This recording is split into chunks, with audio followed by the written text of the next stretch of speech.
A service of KIBMradio.com, the Internet's home for an all old-time radio.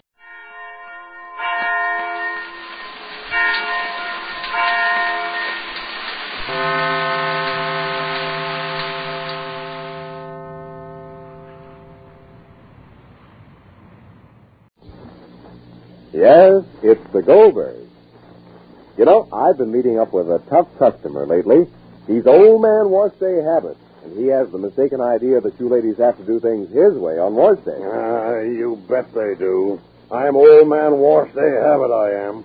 There's nothing I enjoy more than to keep a lady washing the same old way with the same old soap year after year. Well, I've got you licked when I tell ladies about New Does, that new kind of granulated soap. Not so loud about Does. I don't want the ladies to find out that this does all three kinds of wash. Well, listen here, old wash day habits. You can't stop me from telling the ladies what wonders Does can do. Why, it gets dirty work shirts clean, grimy towels white, yet it's really safe for rayon undies. Quiet, you. If the ladies discover that Does everything in the wash, I'm done for. That's right. They'll toss you right out once they discover how much safer Does is for fussy colored washables than any other leading granulated laundry soap. And yet, this same Does can get dirty towels snowy white. Ouch. That's bad news for me. You bet it is, old man wash day habit, because Does will show the ladies just how really dazzling white their towels and linens can be. Why, they've never seen whiter washes than you Does gives them. Hey, soft pedal that stuff. And does it so easily. In fact, there's not another soap of any kind that gets clothes white easier than you Does. Oh, have a heart. I've been telling the ladies that Does is just like all the other soap. But you know it's not. Why, they've never before been able to buy a soap quite like it. You see, Does is a really new kind of granulated soap. Not just a new improvement of an old soap. Oh, looks like I'm licked. You bet you are, Mr. Wash Day Habit. Why, women by the millions are changing to new Does on Wash Day. So, ladies, just ask for D-U-Z Does today in that big red and white box. And next Wash Day, let Does do everything. And now, the Goldbergs. Well, in all their dealings with people, Molly's found that a man's worst enemy is his pride, and that a woman's worst enemy is the very same thing. Pride can become a wall between you and what you want most in the world. All because people have such an exaggerated sense of their own importance. Well, now, while Molly's broken through Margaret Way's pride and Orianne's pride, there still remains Mr. Way's and Dr. Cater's. So, Molly, early as it is this morning, has cooked up one of her little stews. Listen. Rosalie, squeeze yourself. I forgot to make orange juice, darling. Squeeze Papa and family, too. Yes, dear? Anyone else have their breakfast? The balanced one's grapefruit. What a day. What a day. I should say what a day. Yes, darling. Ma, you put buttons on this shirt, but they're bigger than the buttonholes. I did that? Yeah. Oh, my. Can you wait 1 second, family, please? Just 1 second, and I'll show you on the buttons. Who are you calling so early, Ma? Dr. Cater, please. What are you calling Dr. Cater Ma, for? I have to use about 2 oranges for every glass. So use the tiny, weeny glasses, dear. 1 orange should be sufficient, please. Hello? Hello, Dr. Cater? Well, did Christopher left yet? You call him Christopher, huh? He did? Oh, thank you very much. All right. I'm sorry to have to call you so early in the a.m. Well, I'm just hoping everything will be well. Yes. Thank you very much. Oh. Ma. Sammy, please, don't start with the Ma. Please, I want Christopher Cater here. I want him here at the psychological moment. The psychologist shouldn't be present at the psychological moment. Ma, there's not enough juice even for the little glasses. All right, dear, please, so do as you will, please. Do as you will. Where's the button box now? I don't know. Oh, get it. Rosalie, do you have my button box? What did you do with it? I'll get it. Bring in family's juice, please. All right. Family, darling, sit down. Sit down, dear. All right. Here, what? Where's family's orange Now, juice? don't talk with your mouth full. I'm eating my breakfast. Do you mind? I'm late. Why don't you get up a little earlier? Why don't you stop being the general manager around Why here? don't you stop being so foolish? Aren't you a little mistaken about who's being foolish? Oh, I don't think so. Oh, why don't you tell him to stop? How can you sit there, Ma? And you're laughing. I'm enjoying myself right now. Why shouldn't I laugh? I want to hear and get my ears full with the ma. Why not? I want it to be like a song that goes around in my head when I'll be old and you wouldn't be little anymore. How much longer will you be young enough for the ma? How much longer? So, no? Go on, let me hear better performance. No? Who's the general manager? No? So come here, Sammy, please. Let me fix you. Give me the scissors. Dear. This button is too big, This one right here. Oh, Rosalie, darling, find me some small buttons. I don't have any time, Ma. No time? All right, so go. But not without glasses, you hear me? Please. And muffle your neck with a warm muffle, please. Is this button all right? That's too big also. Molly, Yeah.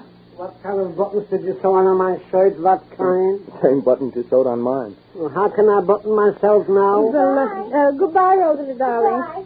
Rosie, dear, on your way back to school, bring me a paper of buttons, all sizes. All right, dear? I haven't any money, Ma. Well, tell Mrs. Hornbeck she should put it on the book. I have a small account with her. Tell her that Mama wants an itemized bill also. All right. And is it all right if I get a pair of stockings? Again, stockings? All right, then I won't get them. Get them. All right. Bye. Bye. Stan, dear. Who should I sew first? Me. I'll sew Samela first, Jake. I want you to wait for Dr. Cader. Dr. Cater is coming? Mm-hmm. Who called him? I called him. You're stirring again, huh? I'm not stirring, dear. I'm not stirring. I told him about the pardon and how Mr. Ray is undecided. After I spoke to him, he's still undecided? Still undecided. Oh, Dr. Cader? Oh, Ma, look out with that needle. Oh, I'm sorry. I hurt you with a needle. That's right. Oh, I'm sorry, dear. I'm very sorry. Oh, good morning. Morning. That's all right, Dr. Cader. That's all right. You don't have to stamp off your feet. That's all right. Just don't bother with the snow. Well, I don't want to take That's all right. I didn't do my household chores yet. I have to scrub my floor later. Come here. All right. Pretty cold out, huh, Doctor? It's very cold. Open your coat, Dr. Cader. Thank you. Family, push over the chair for Dr. Cader. Oh, that's all right. Oriel? Good morning. Jake, family, come inside. I'll show you inside where my implements are. Please, Mrs. Goldberg, don't find excuses to leave us alone. Well, I have to sew. This is because I have to sew the button. And, Excuse me. to sew the button, and then Suppose Mrs. Goldberg asked you to come over. How did you ever deduce that? Because you said you were never going to see me again. Oh, did I say that? I meant I never wanted to see you again. Then goodbye. Oh, no. No, I've got business with you. We've got a few things to talk over. You're not going to tell me I'm in love with you, not all over again. No, I'm not. Although it's probably still true. In fact, now that I've decided that you're not worth any stray affection of mine, you'll probably pine away from me. Oh, stop it, Chris. All right, Oriane. I thought it was what you wanted to hear. But if you don't, then I'll tell you what I've come to say. You believe now what I told you a long time ago, after I saw her and spoke to her for the first time. Mrs. Way is in love with her husband. She always has been, despite that muddled and painful past. I believe that now. So, he was loved and still loved by his former wife, whereas, I see how logical it sounds, whereas you only pity him. Why don't you give him up? Aren't you forgetting he doesn't want to give me up? Oh, no, that's part of it, too. Why don't you give him up? How can I? Why don't you try? Now, you've been sailing through this whole situation as helplessly as a disabled ship. Any place a wave tossed, you went. Time to do something about it. You've got to get Way to accept all these things his wife is doing for him. He's got to accept them and accept the reason, too, that she loves him. And his responsibility lies towards her. You've got to force him back to his wife. And then? Then, Oriane, you've got to do something else. Mrs. Way must think that you're the one who's being given up. You see, she'll take her husband back on any terms, but love doesn't grow well in the soil of leftovers. So, if you want to make a noble gesture, You should go to Margaret and say that Edward is giving you up for her and beg her to make him happy. Aren't we old enough not to go through that kind of an act? Oh, no. Human pride never grows up. It always wears diapers and crawls around in us in the form of a sniveling, disgusting ego. Margaret Way would like to feel. She'd jump at the chance of feeling that she had won her husband back. And he'd mean more to her that way. It'd be a wonderful triumph for that pride which she's humiliated all this past week and all the things she's done. Unless you're too proud to do it. I don't think it makes any difference. It does, Oriane. It makes an immense difference. I've come to understand Margaret. Like her, too. That misguided love of hers is a vast thing in her life. And Way means so little in yours. If you're giving anything, give it all. Give it the best way. Even if you married Way, you'd never possess him. His whole past is tied to Margaret, and that means his future, too. You'd be just an excuse for his not facing reality. So you can be sincere when you speak to Margaret. You really lost him. You never had him. Did I have, Chris? I'm here as a psychologist. And as a psychologist, I'd like to say it's the one thing you'll never know. But all this talk about Mrs. Way and Mr. Way conceals the real conversation that Chris would like to have with Oriane. That conversation which he once started and never finished. You know, I guess a lot of you ladies have been dissatisfied with the halfway job old-fashioned soaps do for dishes. Yes, those mild bar soaps don't have real speed, and those tough granulated soaps are short on safety for your hands. Well, believe me, there's nothing halfway about New does.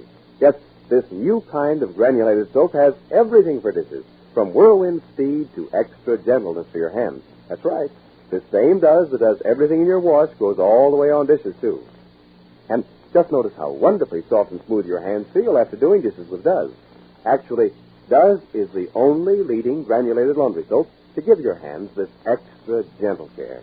Yet, you can't buy a soap that gets dishes clean faster or easier than Does. It cuts even tough grease without any hard scouring. Yes, those busy suds will tell you how really different New Does is. So, don't bother with halfway soap. Try New Does. It has everything for dishes. And be sure to listen to the next episode of The Goldbergs. Next time, Molly keeps switching scenes in order to get the right pairs set up, but she misses fire. This is James Fleming, wishing you good day for Procter & Gamble, the makers of Does, the new kind of granulated soap for all three kinds of wash. The Anchor Hocking Glass Corporation brings you Crime Photographer.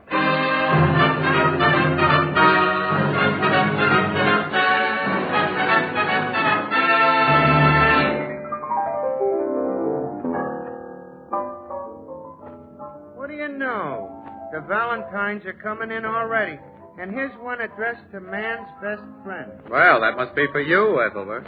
And here's one addressed to a great snooper. And that must be for you, Casey. And here's one addressed to the most famous announcer, the man you can always count on. I wonder who that could be. I wonder. Oh, I get it. They mean you can always count on me to say, Anchor Hocking, the most famous name in glass.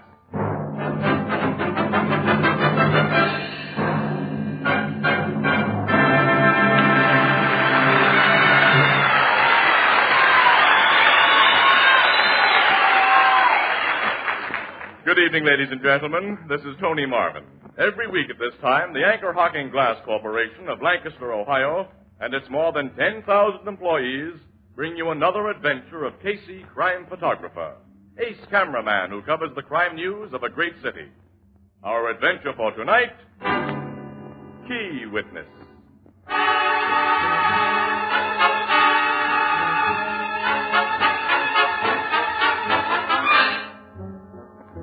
Night, and a most unpleasant night. Dark, windy, damply cold. Snow was falling, the kind of snow that turns to wet gray slush as it strikes the ground, and then in spots turns to a treacherous film of ice.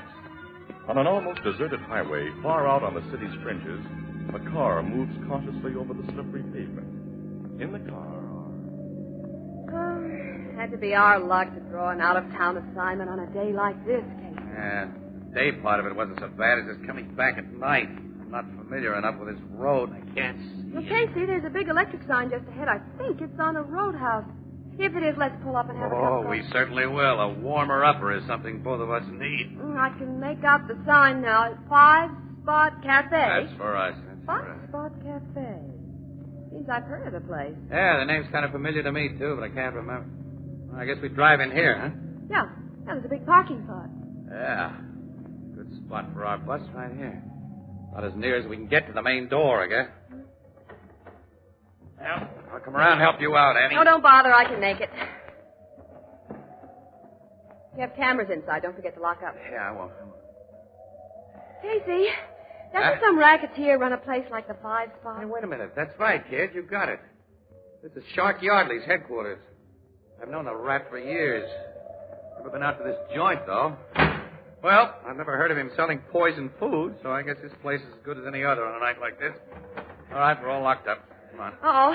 Electric signs just went out. Oh, nuts. It's the only light we had out here, too. I can't see 10 feet in front of me. Oh, wait a minute. I got a pencil flashlight in my inside pocket. Stand back in the car, Annie, out of the wind while I dig it out. Yeah. Careful with him, Pete. I'm not being careful. Which is our car? I can't see. Yeah, I know where it is. Let's get a minute and get going. All right. Someone else is having a little trouble in the dark, Casey. More than we're having. You see that drunk those two guys had between them? They passed close enough for that. He could hardly stand. They were practically dragging him along. Well, he wanted to take the pledge tomorrow. Where's that darn flashlight anyway? I found it here. Car's pulling out. Guess they got the drunk inside, okay? Yeah. Oh, nuts. Now it doesn't work. Try the flashlight? Yeah, the battery must be dead. Oh, we don't need it now. Signs come on again. That's a break. All right, come on. Let's get into that cafe. I hope there's plenty of heat in there and chill through. Hey, wait a second. What? Kicked something in this slush here. Huh? Oh, here it is. Hotel key. At least it has a hotel tag attached to it. Yeah, wait, let me wipe some of this muck off it.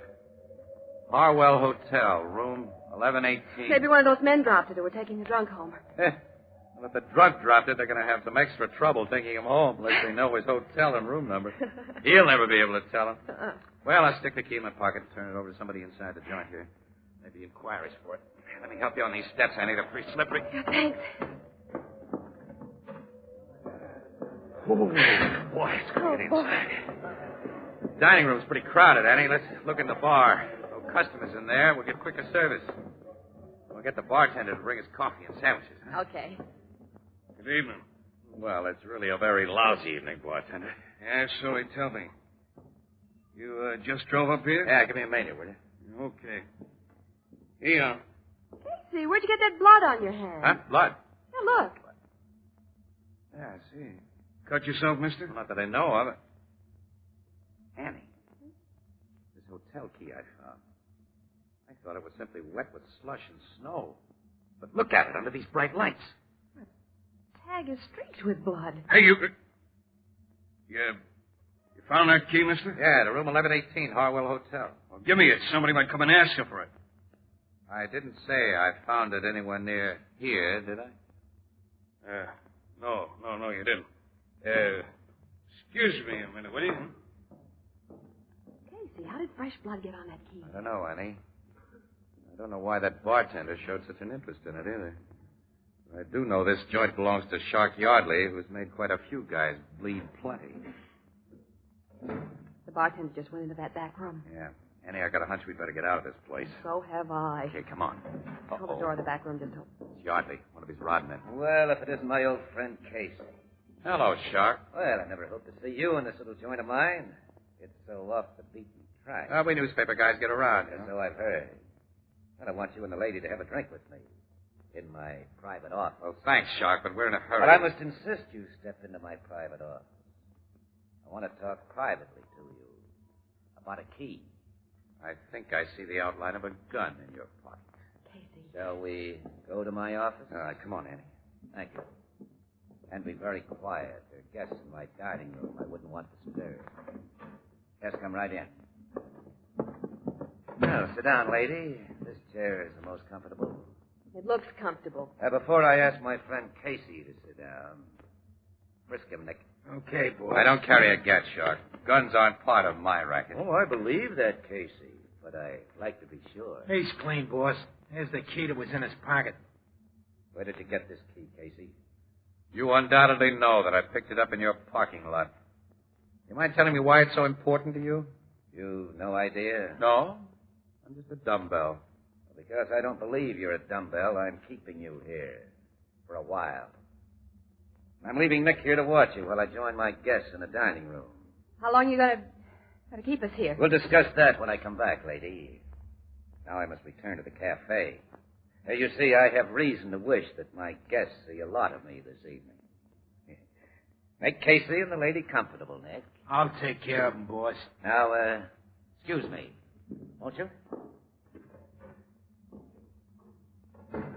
Looks as though we've walked into something, Casey. I'll say we have, Annie, and without our galoshes on. Yeah, and you ain't walking out of it neither. Shark told you to make us comfortable, Nick. That's not the way to do it. Oh, thanks for reminding me. Sit down and take a load off your feet. No, I'd rather stand. Sit down or I'll blast you. Since you put it so nicely, I will. What made the electric sign on this joint go out a while ago, Nick? Oh, did the sign go out? Yeah, just long enough for two guys who were propping up a third guy to get him into a car and drive away. You saw them guys, huh? Well, I think your boss figures we did. The third guy wasn't just drunk, was he? Casey, that Sure, Annie, yes. Was the third guy dying, Nick, or already dead? I ain't here to answer questions. Maybe the boss will before you leave us. I wish you wouldn't talk like that. Can't take it, huh? Well, it isn't easy to take, you know. The Shark said he'd stand us a drink when he brought us in here. I see a bottle on his desk there. 100 proof, too. Do you mind? Keep your mitts off that bottle. Say, look, the least you can do is let a guy have a drink. I need it, fella. To buck you up, wise guy? To brace you for what's coming? Well, put it that way if you want to. Look, can I have a shot, huh? Okay. Oh, thanks. Hey, wait a minute. Huh? What? Tilt that bottle slow and easy into one of them glasses. You try to lift the bottle or throw it, I'll plug you before it leaves your hand. I won't take any chances like that with you, Nick. This suits you all right? So far. Now put the bottle down. Yeah, just as you say. You poured a stiff one for yourself, didn't you? Yeah, I need it. Well, ain't you offering the lady none? I don't want anything to drink. And I don't want anything to drink. He threw that whiskey in his eyes, Casey. That's right, 100 proof stuff, too. All right, I've knocked him cold, Annie. I got his gun. Give it to me. Here. Tap him gently on the head with it so you'll stay out till we make our getaway. That'll do it. We can't go out this door through the bar. Come on, there's a window here. Only a short drop to the ground. Come on, you first. Okay. All right? Yeah, all right. Come on. Right with you. Now let's get to our car, the nearest police station.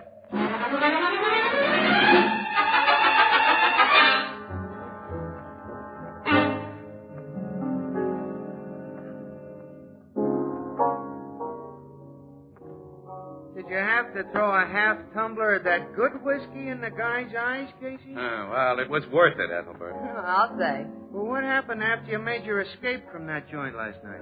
20 minutes later, we were back at the 5-Spot Cafe with a carload of cops. Yeah, but Shark Yardley and his gorillas were gone, of course. How you figure blood got on that key you found? The body of Chuck Trumbull was found in a vacant lot way over on the south side this morning. Chuck Trumbull? He's the character who's been trying to bust in on Shark Yardley's racket. Uh-huh. Shark paid him off last night. Trumbull was stabbed to death with his own knife. The police found it sticking in his body. And Trumbull lived in room 1118 of the Harwell Hotel. Well, then that key you found... When Yardley learned that we had the key with the blood on it, he knew it would put him on the spot for Trumbull's murder. And as he'd planned the murder, there was to be no evidence that Trumbull had been anywhere near the 5-Spot Cafe. In fact, Shark Yardley's alibi would be that he was at the 5-Spot when Trumbull was killed someplace else. Yeah, but that key to Trumbull's hotel room, found in Shark's parking lot, was proof he'd been there. Yeah, that's it. And when Yardley's brought to trial, Casey's testimony and mine about that key will send him to the chair. The cops ain't caught up with the Shark yet? No, but they will. Until they do, I'd be pretty worried if I was you. Worried?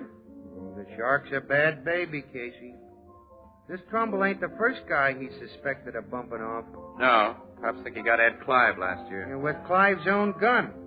Like you think he carved Trumbull with Trumbull's own knife. And there was that gambler a couple of years ago, I forget his name. Oh, Ernie Hastings. Yeah. And the cops could never prove nothing. What I mean is, Shark Yardley ain't gonna like having a couple of witnesses loose that can finally fry him as he deserves to be fried if they stay loose. I'm not worried about the shark. He'll be too busy dodging cops to bother Ann and me. Besides, we've been witnesses against his kind of rats before. Well, he's a special mean kind of rat, Miss Williams. A special dangerous kind. Look, Annie, it's after midnight. It's time I took you home. Yeah, I'm ready to go home. I'm tired. Well, here's what we had, pal. Gee, you're paying for a change. Well, I always pay. Don't I? Well, eventually. Don't I? Yeah. Good night. Night, Casey. Night, Miss Williams. Good night, Ethelbert.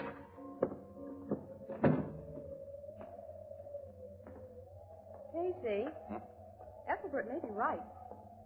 Shark Yardley might try to put us out of the way. Oh, he and his mob have got to keep themselves under cover, Annie.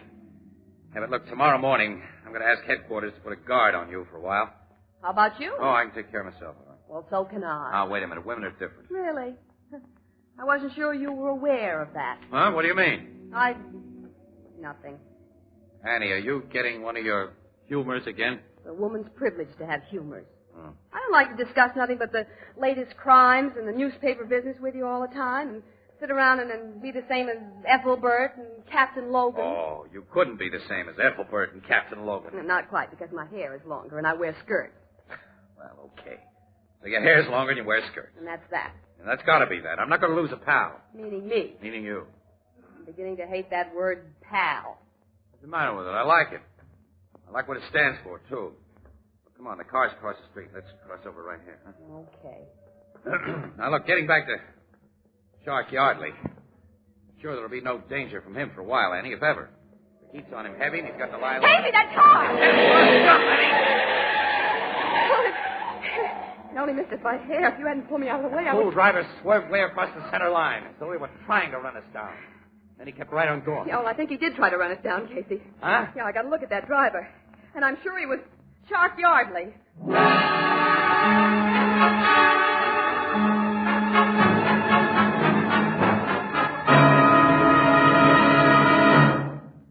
This is the season of buffet suppers and other informal entertaining. Now, when it's necessary to serve an unusually large number of guests, jadeite is the ideal answer. Yes, jadeite, spelled J-A-D-E-I-T-E, jadeite, the new kind of dinnerware developed by Anchor Hocking. You'll love its delicate jade green color, its fine porcelain-like texture, and you'll be amazed to find that jadeite is as strong and heat-proof as the Fire King oven glass you use for baking. Yet, with all its advantages, jadeite is incredibly low in price. For example, a jadeite cup and saucer costs only 15 cents in open stock, and a complete 35-piece dinner service for 6, including cups, saucers, dessert dishes, salad plates, dinner plates, vegetable bowl, platter, and sugar and creamer set, is priced at less than $5. Ask for jadeite at chain stores, department stores, hardware stores, and other stores selling chinaware and glass. Jadeite is the newest triumph of Anchor Hocking. The most famous name in glass.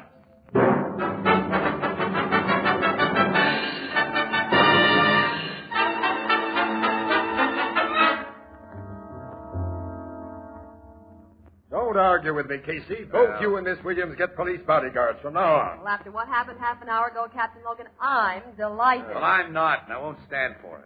How could I have one of your cops at my elbow 24 hours a day, Logan? I'd feel like a sap. You rather feel like a dead sap who don't feel anything at all? Listen, the driver of that car may not have been Shark Yardley. Oh, yes, Casey. I think he was the driver, and I don't think this will be his last attempt to get you. You two are the key witnesses against him, and while he's on the loose, you're on the spot. Well, okay, all right, you win. And aside from bodyguards, I'm giving each of you a gun to carry. No, give one of them to Ann. I'm not looking to gat around. Hey, Casey, please. No, I don't like the thing. I won't carry him and I won't shoot him.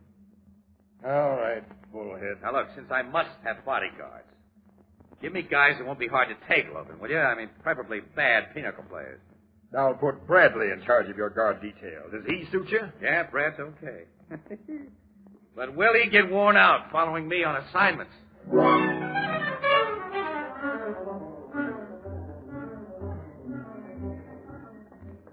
Come on, hurry up, Brad. City desk says there's a rust job. We left my car down the street here.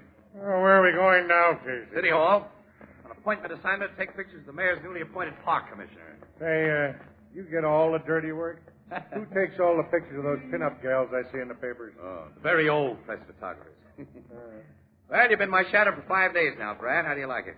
I'll be glad to get back to the straight detective business. Yeah, say, look, Logan's making saps out of both of us. Shark Yardley hasn't tried anything, and he won't try anything. They tried to make a hit-and-run morgue case out of you. Yeah. I think Miss Williams only imagined that Shark was in that car. And nothing's happened since. Logan's just wasting your time and the city's money, Brad, and that's a fact. Well, here's the old bus. Get in, get going. Okay. Casey, huh? Don't step on that starter. Huh? Don't touch the starter. When they left this car half an hour ago, its hood was covered with snow. Yeah? Most of the snow's fallen off. Maybe because somebody raised the hood. I'm going to see.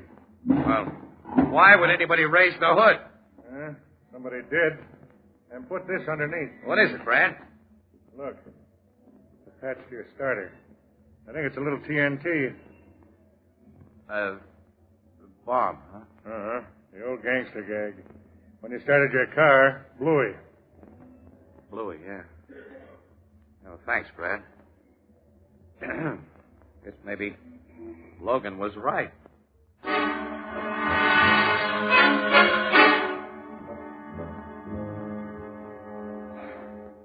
Okay, Logan, all right. I've been the sap and you've been the wise guy. You finally think so, huh? Well, don't rub it in now, pal. Why not? Even after Bradley found that bomb in your car 2 weeks ago, you gave me an argument. Since then, a 45 slug's gone through your head and a knife's been thrown at you. I know. But still, you argue. All right. Even with all the luck of the Irish you've got, you should be dead by now. Well, my luck can't last forever, I guess. Plenty jittery right now. Yeah, since this morning, after you learned Miss Williams had received a box of candies with the mails that turned out to be poison. Look, if she'd been sap enough to eat one of those candies, Logan... Fortunately, she wasn't. You'd probably have swallowed a couple. We gotta stop this, We gotta nail this guy, Yardley. How, exactly? You know we've turned this town inside out trying to find him.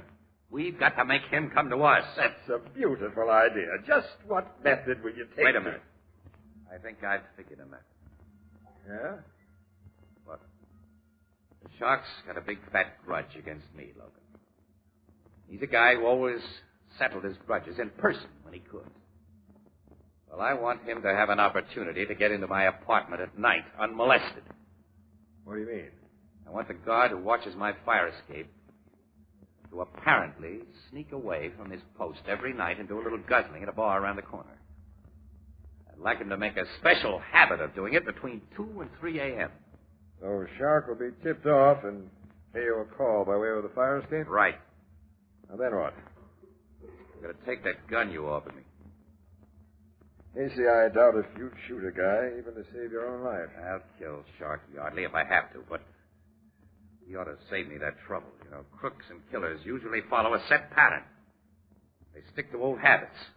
I don't get you. Well, I'll explain it later, but right now, you tell my fire escape guard to play hooky between 2 and 3 a.m., and do I get a gun? I'm always a sap for you, pal. All right, I'll instruct the guard. And I'll give you my best gun, a 38 positive and a 45. No, I don't want a revolver. I want a rifle. Rifle? Yeah. A big caliber rifle with a silencer attached. Silencer? Yeah. And Logan, look, we'll have to let Bradley and the rest of my shadows in on this, of course, but don't let it go any further, especially don't tell Ann Williams about my plan. I'm not to tell Miss Williams. Suppose you tell me about your plan, and now.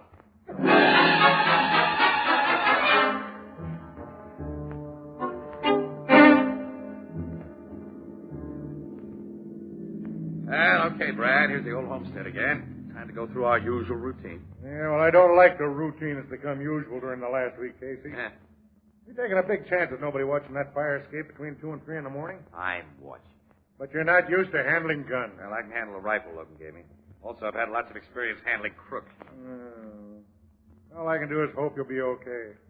Shark may show up any time now, Casey. Maybe tonight. The sooner the better. Miss Williams is losing a lot of sleep. She's got nothing to worry about. She hasn't a fire escape. Well, come on, Brad. Let's get out of this car. You come up to my apartment as usual, look the joint over as usual, then come back here down to the street as usual. Then you'll turn out your lights as usual. And I'll seem to be sleeping soundly between 2 and 3 a.m. What if you do fall asleep, Casey? Well, in that case, well, I won't.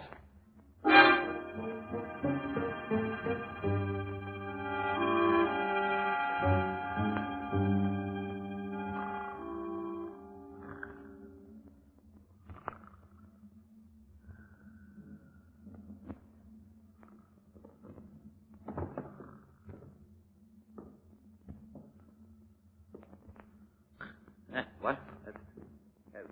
Who's there? Who's behind that flashlight? Only me, Casey. Shark. Don't reach for that gun beside your bed. Guess I won't. Don't. Turn that table lamp on so I can see you and that gun a little better. Okay. Thanks. Well, you look like just the same sap who butts into things he should keep away from. Oh, that gun of yours. Nice high-powered rifle that can make a big hole in a guy. Why the silencer on it? Well, that had the attachment when I got it from the cops. Wasn't that nice? Revolver I brought along has a silencer, too. I always like to use the other fellow's weapon if he has one. If I'm unlucky and fall into a pinch, a good lawyer may convince a jury that the other fellow was a suicide. You're going to shoot me with my rifle? Yes, Casey. After I've made sure it's loaded. It is. And now... Don't, Shark! Yellow, aren't you? Afraid to take it? Put down that gun! Putting the muzzle against your head, the cops will be sure this was a suicide. It will be if you squeeze that trigger. You're suicide. What do you mean? You looked to see if it was loaded. It is. You didn't look to see if the barrel is clear. It isn't. It's been plugged. So the shell in the chamber will blow up the gun. Yeah, this is a bluff. You can't get away with it. It isn't a bluff, nuts. Take what I came to give you. You snapped the trap yourself, Shark. And I can't say I'm really sorry.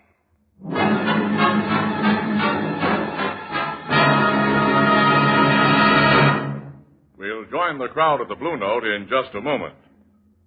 The baby of today, your baby, has many advantages which most of us didn't enjoy when we were very young. And not the least of these are scientifically prepared baby foods. These baby foods make it easy to provide a nourishing, well-balanced diet. They save the young mother countless hours in the kitchen. But to take full advantage of the convenience of prepared baby food, be sure to insist on glass jars. For with a glass jar, you can heat and serve baby food and reseal it to store leftovers all in the original container, saving endless extra hours of work each week. And then, too, there's the matter of cleanliness. Glass jars are completely sterile. They protect baby food perfectly both before and after opening. Most of the better brands of prepared baby foods are packed in Anchor glass jars and sealed under vacuum with easy-to-open, easy-to-reseal Anchor caps. Both products of Anchor Hocking. The most famous name in glass.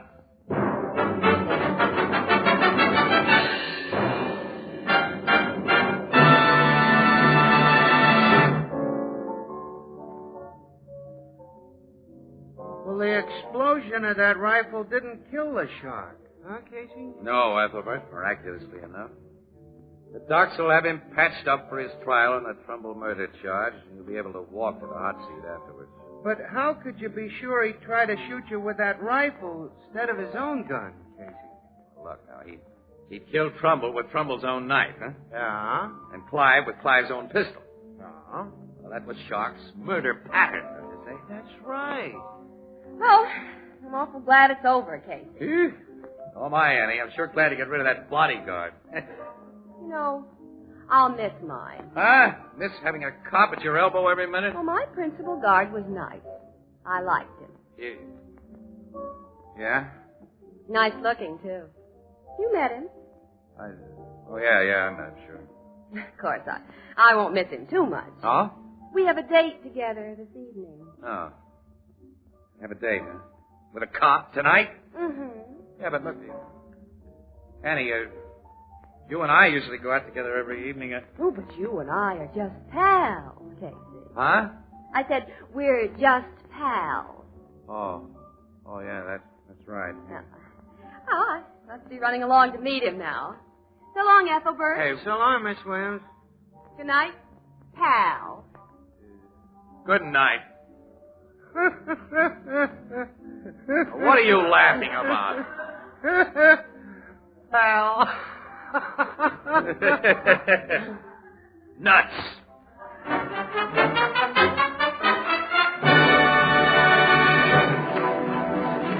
Crime Photographer, starring Stotts Cotsworth as Casey, is written by Alonzo Dean Cole.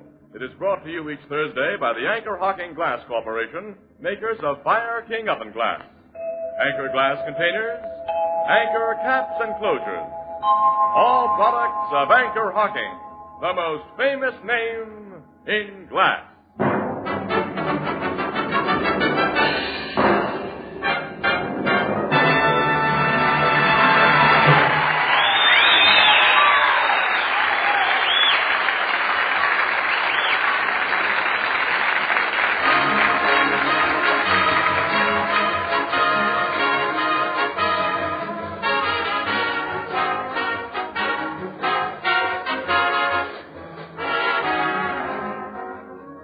Photographer is directed by John Dietz and is based on the fictional character of Flash Gun Casey, created by George Harmon Cox.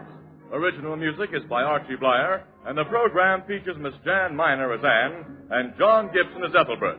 Herman Chittison is the Blue Note pianist. If you're a young man from 17 to 31 years of age, the Navy is interested in you, and you'll be interested in the Navy.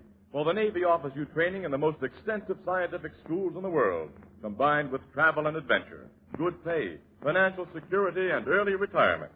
Get in touch with your local Navy recruiting office immediately.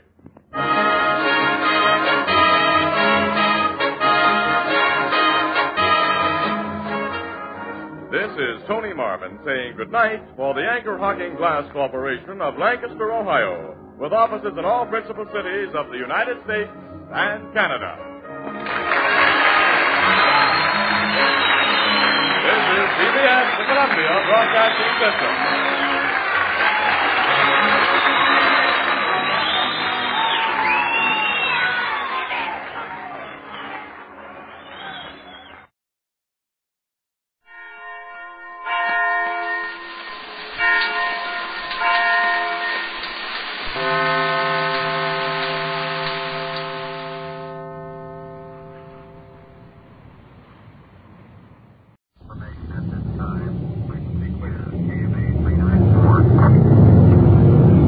Six to 1. 5-6, go ahead. 5-6, reporting in service. Starting mileage 9387. 9387. 10-4, 6:08 p.m. Unit 5-6 starting night watch. This is Don Reed, a police recorder. Right now, you're riding in Detective Unit 5-6, and that was Sergeant Ron Perkins just reporting in service on the night watch. While you're riding with us tonight, remember, the people you hear are not actors. This is it. This is real. This is Night Watch.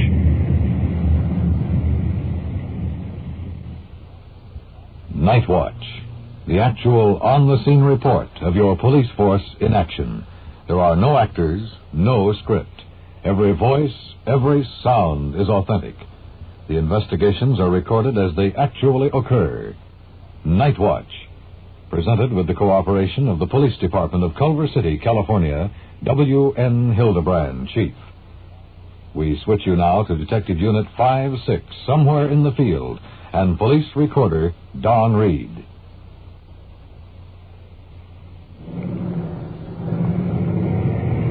Control 1 to 5-6, come in. 5-6, go ahead. Control 1 to 5-6. Unit 5-0 requests you meet them at Badgley and Northridge, holding 2-459 suspects stripping cars. 5-6-10-4, we're rolling.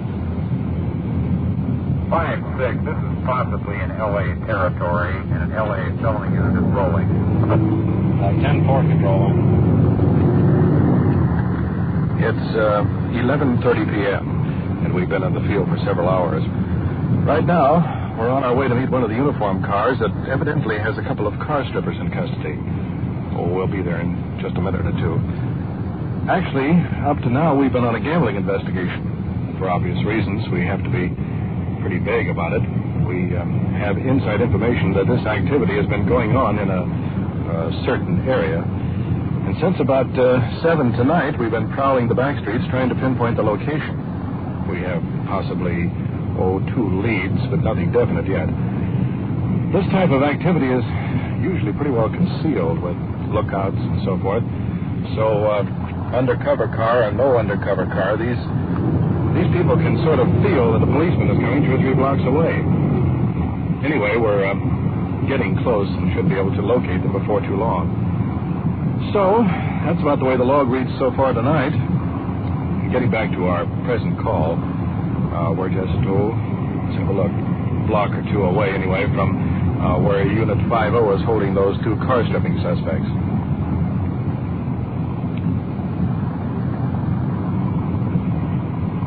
There's the red flasher light right up ahead. Slip her into second gear and begin to slow down.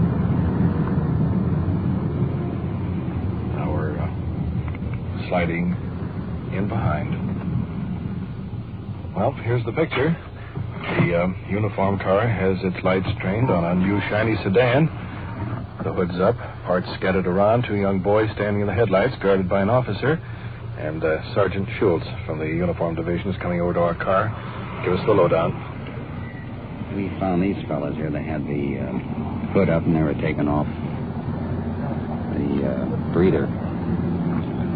There's also a tire jack down there and a lug wrench and a bunch of lug nuts and a couple of hubcaps. They were going to take off the other wheel, but they claim they haven't got the other wheels, the other 3 wheels that are taken off the car, which I think if you check into it, they probably haven't. Who's the car belong to, you know? We haven't run a DMV on it yet, although we did run it for make. There's no make on it. But it's a clean car. Get the story straight now. Yeah, break them up. Keep them separated.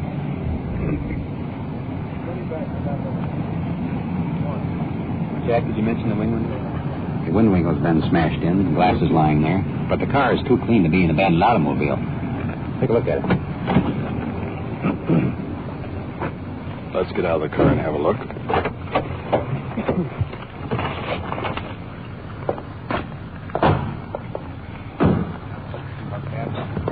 Here it is, new car, wheels jacked up, new white sidewall tires, wind wing smashed, wiring tore up in the motor. Taking off the breather, getting ready to take off the carburetor. Let's go now and talk to one of the suspects. Investor claim? Burglary and us carrying a little knife about this month. Carrying a knife and for burglary? Yeah. What are you doing here with this car? Oh, we were looking under the hood and... Why? I just thought maybe I could do something in that car, and then we came here. It was different make altogether. Can't even use one part off of there. Couldn't use it anyway. It doesn't belong to you. How old are you? 16. Going on 17.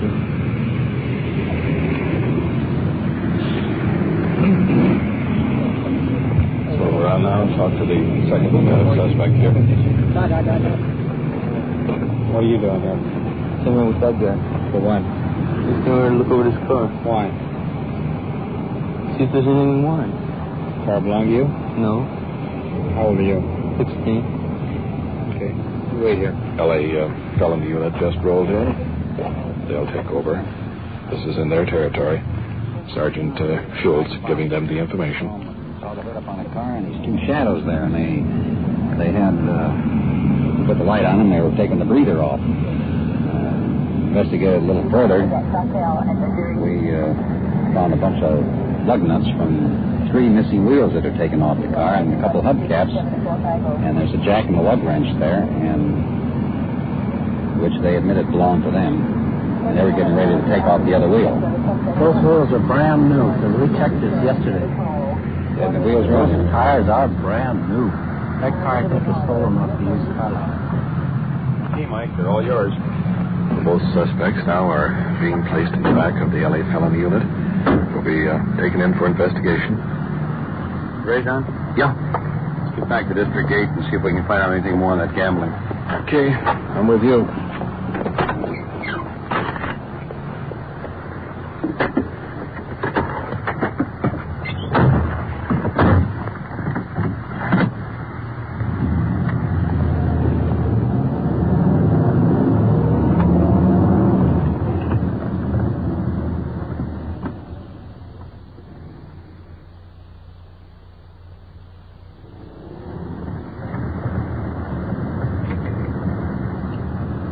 Fine, 6 to 1. We're clear of our code 6 and into the station for reports and end of watch. 10-456, before you go into the motor pool, will you meet Officer Cameron in front of the station regarding an abandoned child? 10-4, will do. We're right in front of the station now.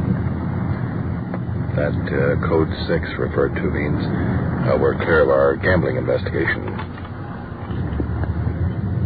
Pulling up in front of the police station? Here we are. Uniformed officer with a problem, standing at the doorway of the station. Arch Cameron. Let's check it out. What's the deal on this abandoned child, Arch? Little girl in there. Her mother dropped her off at the theater at 2 o'clock this afternoon and never picked her up. She lived locally? Down in Venice. Let's go and talk to her. Into the station.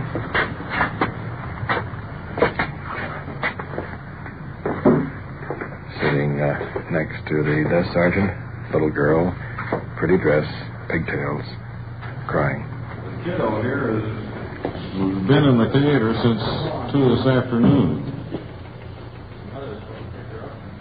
Well, we wanted to take her home when he closed up, but she wouldn't let him because her mother was supposed to call for her. You want to come in the office with me, honey? Talk to you a few minutes? Sergeant has the little girl by the hand. Into the office. Want to sit down just a minute?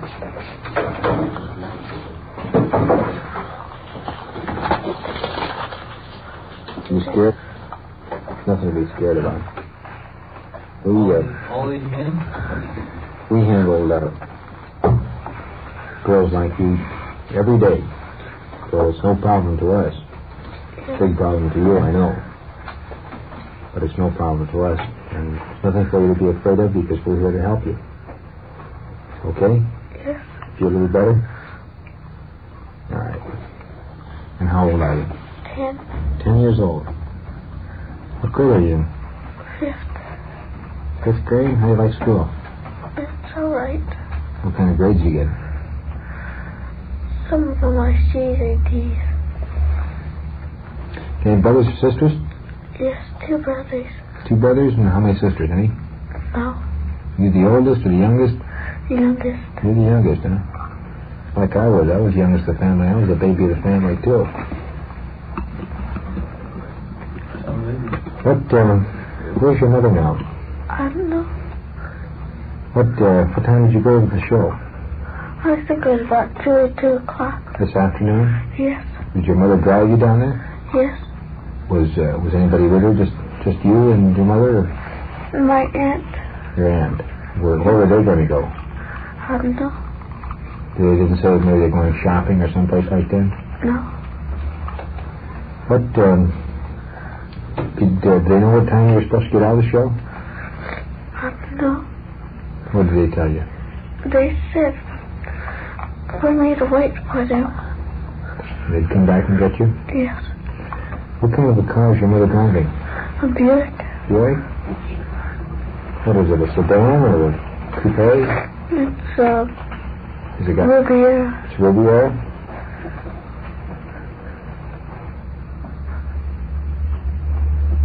What color is it? Green. Is it all one color? Yes. Is it light green or dark green? Light.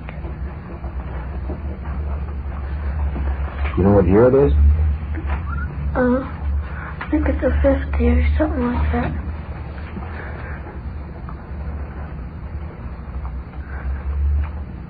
Where's your father? No, I guess he's home. You live at home with your father and your mother? Yes. And your two brothers? Yes. Do you have a phone number at your house? No.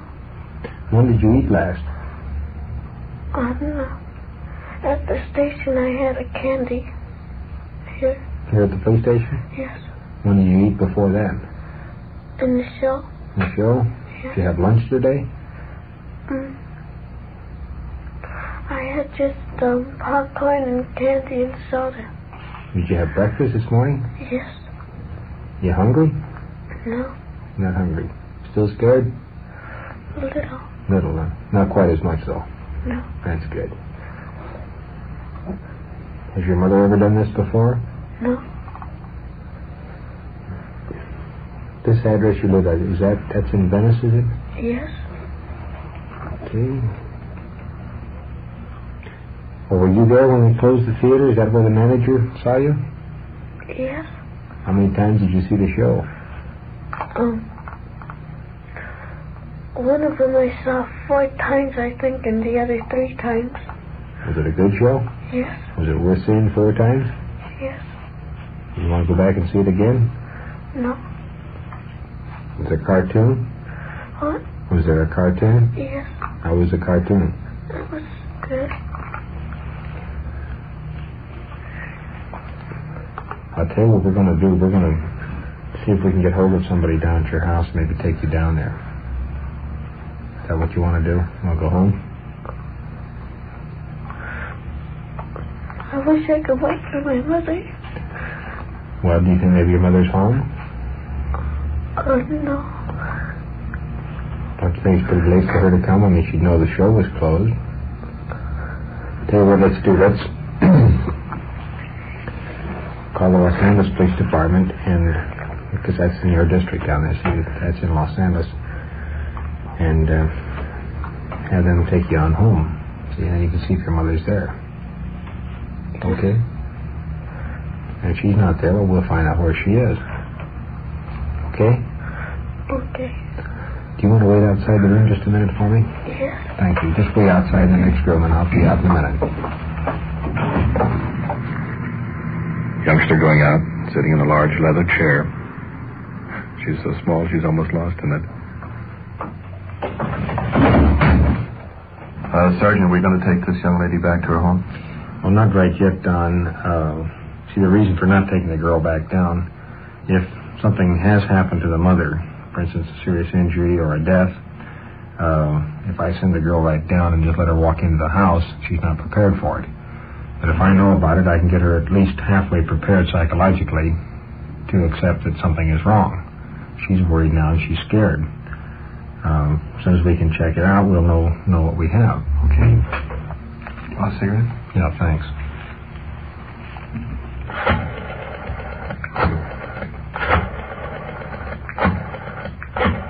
Just sitting here, I'm dying of curiosity myself to know why I'm mother.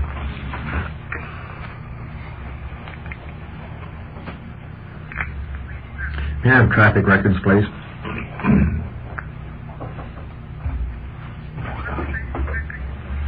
This is Sergeant Perkins over Culver City. Listen, I wonder if you could tell me if you've had an accident since 2 o'clock today. A woman. Yeah,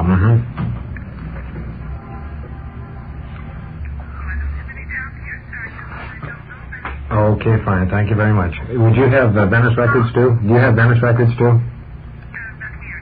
Okay, I'll call over there. Thank you.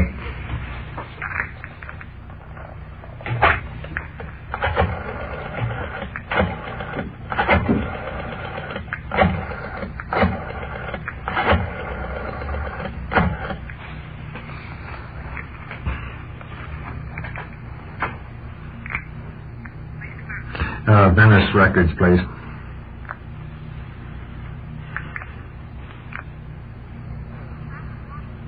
This is Sergeant Perkins over at Culver City. Have you had an accident since 2 o'clock today? Yeah. No women involved is injured or... Okay, swell. Thank you very much.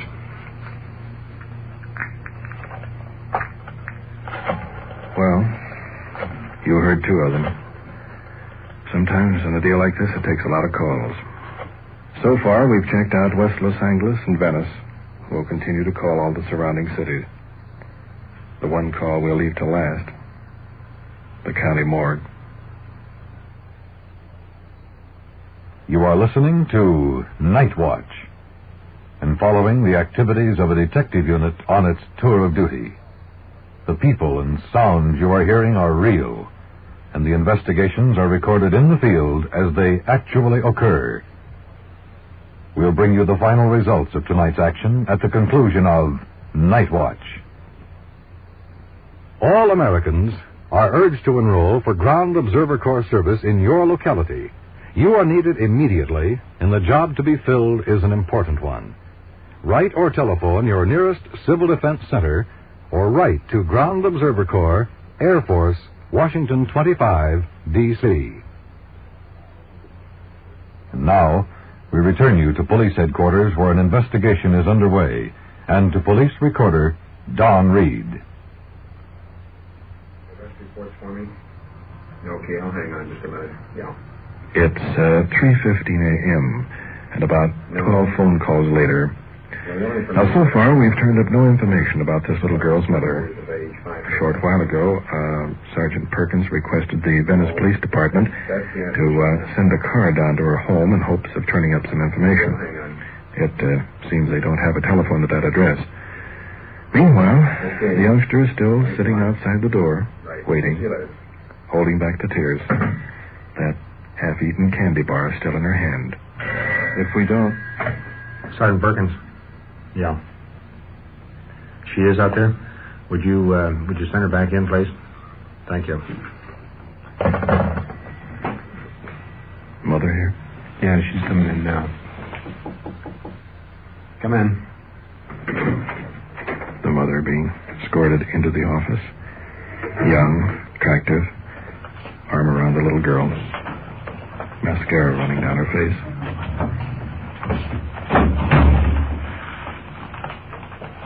I'll sit down.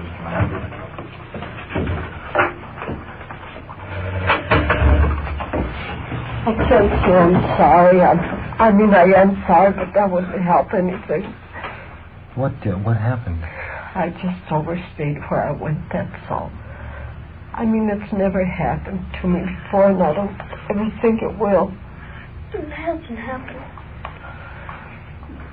Well, we were a little bit worried. We thought maybe you'd been in an accident or something like that, and you're... I know. I mean, I was scared every minute of it, but I never knew how much he meant to me until now. I mean, I just don't know what to say. It's been almost 12 hours. I know. Like I say, I just stayed longer than what I thought I was going to stay. Would you wait outside just a minute while I talk to your mother? Just a minute. Thank you.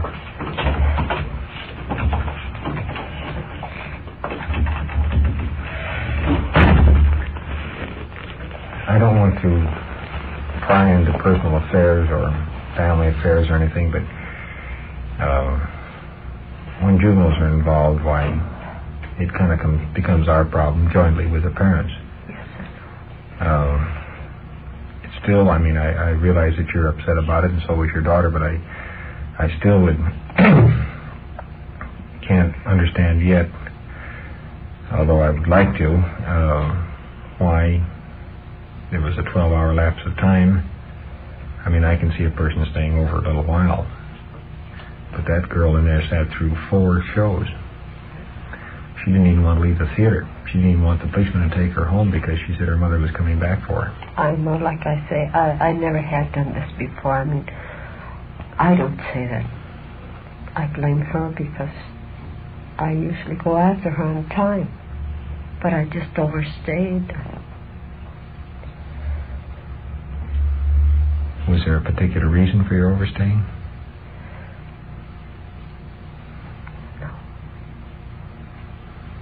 No, I would be lying. I mean, no, there wasn't. whenever we have a problem like this, we sometimes wonder if there isn't more back of it. No, there is nothing in back of it. I really felt embarrassed to come in here, but I thought, well, we don't want you to feel embarrassed because we're here to help. We're not here to embarrass you. But I mean, her father would never see it that way. He'd never forgive us for that. Is her father at home? Yes, and I have 2 more children. I mean, if he was to find this out, I mean, I'd really be out. We're just happy that nothing happened to you and that the child was intelligent enough not to attempt to go home by herself or get out on the street where she might have some harm come to her. I guess she was pretty worried, too, because, like I said, she's always close to me, and then me doing something like this, I mean, she must have been pretty worried about it. She was crying in here a little while ago. I'm telling you, I don't think I'll ever do that again. Well, we hope not. That's not. I would like to tell you this, that if you do have any problems at any time, we should feel free to come in and see us if there's anything we can do to help you. In any type of problem at all. We're here to help in any way we can. And we're going to leave it just like that. I mean, I still think that there is a little bit more back of it, but I'm not going into it. But if you have something that is worrying you or bothering you that you can't work out, where it affects the children, come on in and talk to us. We'd be happy to help you. May I ask you this much?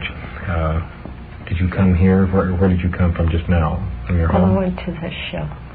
Well, and I went after her, and I mean, I might tell you this, that we sent a radio car down to your house. I want you to be prepared for that when you go down there.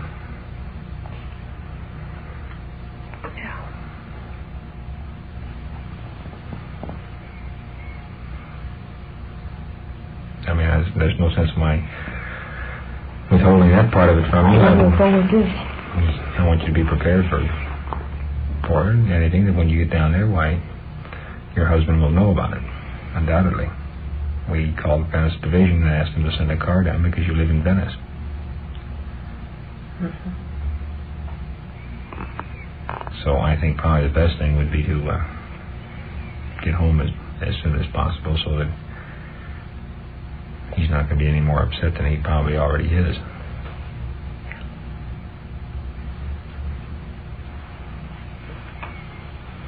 Let me call Venice and see if they have dispatched the car. It was just a few minutes ago.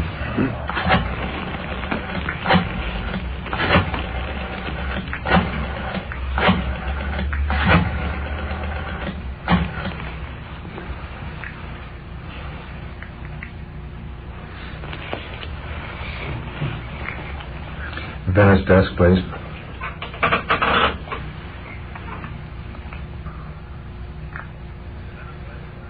McBride, Sergeant Perkins again. Listen, the mother just came in here. Yeah, have you dispatched the car? Well, if they haven't already gone down there, well, you can cancel it.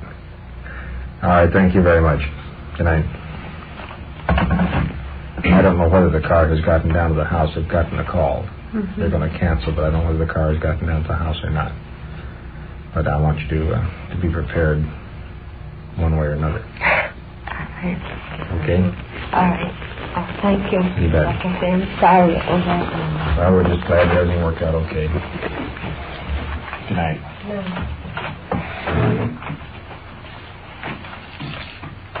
How are you going to fill in that report, Perk? I mean, the part about why she left the youngster all that time? Well, some things are better left unsaid, Don. Yeah, I see your point. What you have just heard is real, recorded as it happened on The Night Watch. For the disposition of this case, we return you to Police Headquarters and Chief W.N. Hildebrand. In tonight's first investigation involving the two suspects stripping a car, although our officers made the original arrest, the vehicle was in Los Angeles territory, and therefore the case was handled by the Los Angeles Department. The suspects were arrested for violation of Section 459 of the Penal Code, burglary, and later dropped to 504 of the Vehicle Code, tampering. The conviction of this offense carries a maximum penalty of 6 months in jail or a $500 fine. In the final case of the woman who left her 9-year-old daughter in the theater, our records were clear of the case upon returning the child. However, we were informed by the police department of the city where they reside that the police unit my department canceled when the wife was found had to make a trip later anyway when a family fight occurred at the location. As chief of police, I sit day after day and watch reports come over my desk. One important factor has always impressed me: the key role played by you, the average citizen. The number of cases solved only because witnesses come forward to supply the necessary information. Night Watch is presented to show that no police department can operate efficiently without the eyes and ears of the American public. To further that cause is the reason for Night Watch. Thank you, Chief Hildebrand. You have just heard on-the-scene reports of your police force in action. Every voice, every sound has been real. Night Watch, brought to you through the cooperation of your police department of Culver City, California, is produced by Sterling Tracy and Jim Hadlock, with technical advice by Sergeant Ron Perkins, and is described in the field by police recorder Don Reed.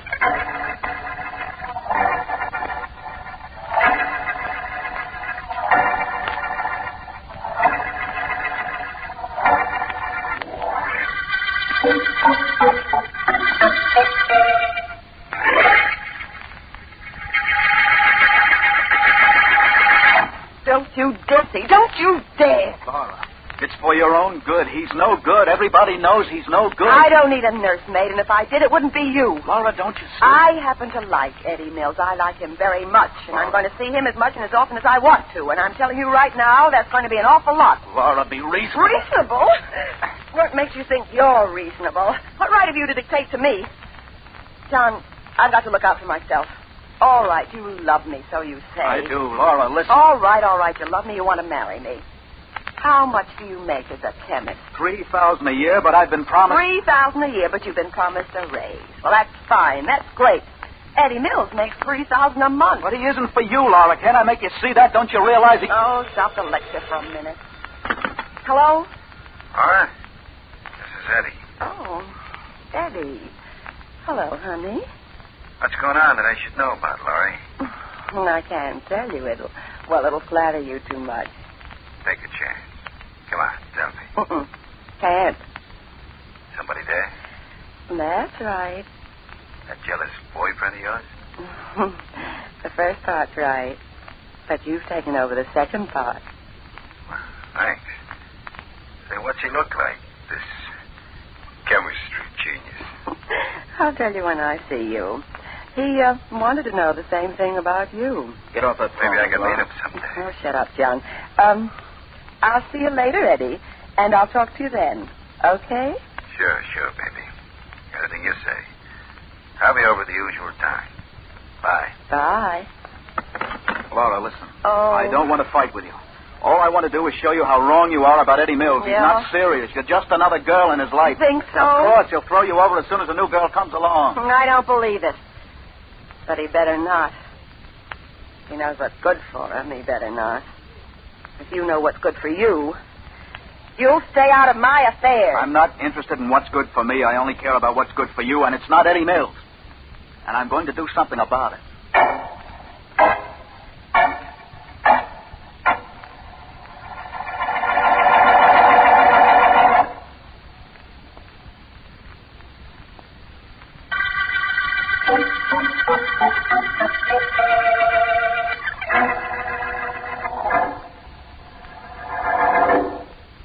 Mr. Mills, you sent for me? I'm here. Let's get down to business. Suits me, Joe. You've got quite a reputation, I understand. I do a job, I get paid, and I get things done. That's why I sent for you. I want something done. But I want it done carefully. If I wasn't careful, Mr. Mills, I'd be in jail long ago. I'm careful, I'm quick, and I'm expensive. How much? How much is it worth to you? Let's not go into that kind of routine. How much do you want to do a big job for me? How important is the guy? Very important. The guy is me. You want me to kill you?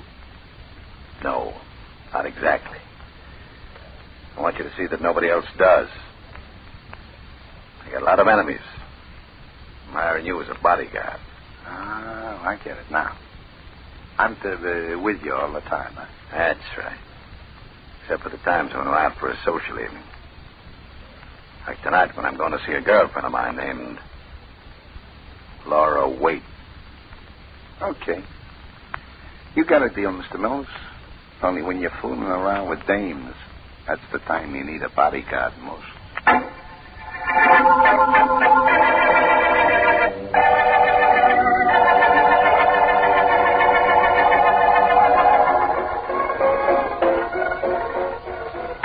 Evening to you, Tony. Good evening. How you working, Pat? You want to stand in the crank on this organ of mine for a while? No. No, thank you. Got my own job to do, Tony. The only difference between you and me is that your arm gets tired and my legs get tired from standing out in front of this apartment house. You keep it busy tonight, Pat? Don't think I've called free taxis for people all night. 200 apartments in this building, but very few people going in or out this evening. It looks like it's going to be a mean night, Tony. Hey, the storms are coming up, Pat. You hear that? Yeah. Storms are coming up as sure as I'm talking to you. That's more than a summer storm that's giving me this creepy feeling, Tony. It's like something closing in on the street. So hot, close. That's all right. Can't tell exactly what it is. Well, I wouldn't worry about it too much, Pat. Guess I just waited this hurdy-gurdy man down at the block a little. See you on the way back. I'll see you later, Tony.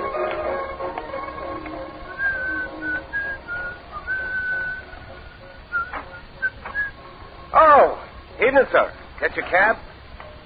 Not right now. Whew. Close up tonight, isn't it? Tis that. Say, you're Mr. Mills, aren't you? That's right. You got a good memory. Sure. I've seen you call on Miss Waite lots of times. I always remember names and faces. How is Miss Waite? Haven't seen her tonight.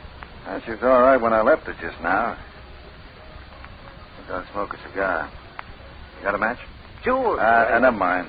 I got some of my own. Pretty sure I have. I forgot for a minute.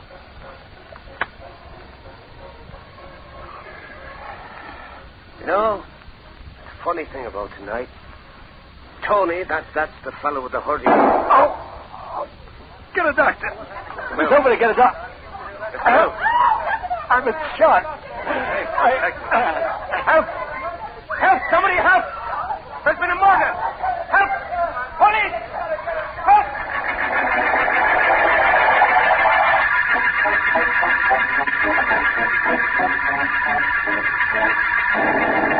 Miss Deering? Yes, Mr. Vance. Ready to continue with the notes on the butterfly murder case? Not at the moment. I've been asked to write a paper on trapping criminals from the private investigator's viewpoint. Think I ought to do it? I don't know why not. Good publicity. Perhaps, but in citing case histories, I might give someone with a criminal mind a good idea of what to avoid if he wants to get away with murder. That sounds logical, Vance. On the other hand, if I point out how the most carefully planned crimes have been exploded by deduction and reasoning, it might serve as a warning. Look, Vance, stop twitching logic on me. You're making it impossible for me to agree with you. I'm sorry, Miss Deering. However, I didn't hire you as my secretary assistant to agree with me. I rather thought... Well, hello, Markham. Come on in. Hi, Mr. Markham. Glad you're in, Vance. Hello, Miss Gurdy. How are you? Fine, I think. I'll have to ask Vance to make sure. How am I, Mr. Vance? You are excellent. I am excellent. Good. Vance, may I talk to you for a moment? I don't have much time. District attorneys are always in a hurry. What's on your mind, Markham? A murder, Vance, a mysterious murder. A gangster named Eddie Mills was killed last night. The story will be in the afternoon papers. Let me have it now. I'd rather listen than read. All right. He was coming out of the Darling Apartments. It was a dark night, you remember, and as I understand it, the street lights were out.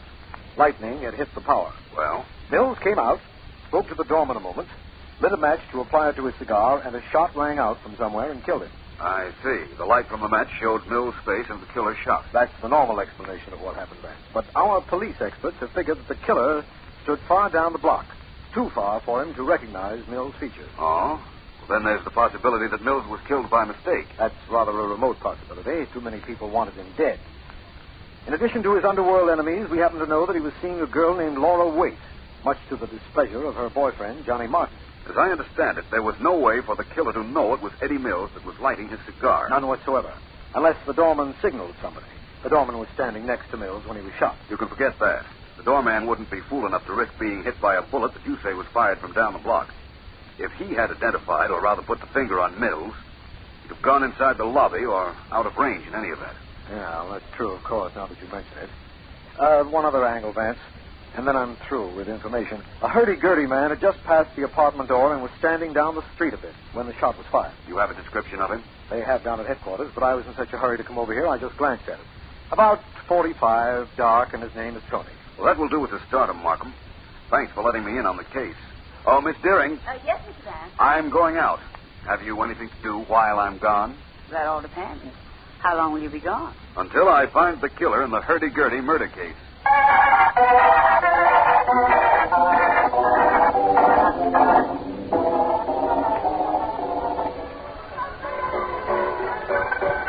Look at that cute little monkey the organ grinder has. Wait a minute, I want to drop a coin in his cup. Thank you. Thank you very much. Oh, look, Bill. Look at the way the cute little monkey lifts his cap. I'm going to give him another job. You were nice. I want to see him do it again. There. All right, dear, make it stop. Give me a hand. Look at him. Isn't he cute? Thank you, hey. Thank you very Look at the organ grinder. Help somebody. Look at the organ grinder. He's got his leg stuck in his leg.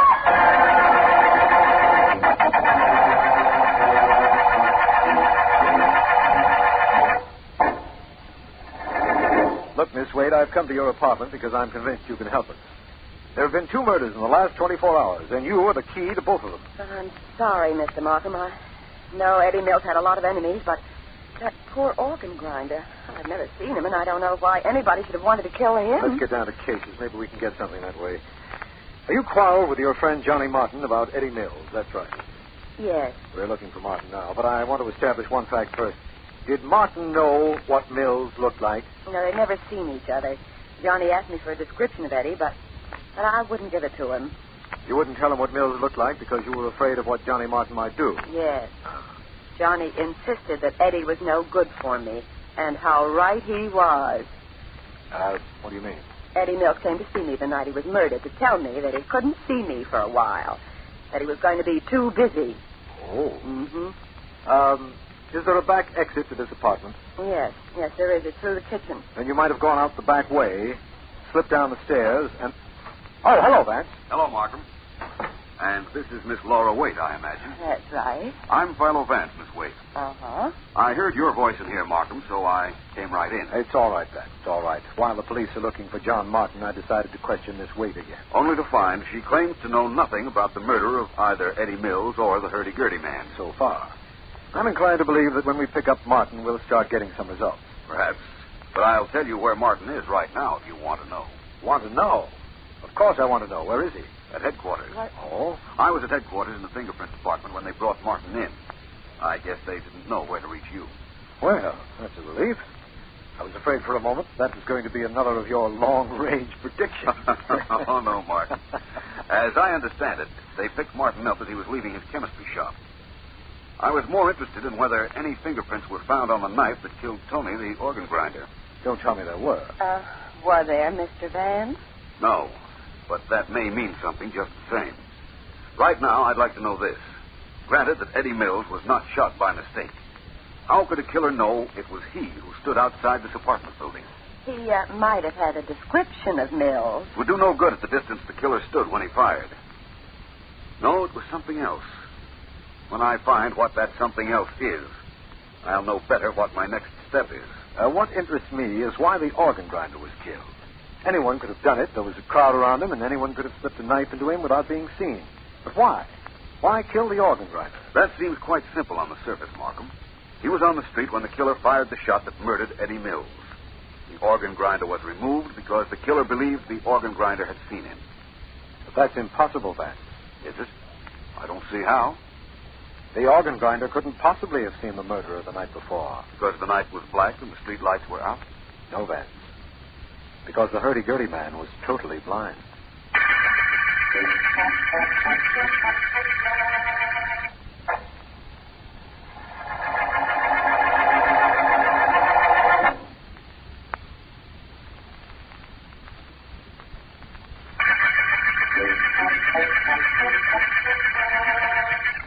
This is District Attorney Markham. The hurdy-gurdy murder case opened with the shooting of Eddie Mills, racket chief. Mills, we have learned, had incurred the enmity of Johnny Martin, sweetheart of Laura Waite, when he took Laura away from Johnny. Then, according to Laura herself, decided he'd be too busy to see her for a while. Mills was killed from a distance on a dark street on a dark night, just as he attempted to light a cigar. And an organ grinder on the same street was murdered the next day. I have left Vance with Laura Waite while I've gone to investigate a report that a hired killer was gunning for Mills. There's a little later. What am I supposed to do, Vance? Break down and confess just because you sit there staring at me? No. And although I'd like to compliment you, Miss Waite, I wasn't staring at you. I was thinking. Oh, you would like to compliment me, though. Well, that's something. I imagine there's quite a good deal I could say. Your color scheme, for one thing, very admirable. Oh? You like green? When it isn't overdone. Excellent contrast to your black hair, Miss Waite. I don't think you'd notice anything personal about me. Oh, please, Miss Waite, let's understand something. I was a man long before I was a private investigator. You're very attractive. That's funny. You know, I was thinking the same thing about you. Maybe you and I ought to do something about that, Vance. Any suggestions? What's on your mind, Vance? Right at the moment, my mind is being completely uncomplimentary. Oh? It wants to know whether you knew the organ grinder who was murdered. No, I never saw him in my life. I liked the subject we were discussing much better than the new one, Vance. Couldn't we just... Oh. Johnny, I thought you were at police headquarters. I'm out on bail. They had nothing to hold me on. I came straight here, Laura. Oh, this is Mr. Philo Vance, Johnny. John Martin, Philo Vance. How do you do? You're quite tall, Miss Waite. I've been meaning to comment on that. How tall are you? Oh, 5'10". Almost as tall as Johnny. He's about 6'2", I imagine. And I also imagine you'd like to know what that has to do with the solution of the hurdy-gurdy murder case. That's not our business. It's yours and the police's. Tony, the organ grinder, was a big man, too. I should say he was at least 6 feet tall. Well, what about it? Nothing. Nothing right at the moment. Miss Waite, I have to apologize again for this mind of mine. It goes off on tangents with little or no provocation. Anytime it goes off on a tangent that includes me, Mr. Vance, come back. I'll be delighted to see you.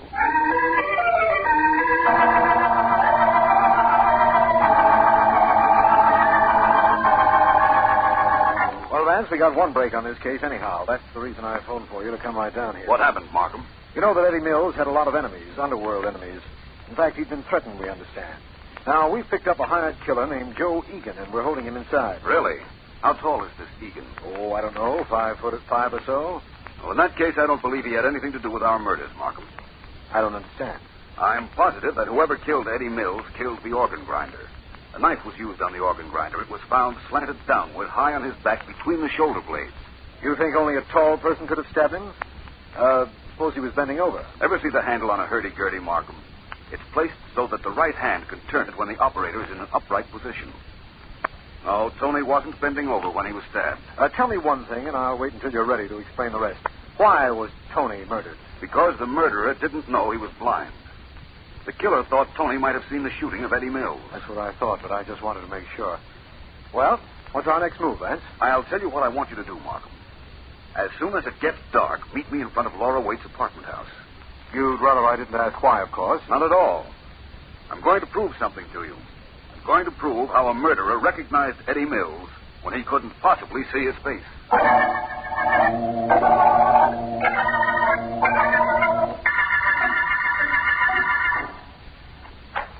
Johnny, you busy in the laboratory? A little bit. Why? A fellow named Philo Vance out here. He wants to see you. Oh, let him come in. Thanks.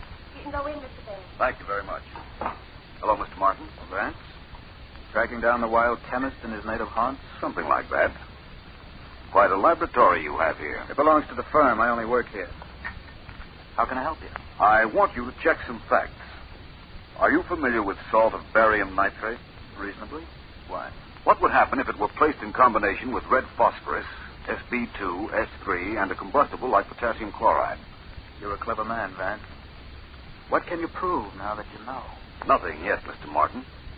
But you said I was a clever man. So you wouldn't want to wager I won't be able to prove it, would you?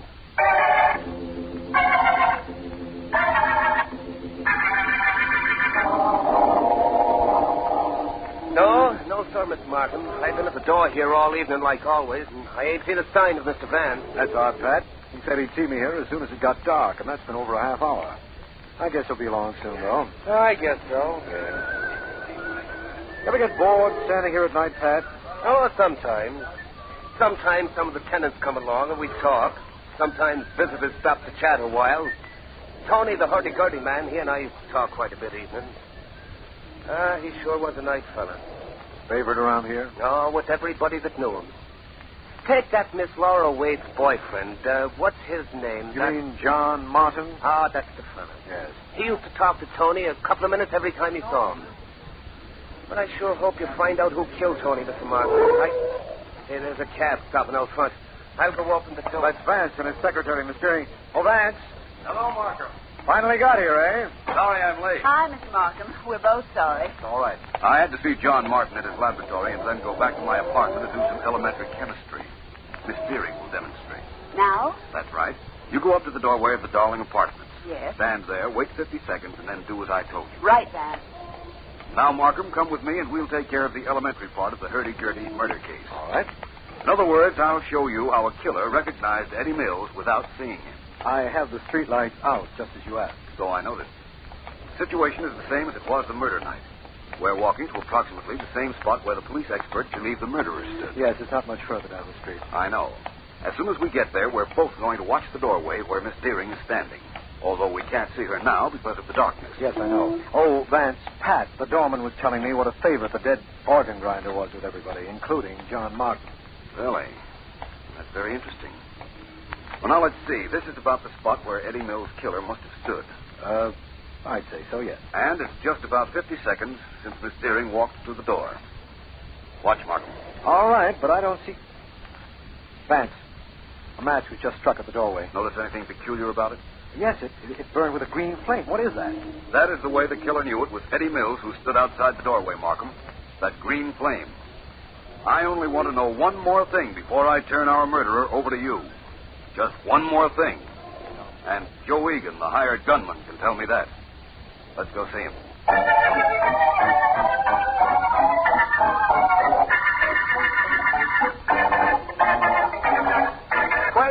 Questions. All I have is questions. 5 hours now, and cops just ask me questions.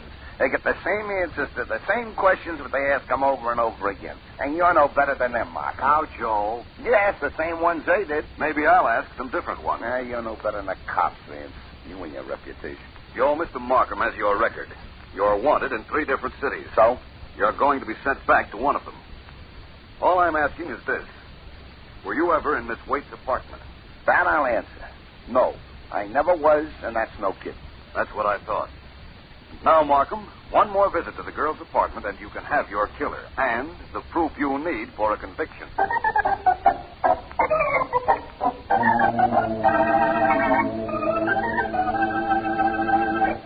Wade, you quarreled with Eddie Mills, didn't you? What if I did, Vance? Just asking in passing, that's all. Oh. And you, Mr. Martin, you had strong reason for disliking Mills. Well, all right, go on. Don't be belligerent, Mr. Martin. I'm merely being factual. I'm making no accusations. Yet, I want to describe why and how Tony, the hurdy-gurdy man, was killed, and in so doing, prove who our double murderer is. Go on, Vance. Well, Tony was a tall man, about 6 foot. Yet a knife was plunged high in his back between the shoulder blades. You're tall, Mr. Martin. 6'2", you once told me. That's right. You were a chemist. You knew you had mixed a curious combination of combustibles for the matches in Miss Waite's apartment. You knew they burned with a green flame so that it would flatter her coloring. She probably asked you to do that. Well, what if I did? What does that prove? Nothing, except that anybody using those matches outside of this apartment would reveal himself as having been inside this apartment. In order to get the match, of course. Exactly, Markham. Yes. When Eddie Mills lit a match outside the door downstairs, the killer saw the green flame and fired. Then, lest the organ grinder had seen the shooting, it was necessary to dispose of him the next day. But the organ grinder couldn't have seen the shooting. He was blind. We found that out after the murders, Markham. And so did the murderer. That's why our killer has to be Miss Laura Waite.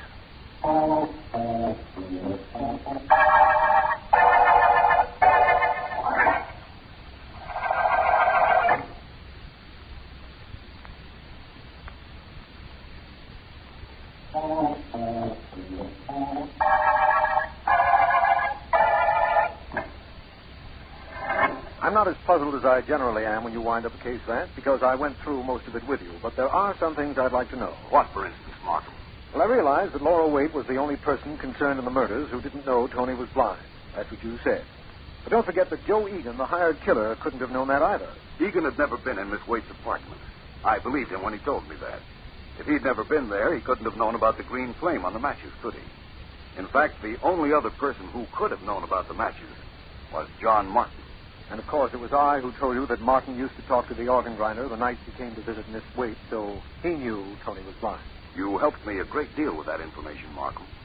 All the facts pointed to one big fact, that the killer was Laura Waite, who was tall enough and strong enough to have put the knife in Tony's back. Yes, her confession proves you were right, Vance. She's reached the end of her murdering string now. She's reached the end of her string, and we've reached the end of the hurdy-gurdy murder case.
Calling all detectives. Most treasure hunts are paper chases, but I once went on a hunt with a real treasure at its end. That is the situation on this page from my casebook, the casebook of Jerry Browning, private detective.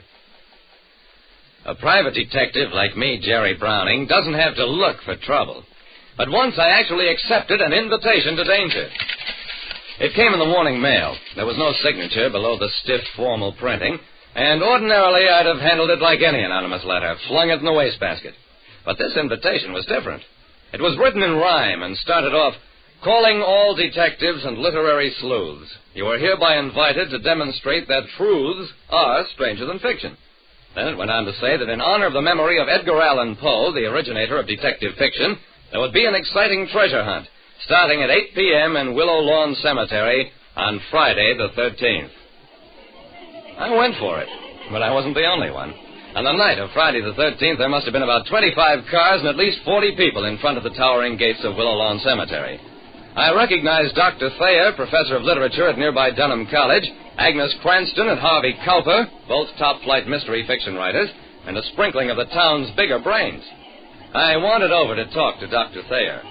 "Well, Mr. Browning, joining this sortie into mystery, glad to see you." I'd always admired that scholarly man.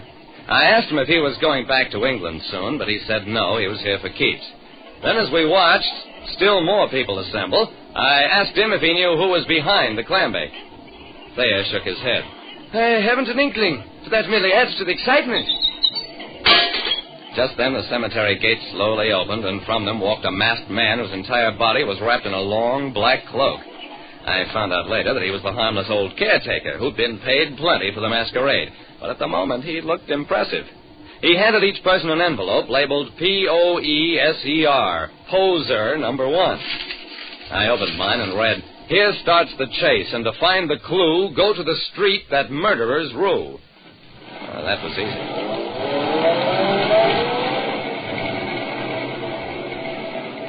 The reference was, of course, to Poe's story, The Murders in the Rue Morgue. And naturally, everyone headed for Wheeler Street, where the city morgue is located. It was a good try, but not good enough.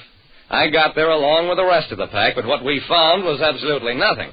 If I intended to find that treasure, what I needed was a hot new lead on an ice-cold trail. When I accepted a clever, rhymed invitation to a treasure hunt, I found out that it was going to be a difficult chase. A new idea suddenly struck several of the crowd. There was another kind of morgue in town, in the newspaper offices of the Daily Clarion.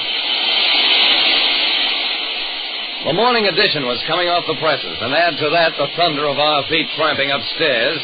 You can imagine that morgue was a plenty noisy place. The envelopes labeled Poser number 2 were stacked and waiting for us. This poser read, "Congratulations, you're on to the plan. Now seek and find the exclusive Dupin." This time, everybody seemed to go off in different directions. I headed for a phone book. There were 2 Dupins listed, Henry and J.W. I wasted no time on them. I played around with the French and English pronunciation and came up with D-O-O-P, Dupe, followed by the name Anne, a hairdresser. Her shop was on the ground floor of the Kenton Hotel. By now, the chase had narrowed to only 5 participants. Besides myself, Harvey Cowper, Dr. Thayer, and 2 people I didn't know were still in the running. I saw them all come up as I drove away with my envelope and poser number 3. This verse read, "It keeps time, time, time with an on-the-hour chime. So look where the pit and the pendulum blend. There in the cavern you'll find treasure's end." I found the clock, the big old-fashioned number with a pendulum, in the tower atop the Board of Trade building, which, of course, housed the pit, the floor of the grain exchange, the place where the traders operate. I walked into the deserted building, looked up, and out of the blackness above, something white floated down to me. It was the 4th and final poser. It's number 12, but not by lift when footsteps are much better. Just walk inside and please recall Poe's purloined letter. The 12th floor housed the shop of Curran and Lorgan, one of the country's biggest dealers in rare books and manuscripts. I used a skeleton key to unlock the bookshop door. The shelves were lined with rare books, but I knew exactly what I was looking for, a volume by Edgar Allan Poe. There was only one such book. I opened it and found that it was really a box, and inside the box there was some manuscript paper. The writing on it began, "Once upon a midnight dreary, while I pondered, weak and weary." Wow! Talk about treasure. I was holding the original handwritten manuscript of Poe's great poem, The Raven. I figured it was worth thousands, and now I understood the treasure hunt. What a publicity stunt. I put the manuscript in my pocket, locked the door, and went on downstairs, got into my car. I reached out my hand to turn on the ignition, and as I did... Oh, I never knew what hit me. When I came to, the manuscript was gone. So was my assailant. And 2 husky cops were holding me.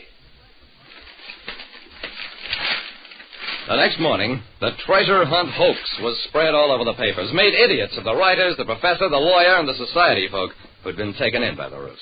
But mostly the laugh was on me. Jerry Browning, unwitting aid to theft.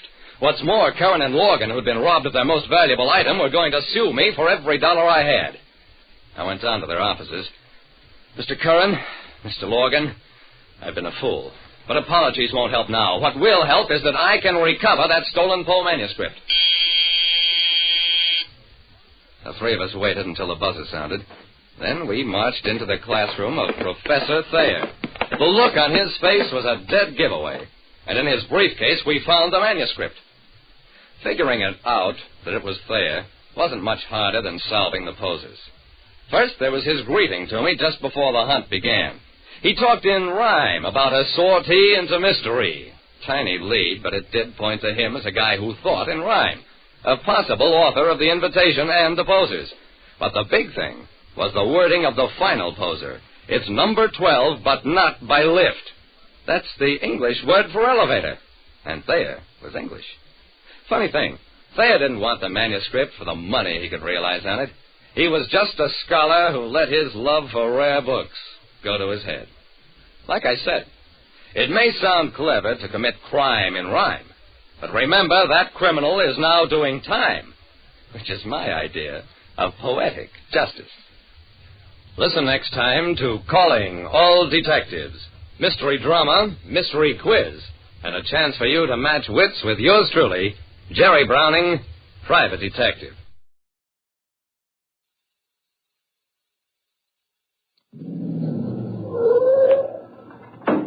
Well, here we are, mister. The Pirate's Cove. Only bar in San Pedro catering to the seafaring trade we ain't tried yet. You're sure of that, huh?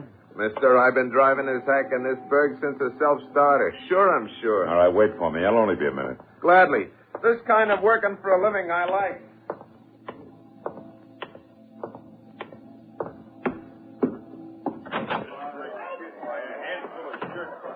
Sonny, I said, you just insulted this lady who happens to be my guest. Hey, Bucket, put a hand on this, will you? Well, what's yours, mate? Little information, Bucket. I was looking for a guy named Lash Louderback. He's a friend of mine, about 6'6". He's built like a battle wagon. He takes his whiskey by the cushion. Lash Louderback. Buddy of yours, huh? Yeah. Why, what's wrong with him? He ain't got any manners, landlubber. He swings before he so much as talks. Do you? Oh! You see, Buddy, Lash Louderback tore this joint apart less than 2 hours ago. It took 5 of us to get him out of here, so when you catch up to him, tell him to come on back. Tell him the drinks are on the house. Like this. You got that message straight, sweetheart? Sure he is, Casey. He looks like a bright boy with a good memory. Right, Buddy? Right, Bucket. I've got a great memory.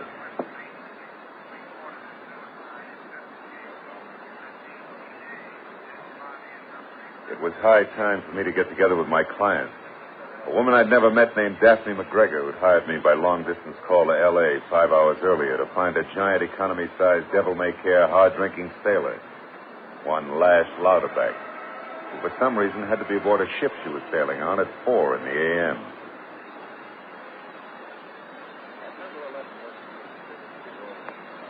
When I announced myself at the hotel desk of the San Pedro Biltmore and after a check call was told to go to room 113, the old Rouen-type night clerk who pointed the way arched one eyebrow until it nudged his toupee back. I saw why when I was at the door of 113. Come right in, Marlowe. Daphne McGregor was long, bluffy black hair, gently framing a face that was the color and texture of melted caramels. Glinting sea-green eyes and full lips that were tinged supple coral red. They turned up at the corners and something a little more than a provocative smile. Come back into the patio, Marlowe. I was just feeding the cat. Just feeding the...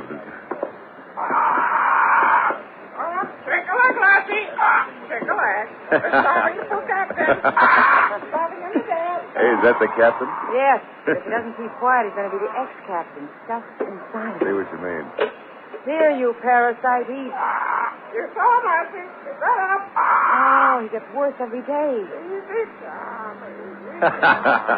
Well, Marlowe, I see by that bruise on your cheek that you found Lash all right. No, Miss McGregor. I only found some unhappy people who Lash had found earlier. You mean you don't know where he is? Marlowe, it's late. We've only got 3 hours left. Yeah, You saw nothing. You saw him. Shut up, you. Come on in the other room, Marlowe. Thank you. Frank, like the real reason you offered me $500 to tear this boozer away from his bottle? Yes, there's no boozer. I could explain. Not according to the gentleman at the Pirate's Cove. Anyhow, your reason, Miss McGregor? Definitely. My reason, Marlowe, is very simple. Black pearl. Missing necklace worth thousands, maybe, huh? No, a missing bed worth millions. You mean on the hat shell? The real thing? Real and rare. What do you drink, Marlowe? Johnny Walker's juice? Yeah, it's fine. Can I help you? Okay. Oh, thanks. Now, Marlowe, listen hard. There isn't time to go over this point. Happy days. You too. Marlowe, my father was the best navigator in the Pacific. He was drowned last year in the storm at sea. He left me 2 things. The captain there and a map to a fortune. A bed of black pearls located on Parrot Island. My father named the pearl find the Parrot's bed. That's part A. Part B is Lash Louderback. Louderback and Teddy Peterson. Lash, the man you've got to find, is a crackerjack American sailor who lost his first mate's papers to jumping ship and going. And Peterson also a wild man from? No, anything but. Peterson, Marlowe, is half the size and weight of Lash, but twice as smart. He has a bad leg, lost a cane. I met them shortly after the war in Honolulu. They had $30,000. I had the map. We teamed up. Came back here, bought all the divers' gear, and arranged for passage on the island later. Ship that leaves tonight, huh? It'll be 6 months, Marlowe, at least, before I could find another scow. If we miss this, I don't want to wait. Yeah, but tell me, if Lash can't be found, why don't you and Peterson sail without him? Good question. But the answer is that. Rupert Semblin, a British-born Malayan-raised louse who's right here in San Pedro now and who knows all about my plans. And because of Semblin, we tried twice to buy the map and 3 times to steal it. I hid it in the lining of Lash's coat. A fact which Lash does not know. And Peterson does? Yes. I sent word an hour ago via a bellhop in writing, of course, to Ted's rooming house. It's 118 North 3rd Street. By the way, no call. 118 North 3rd, huh? Lash stays there with him? No. We figured it would be harder on Rupert Semblin if we lived in different places and he had to guess who had the map. Lash is at the YMCA, but don't waste your time. We haven't seen him since he checked in. Now, Marlowe, you know it all. Yeah, all except where I might find Lash. That brawl at the Pirate's Cove doesn't seem to tie into Rupert Semblin. No, but Rupert or one of his little dagger men was no doubt following Lash. It's our only chance. You can find Semblin at his importer's office. It's a hole in the wall near the dock. 21 Harbor Road. 500, I promise. Thanks. There'll be another 500 if you bring Lash back before 4 a.m. Anything else? One item, Daphne. Is there a chance that either Ted Peterson or Lash could cross you up for the map? No, right. I can get to the island itself without the map. Sooner or later, I'll find them. So you see, they'd have to kill me as well as kill me. $1 million in black pearl. Well, I'm on my way. Goodbye, Daphne. I'll do my best. Oh, Marlowe. Huh?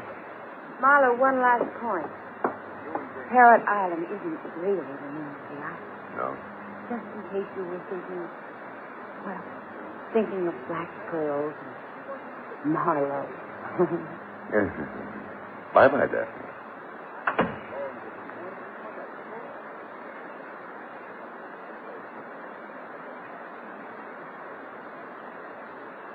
Harbor Drive belonged near the docks, all right.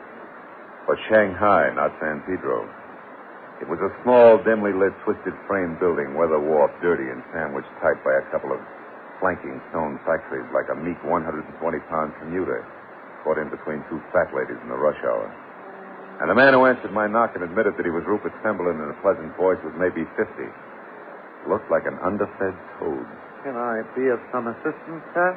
Yeah, I hope so. My name is Marlowe, Mr. Semperlin. I'm an investigator for the San Pedro Port Authority. Yes. Yeah, we're looking for a sailor in trouble named Lash Louderback. Do you know him? Why, yes, I do. No. Haven't seen him for months, though. Not since Honolulu, I believe. Now, Mr. Marlowe, if you'll excuse me, sir, I'm quite busy. A load of invoices, you know. But if you'll call tomorrow, I'll be only too glad to go into this further. Good night, sir. Semperlin had invoices to attend to, like I had to spend the night mounting butterflies. I knew that as well as I knew that the take he had done had been at somebody behind me. So when I turned and started away from the place, I slipped my right hand around the .38 in my pocket and thought of Daphne McGregor's remark about Brother Rupert's little dagger man. But just then it came. A knife a foot long that splintered into the wooden porch behind me. Before I could get back to my seat, the small, shadowy figure with raised arm I glimpsed behind a step-down Hudson was across the street and into an alley. And when I was there and after him, I found only moonlight and the empty, cracked pavement and a long, long line of loading ramps. I knew I was licked. But it wasn't until I turned back toward the man with the invoices that I knew just how badly. Number 21 Harbor Road was lights out and one parked Hudson missing. Obviously, Mr. Rupert Semperlin hadn't wanted to be followed. Now, Ted Peterson's rooming house on North 3rd Street was my only chance of picking up a lead on Lash Louderback.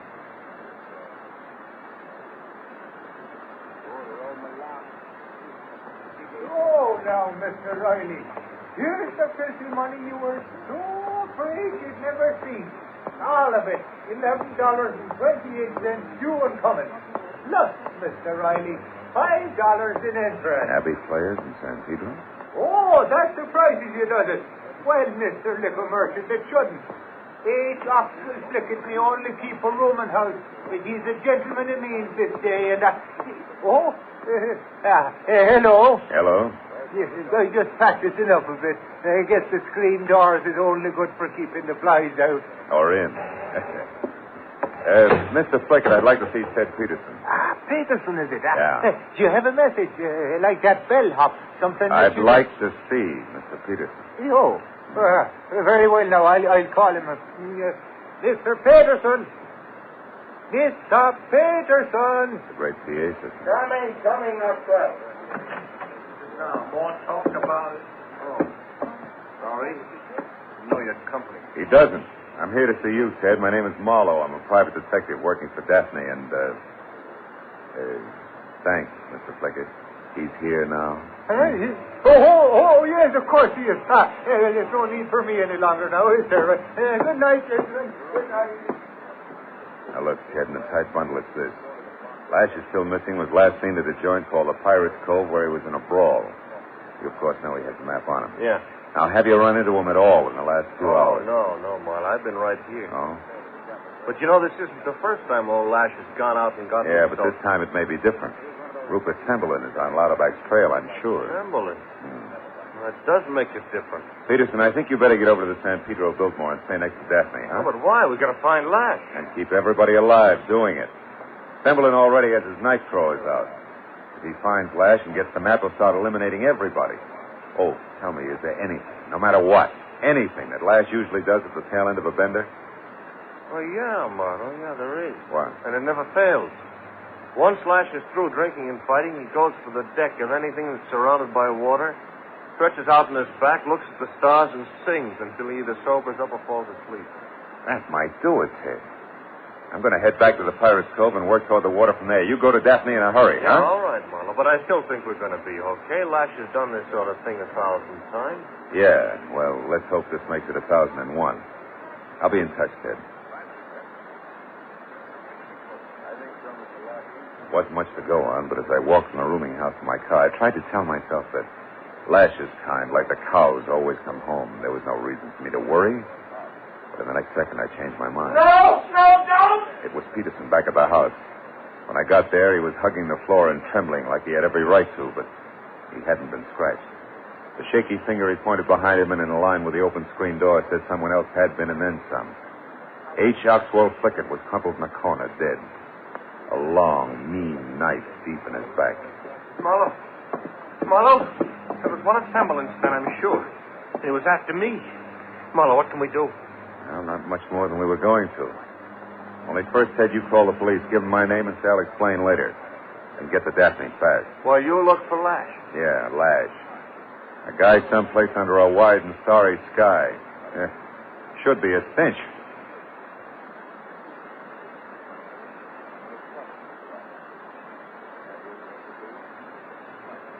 Ed Peterson was still staring at the knife between the landlord's shoulders as they went down the stairs and out on the clammy waterfront street again.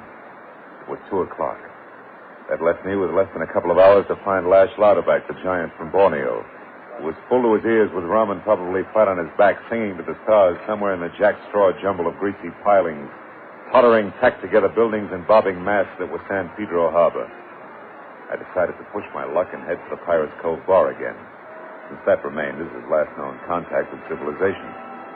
I parked on a side street away from the place and walked to the corner. Bucket, the owner, was just closing up. I watched as the last of his steamy clientele staggered off down the street, and then, while he fought with the stubborn lock on the door, I moved up behind him. Some of these days... Hey, Bucket. The joint's closed. Don't you jerks ever get tired? Shove off. Go on. Beat it. Keep your shirt on. We've got a conversation to finish. I'm still looking for Lash Louderback.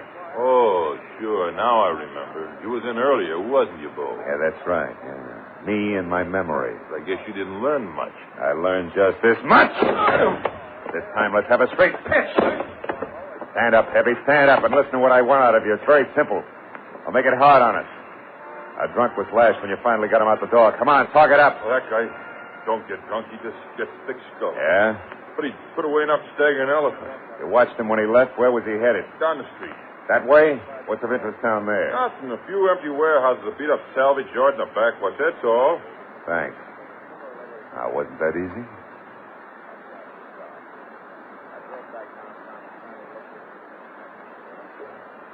The street narrowed to a dark, silent alley that tunneled for 4 blocks between hulking warehouses. Finally opened on a sagging, rusty graveyard for old ships and ended abruptly at the brink of a stagnant backwash marked dead end. So I stopped and turned around, and that's when my headlights picked up a woman. She'd been leaning against the piling at the water's edge. She looked into my headlights for a minute, then flipped the cigarette away and sauntered toward the car. This ain't private property, honey. I got a right to be here. Who says different? You cop. Always. Every time. Oh, wait a minute, sister. I'm no cop. Uh-huh. So I'm taking the night off anyway. You picked a swell spot for it. Been here long? Why? Maybe I like all these old dead folks. Maybe I get a friendly feeling from them. Yeah, could be. Also, maybe you saw an oversized sailor with a full head of steam boil out this way, huh? No, afraid not, honey. What did you hear him then? If his singing voice compares with the rest of them, you couldn't have missed. Look, baby, it's worth $10. Keep it. I heard somebody singing. I'm out there on the hulk someplace. Spooked me.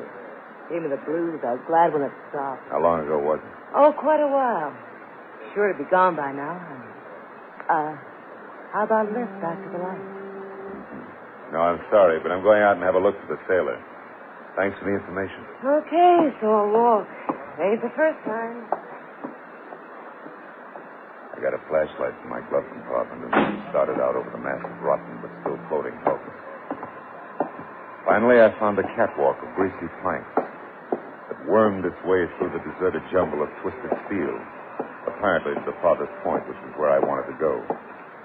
I was halfway out when I got an uncomfortable hunch that I was being watched. I stopped and listened. There was no sound except the slow grinding of metal as the black water below surged softly. So I went on. The last ship was a squat, ugly barge. Beyond it was the open harbor. I played my light over the deck through a hatch and saw that the cover had made new scratches in the rust. I got it open and stabbed my light down inside. 8 feet below, at the foot of an iron ladder, was the body of a big man, face down. On the back of his coat, dead center, was a large red stain where a knife had been. I had 1 foot on the ladder when that hunch came again. This time, with plenty to back it up. I shot my light along the catwalk and for an instant caught a glistening yellow face. It was Rupert Semberlin. He ducked and ran.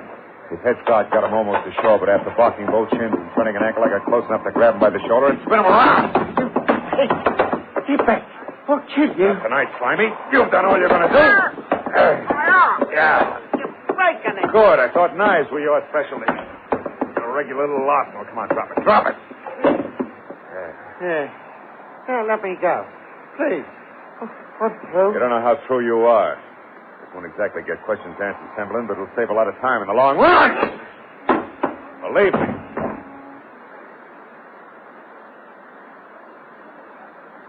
I tied Semberlin's wrist to a 1.5 tons of rusty anchor chain with a long piece of wire, which I figured would hold him just in case he woke up before I got back.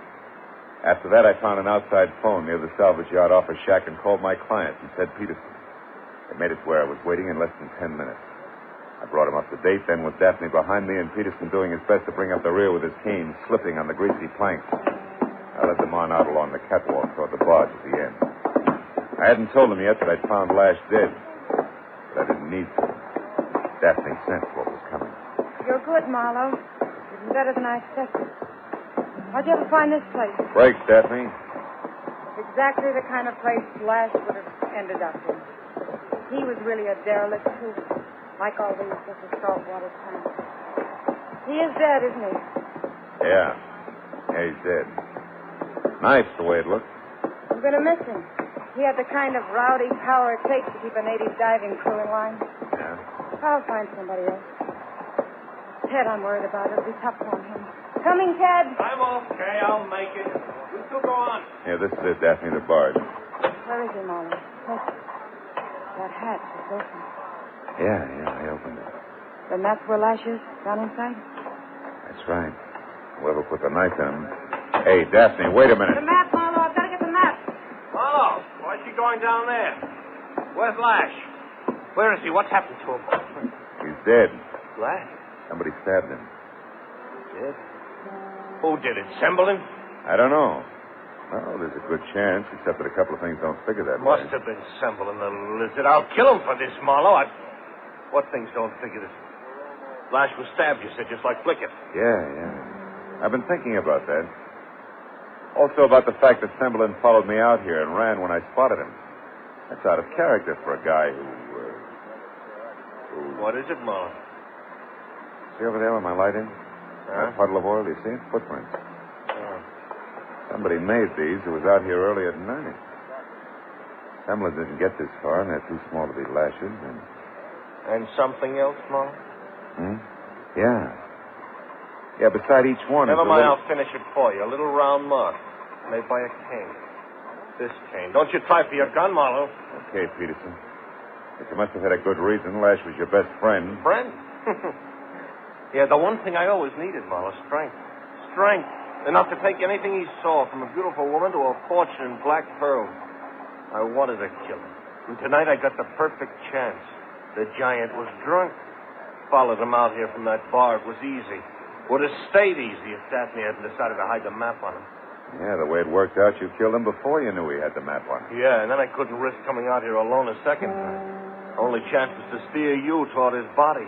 But I didn't want you to find too much, Marlowe. I didn't want you to get too nosy. Too nosy like your landlord, Flickett, maybe? Exactly. He knew I lied to you about being home all night.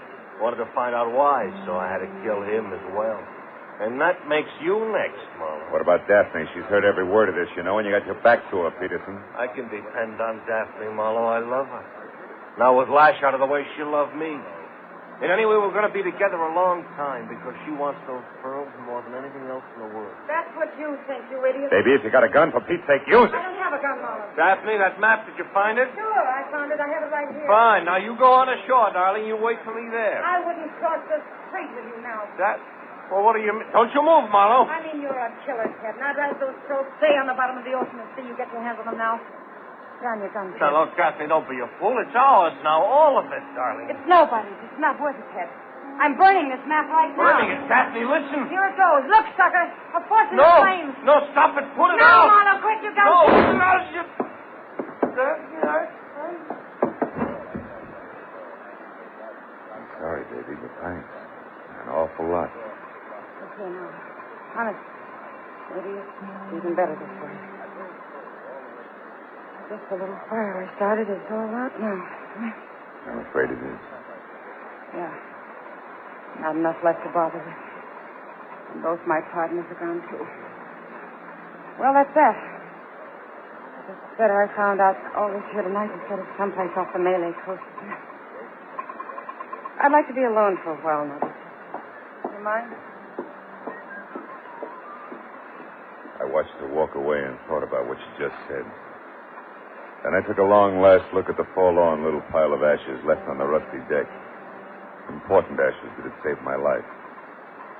Then I looked closer and saw exactly what I expected. Daphne McGregor was walking fast when I caught up with her. I took her arm and turned her around. Hello, Mr. Marlowe. Where's that map? Well, out on the barge. Ruined your Christmas. What you burned out there was a couple of paper napkins in your purse. I said you were good, mister. You really are. Sure. You'd rather burn both feet off than lose that map, wouldn't you? Natural.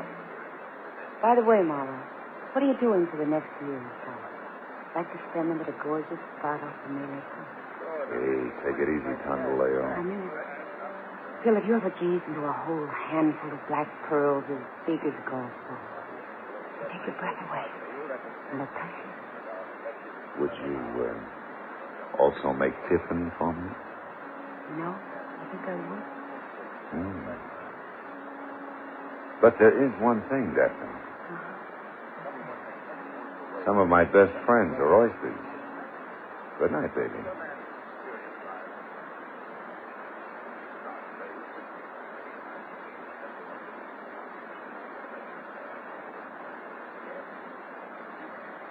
A beautiful green-eyed girl on a tropical island, surrounded by a bed of black pearls. Something to think about.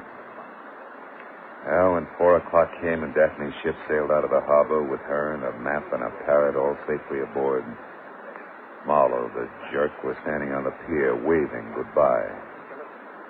Waving goodbye.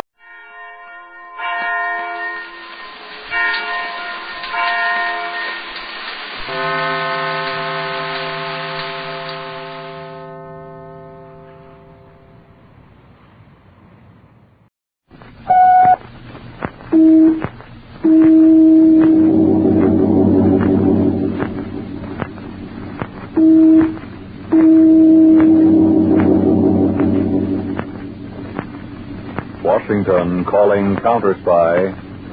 Washington calling Counterspy.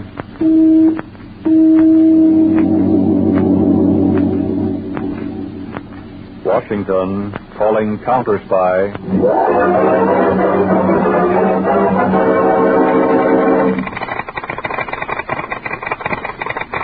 Harding, Counterspy, calling Washington.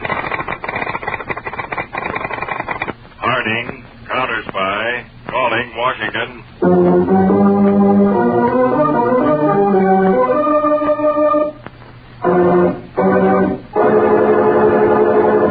Phillips H. Lord, Counterspy.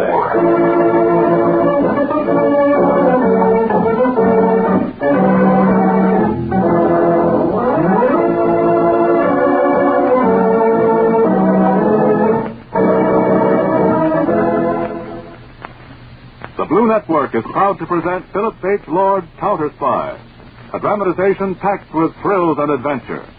The fascinating portrayal of undercover agents working against enemy spies within our borders.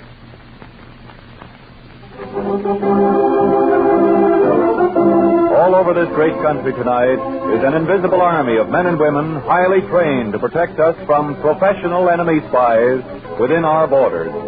Imagine chief counterspy of them all as David Hurdy.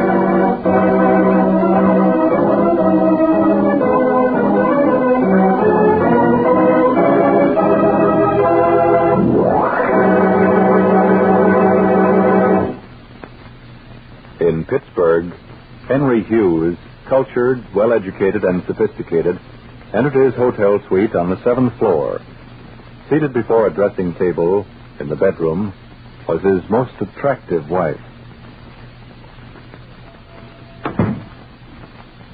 Hello, Laura. Fixing up a little? You're late, Henry. Oh, some matters down at the office. Guess I'll send for a drink. Want one? Already had one. Oh, having a drink alone, eh? Perhaps you weren't alone. You swine! You insinuating pig! You come in with a saintly way you have it. I know where you've been. At the office, yes, the office, with lipstick all over your collar, night after night. Coming in thinking I don't know. You think I'm a fool? Stop it, you little hellion. Hellion! I gave up everything to you. Decent family, money, position, honor. I followed you every place you've gone for 10 years. You sham, you fake traitor! What's that, Laura?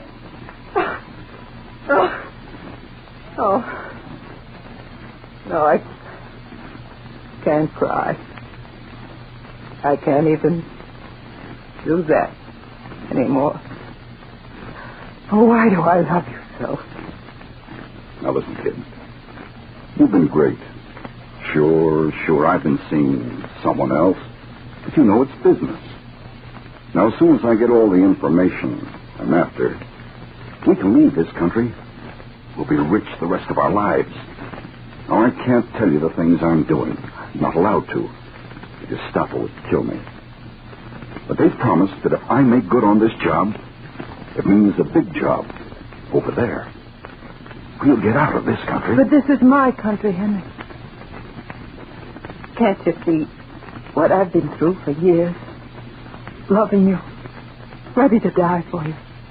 But cheating all the time on my country. Which means more to you? Your country? Or me? You. There. That sounds more natural.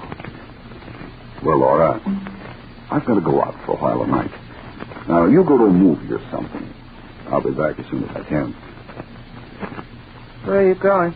I've got to drive over the mountain to Connersville. It's about 90 miles. You lie.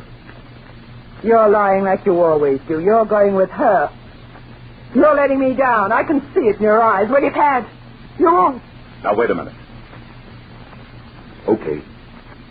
Okay, come along. I'll prove it to you. You mean you want me to go with you? Yes, I'll prove to you that it's business. We'll have some drinks, drive over, and make a good time of it. You mean it, Henry? I'd rather have you with me than anyone else. Oh, I'm such a fool. But I do love you so.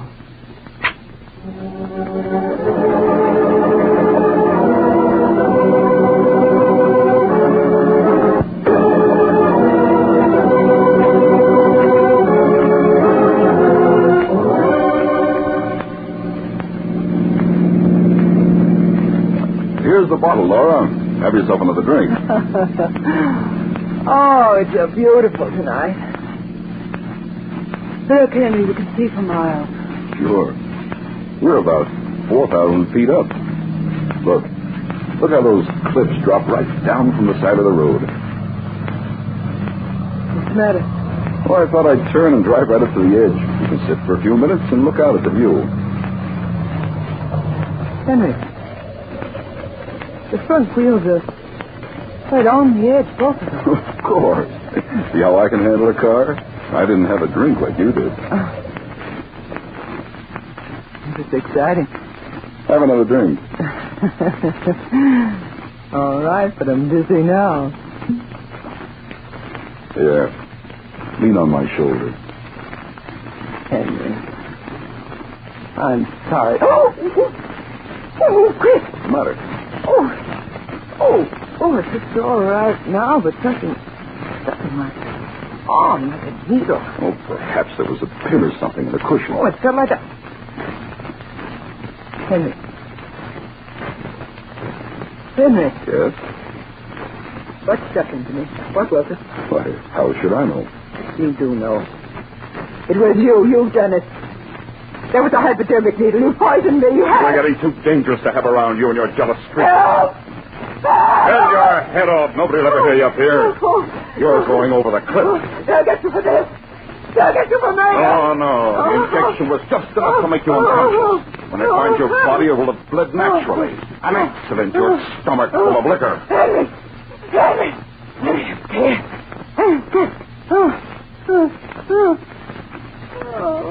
Oh.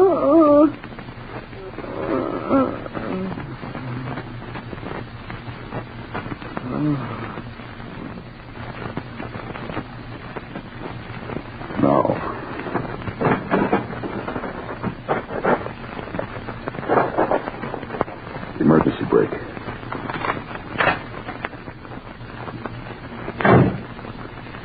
Happy journey, my dear. Now to get the front wheels over.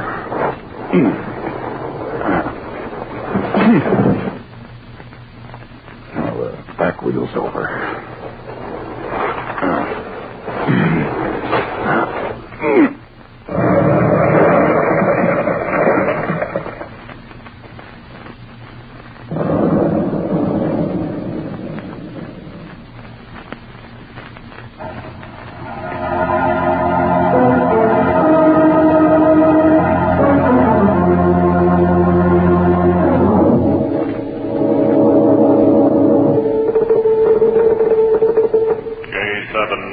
Counterspy headquarters, Washington.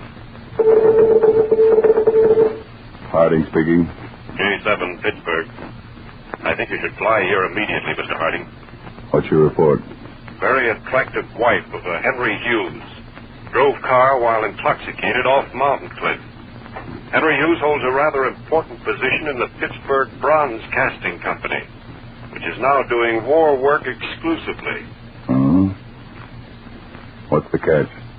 She's supposed to have driven off the cliff while intoxicated, but the ignition wasn't turned on. The key was in the lock, turned off. Quite remarkable. In defense work, huh? Have a complete report ready. I'm flying immediately.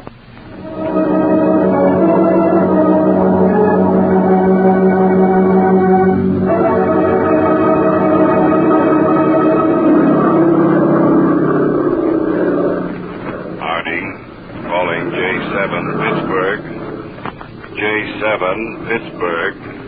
Check. Come in. Just had a thought. Check on the bookkeeper of the Pittsburgh Bronze Casting Company. Find out everything about him. We'll arrive in about an hour.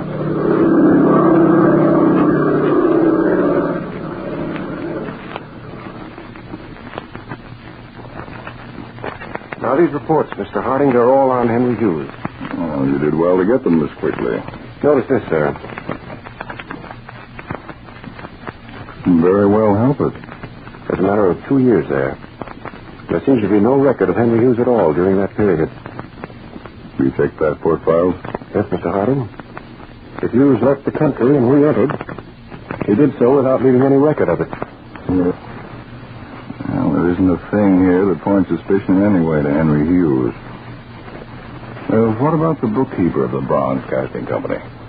Elmer Bruce, 65, small of stature, light hair, blue eyes. Lives with wife, both regular church attenders. She's a Sunday school teacher. They have a daughter and 2 sons, 1 grandchild. Bruce is very well thought of by his neighbors. He's a great lover of books. Goes to the library at least 4 nights a week. The library, huh? Quite a scholarly chap. I think I'll drop over to the library and see if Bruce happens to be there.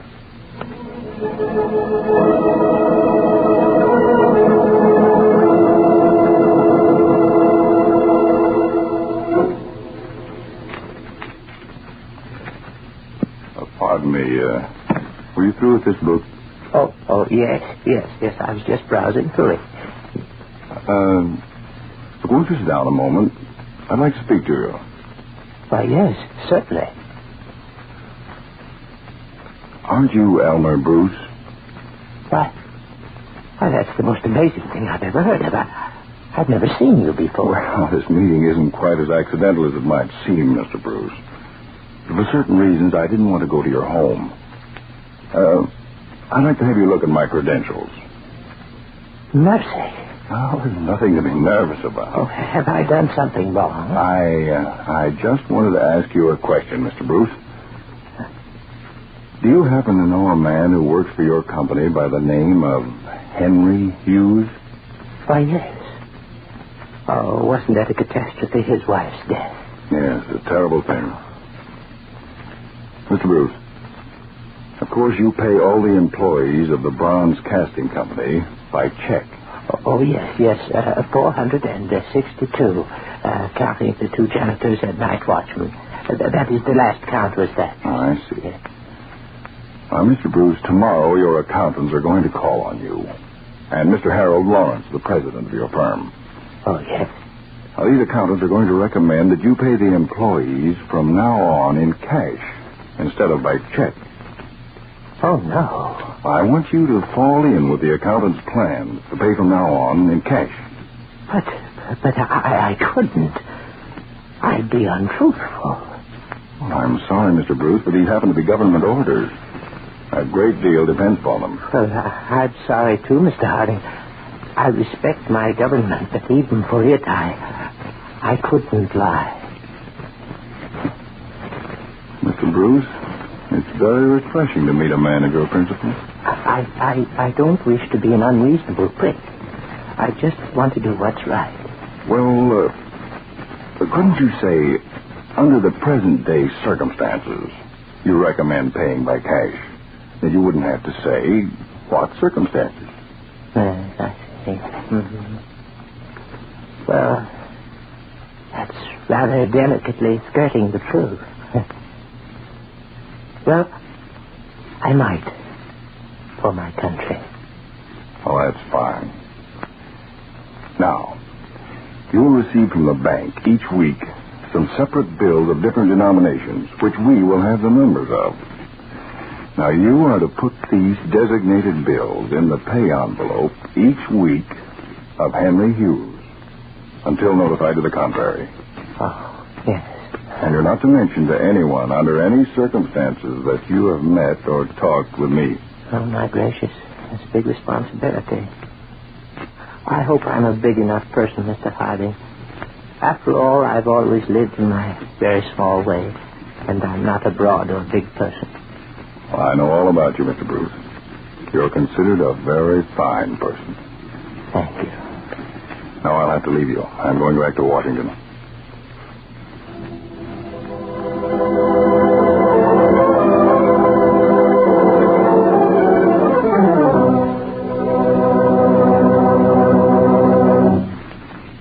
J7 has just arrived from Pittsburgh by plane, Mr. Harding.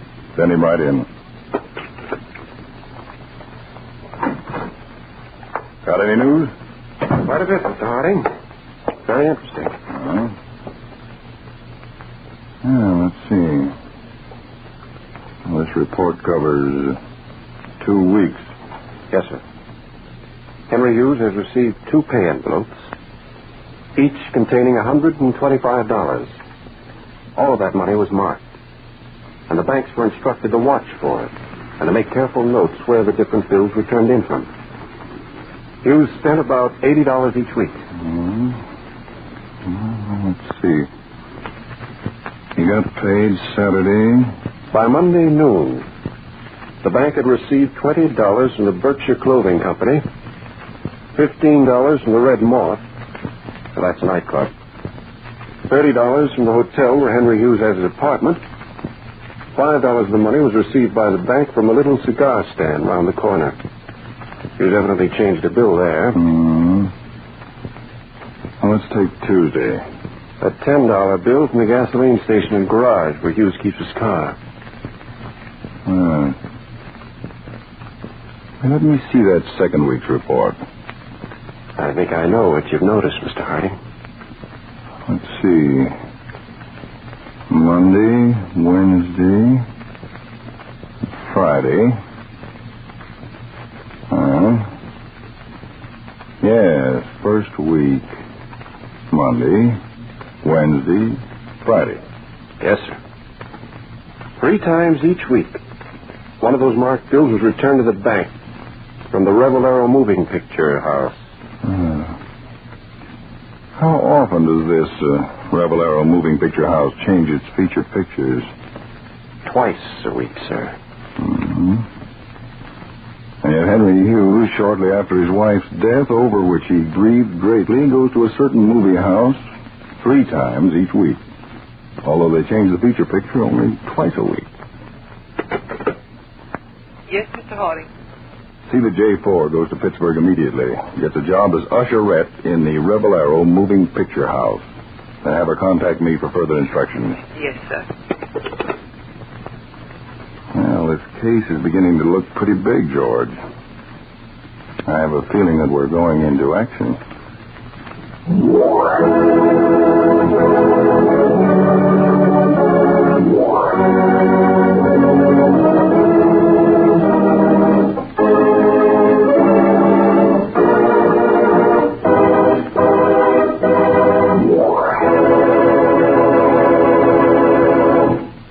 We'll continue tonight's case of Counterspy in just a moment. But first, here is a message of vital importance to women and girls who want to take an active part in the war effort. Your country needs you and needs you now as a student nurse. The need is so great that 19,000 student nurses will have to enter mid-year classes in January and February. Will you be one of them? You won't attack the enemy, but you'll fight. You'll fight pain. You'll fight casualties. Even as a student, you'll release some experienced nurse to help our fighting men on the fields of battle. Here is a direct call from your country. To answer it, women and girls between 18 and 35 who are citizens and high school graduates in good health should write to Student Nurse, Box 88, New York City. That's Box 88, New York City, and they will give you full information.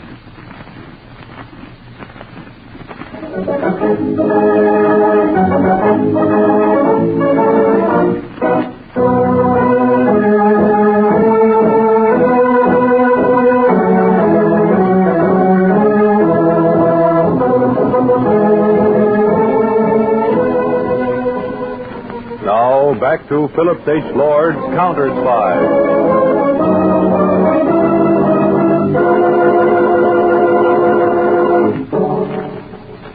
J4 reporting to Harding from Pittsburgh. J4 reporting from Pittsburgh. Harding speaking. Proceed. The man in question entered theater at 4:10, went down center aisle to row D, asked girl to remove coat from a seat, and sat down next to her. After a while spoke to her, and from then on they carried on conversation. This happened Monday and Wednesday. The same girl each time. Who was the girl? Phyllis Lawrence, daughter of the president of the Bronze Casting Company. What? Yes, sir. Oh. I'll contact you later. Yes, Mr. Harding. I'm leaving for Pittsburgh immediately. Tell J7 I'm going to call on Mr. Lawrence, president of the Bronze Casting Company.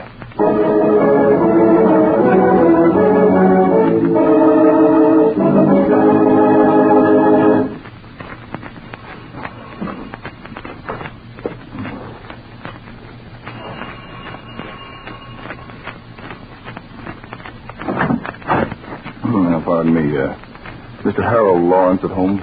He is, sir. Card. Yeah, ask who's calling. You kindly take in my card, if you please. Step in, sir. Thank you. If you'll wait, sir, I'll take your card to Mr. Lawrence. Certainly.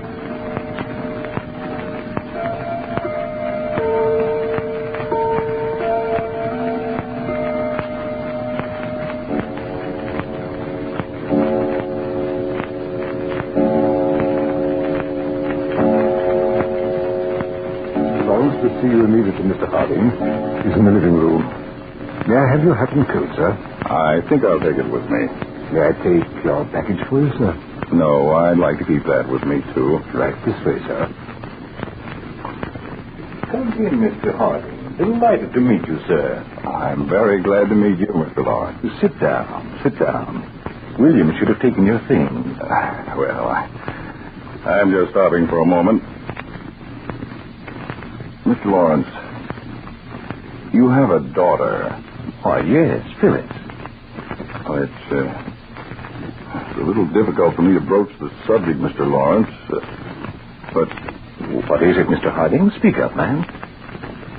But are you aware, Mr. Lawrence, that your daughter is quite interested in a certain gentleman? Why, no. Phyllis has many gentlemen friends. I don't think she's partial to anyone especially. Well, I'm afraid, Mr. Lawrence, that I must tell you that she is. Just a moment, Mr. Harding. I'll respect you and your position, but whether my daughter is partial to any young man or not is none of your business. Well, I don't blame you for saying that, Mr. Lawrence. And believe me, I'd never be here if it were not for a very serious purpose. What is it? Well, the young man that your daughter happens to be interested in is in the employ of our enemies, Germany. Now, let me get this straight. My daughter, you mean Phyllis? Yes. She's interested in a man who's a German spy? I'm afraid so. No, you're wrong. Who is he? A man employed by you. Henry Hughes. Oh, no, Harding. Hughes' wife Phyllis doesn't even know him. Besides, his wife was just killed. Why, Hughes is a fine man. I'm sorry, Mr. Lawrence, but Henry Hughes is a member of the German Gestapo. He's lying. It isn't so. Don't you believe him, Father? Phyllis, have you been listening? Yes, Henry isn't a spy. He's a patriotic American, just as patriotic as you are. Henry who, Phyllis? Henry Hughes, if you've got to know. I've loved him for months, but I wouldn't see him. Then when his wife was killed, I didn't see why I shouldn't see him. He's honest, he's decent, and I'm not ashamed. I love him. Phyllis, do you know what you're saying? I can't believe... Mr. Lawrence, I'll leave. I think this is between you and your daughter. Father, this man has tried to poison your mind.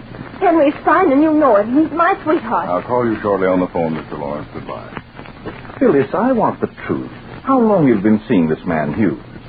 How do you know he isn't what Mr. Harding said he is? How do you know? I do know, and he loves me. Ask him. He didn't love his wife anyway. He told me. Ask him. I'll ask him nothing. You've been meeting him behind my back. You've been lying to me about where you were going.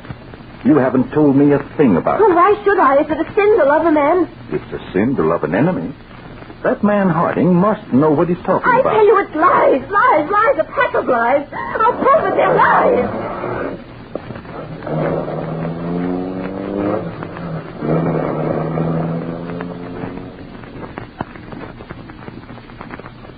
I can see under the shade. Harding's driving off in his car. Henry, that fool, that stupid ass. I'd like to have my hands on him. He's killing his wife that's led up to this. I told him not to. But he was afraid of her. She got so jealous. We've got to get out for this. Things have gotten too hot. No, it isn't all up yet. Henry's driven over the mountains tonight. The Counterspy evidently haven't arrested him yet, and we can see that he doesn't talk. On his way back here, he's found with a bullet. Yes. Let's get the car. I'll drive and meet him. Do you think Harding was suspicious of us? Not. Harding thinks you're a respectable businessman, and I'm your innocent daughter led astray. They aim to warn us. We're safe if we can do away with Henry before he talks. What's that? What? That package by the chair. Right there. Oh, that's where Harding was sitting. Must have been in such a hurry he forgot it. Wait a minute. It's a short-wave set. Oh, quick. Harding left that there to trick us. He's heard everything we've said. Quick. The car in the garage. Don't stop for a thing. Come on. You drive.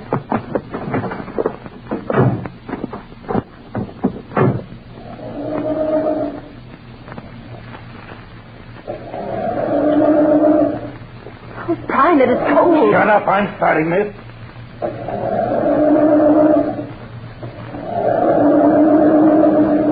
I'm afraid it won't go. Yes, the distributor cap is missing, and I wouldn't move either one of you. Two of my agents are in the back and have you covered.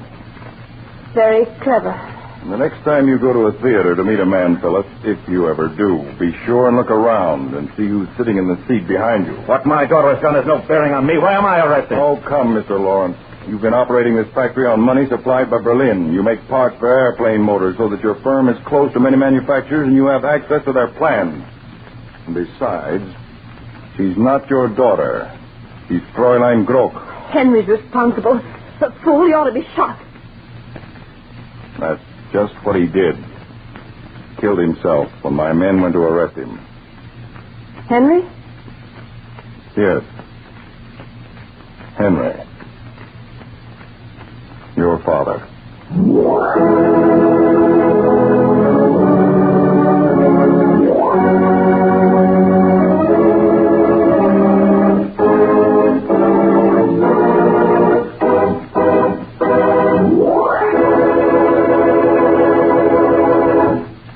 back in just a moment to tell you about next week's exciting Counterspy case. But in the meantime...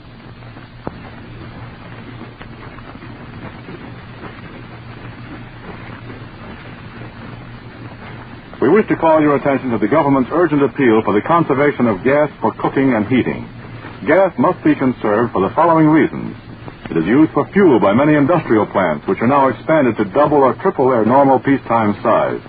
And it is used widely in the manufacture of armor plate, gun barrels, and similar equipment, which must be hardened or molded at extremely high temperatures. Because its flame is freer from impurities than the flame from coal or oil, gas is used almost exclusively in these processes. And gas is in itself a raw material for certain products. Synthetic rubber, for example, and ammonium nitrate, which is used in the manufacture of explosives. That is the why, and now here's the how, of gas conservation. Don't use the kitchen range to heat the house. If you heat with gas, keep your house below 65 degrees. Cook with a low blue flame. Use hot water sparingly. Those are directions direct from Uncle Sam. Now, they may not sound as intriguing as an assignment to track down and capture enemy spies, but the conservation of gas, practiced by millions of soldier citizens on the home front, will be echoed in cheers of victory from our fighting men, because the conservation of gas will help give them equipment and weapons they need.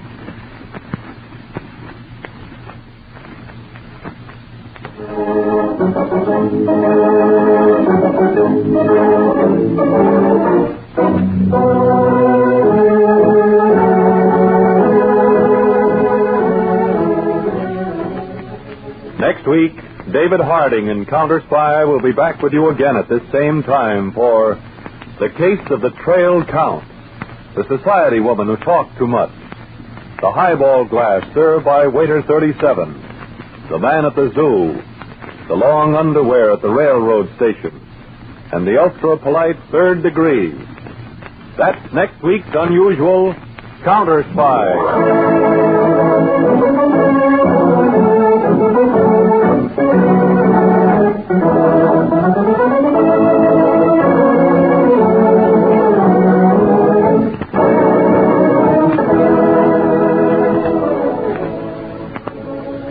11 days till Christmas. Give the present with a future. The greatest gift of all, a share in America. Give war bonds and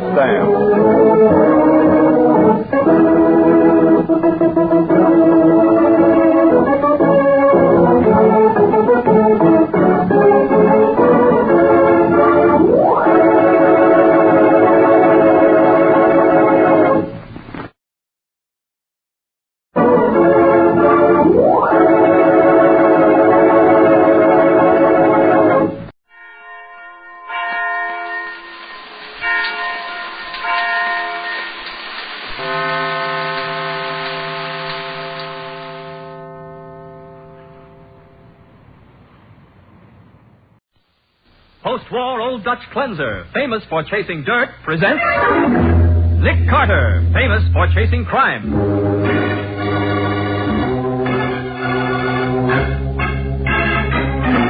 Every week at this time, two great names are joined, as new post-war Old Dutch Cleanser brings you one of the most resourceful and daring characters in all detective fiction, Nick Carter, Master Detective.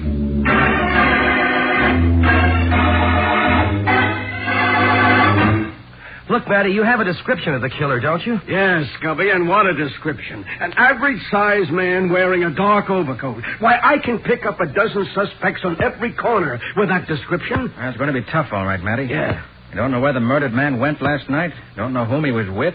Don't even know where he was killed. Aren't there any clues at all, Nick? Just one, Scubby. And you're looking right at it. Yeah, a fine clue that is.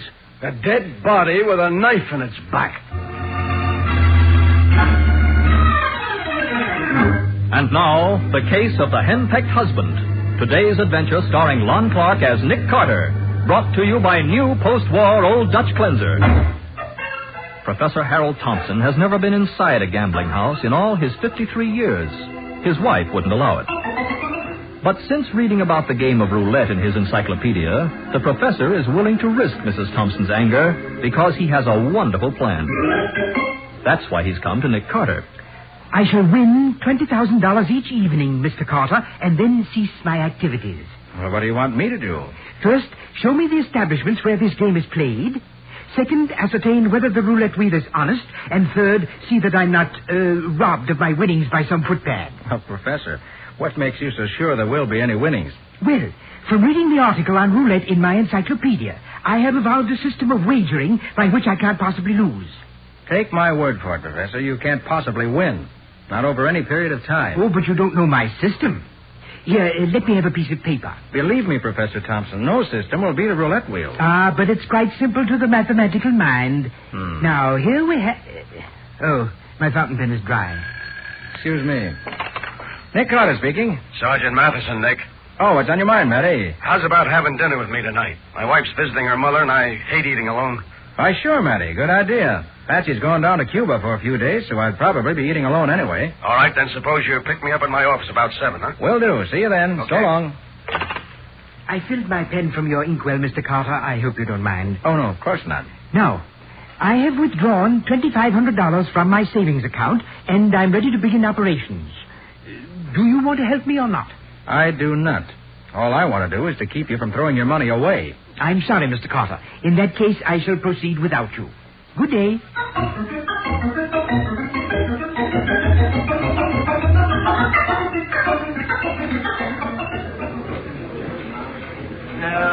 Hey, Daisy, take a look at the little old guy at the roulette table. Hey, he's doing all right, isn't he? Yeah, he's doing too good. Hey, look, maybe I ought to go over and get acquainted, huh? Yeah, feed him a couple of drinks and keep him playing till the house gets those chips back. Mm-hmm. I don't want him leaving here with that kind of dough. Number 4, flat. Oh, there you are. Why, you lucky boy. You won again. But of course, I intended to. I was standing right behind you. Maybe I brought you luck, huh? Today's my birthday, you know. Really? Mm-hmm. Well, you must give me your address so that I can send you some flowers. Flowers? Are you... Here, I brought you a drink. Place your bets, ladies and gentlemen. A cocktail? Oh, but I mustn't. My wife never allows me to take intoxicants. Oh, go on. It won't hurt you.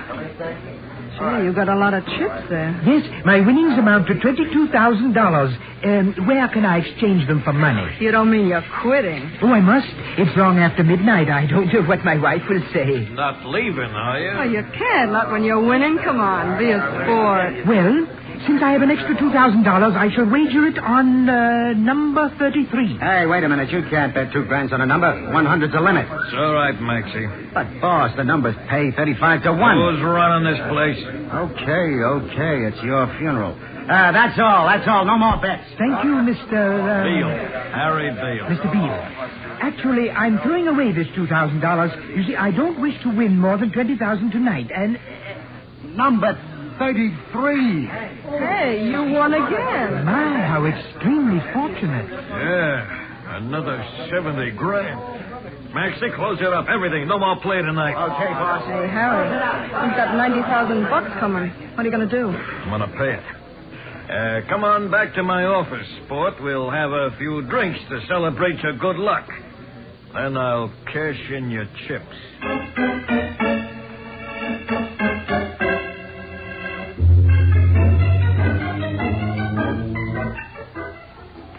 Imagine me winning all this money. Imagine. Oh, my. Come on, Palsy. You'll be all right when you get in the car. Oh, he's all right now, Maxie. Oh, but I should have been home long ago. Hey, maybe you'd like to stop for another drink before you go home, huh, Prof? Oh, no, Miss Gilmore, no. I might become a bit tipsy, and my wife... She don't like drinking, huh? My wife doesn't like anything. My wife doesn't like anybody. Except her brother Wilfred, of course. He's been visiting us for 9 years. Yeah. Here's the boss's car, Prof. This blue convertible. Pile in. Very well. I shall drive. Oh, no, I'm driving, chum. You sit in the middle. Okay. Oh, where do you live, Prof? Far away. In the suburbs. Eastview. Oh. Hey, Maxie, it's going to be too windy driving out there with the car all open like this. You better put the top up, hadn't you? Nuts. The hell do 'em good. I assure you that I am quite capable of driving. Hey, Prof, grab your hat. What's it? Too late, it's gone. Oh, so it is. Well, if you will let me No, out... you sit still. I'll get it. Thank you. Thank you very much. Now, let me... Cross, what are you doing? You don't want to get behind the wheel. Maxie's coming back. Cross, turn around. Go back for Maxie. Thompson never turns back. What's the matter with you? I was thinking of my wife. If she could see me now with you, Miss Gilmore, she'd murder me.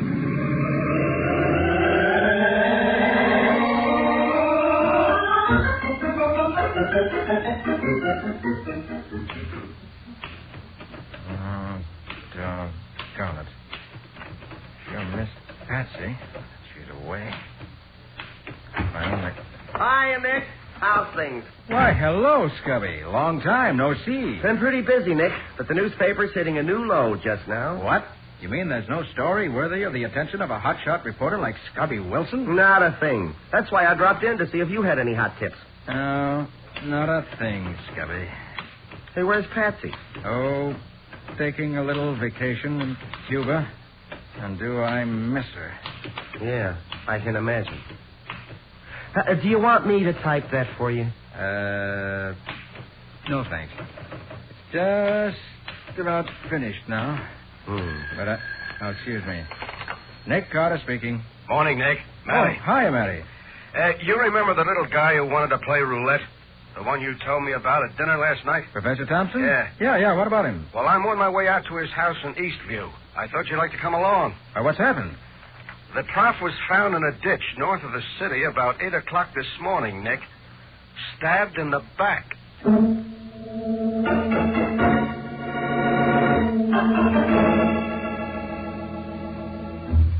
When did you see your husband last, Mrs. Thompson? He left immediately after dinner last night, and... Is your name Mrs. Thompson? Well, now, look here. Never mind, Wilfred, dear. I feel strong enough to talk now. Now, don't excite yourself, Hannah. Remember your indigestion. All right, now, Mrs. Thompson. You know, I suffer terribly from nervous indigestion.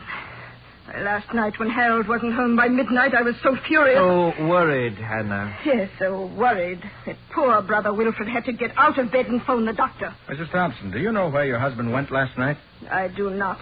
Some den of iniquity, no doubt. What makes you say that? No respectable place would keep a man out after midnight. You're right, Hannah. When the doctor left at 1:30, I told Brother to lock the front door and bolt it. Well, the medical examiner says Professor Thompson was killed at least an hour later than that. And we found him clear on the other side of town. Did you say he'd been robbed? That's right. His pockets were turned inside out. If his pockets were empty, Matty, how did you identify the body so quickly? His initials were in his hatband, Scubby, and the inside pocket of his overcoat had been overlooked.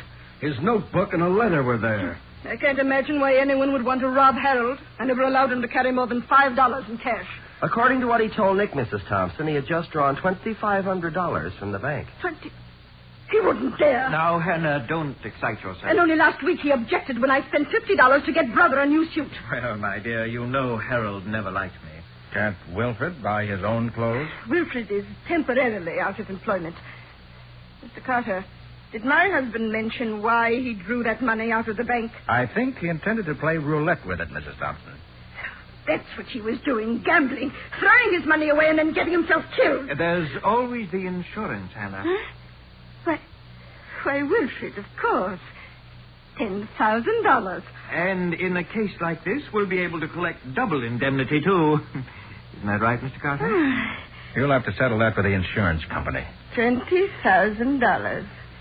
Well, brother dear, I guess everything is all right after all.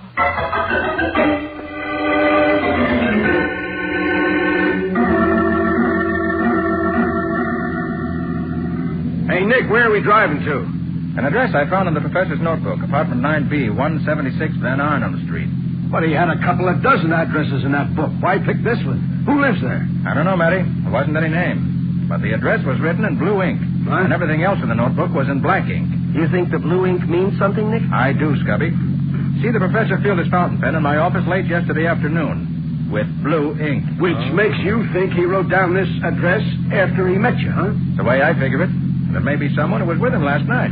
Well, 176 should be in this block. Yeah, this building on the right's the only one that looks like an apartment house. Yeah. I can't see the number, but there's a guy walking over here that ought to be able to tell us.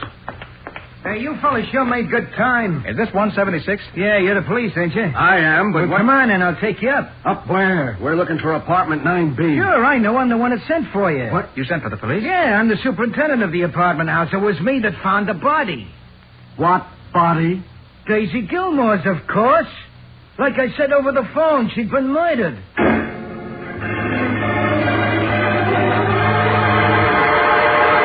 And so the address in the dead professor's notebook had led not to a solution of the case as Nick hoped, but to another murder. We'll see what happens in just a moment.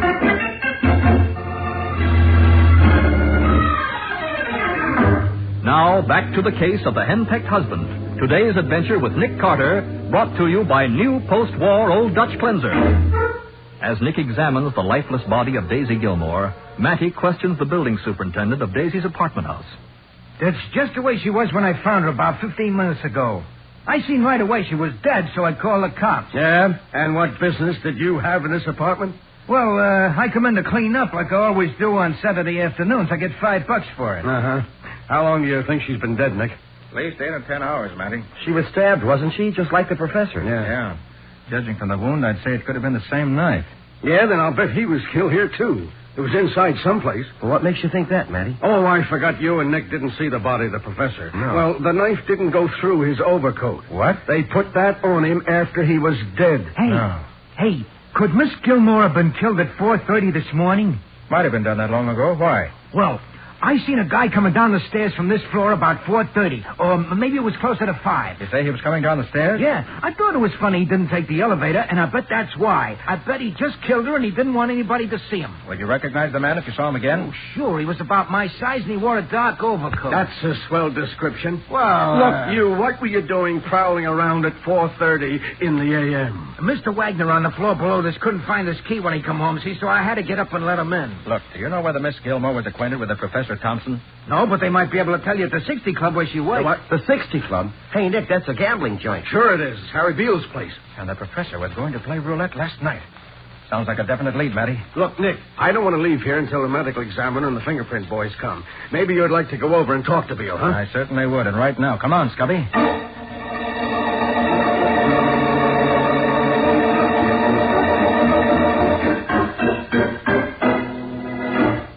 I'm Harry Beale. What about it? I'm trying to find out whether a Professor Harold Thompson was in your club last night. Hey, Maxie, the guy wants to know if we saw the prof last night. Is he kidding? And you do remember him. I wish I could forget him.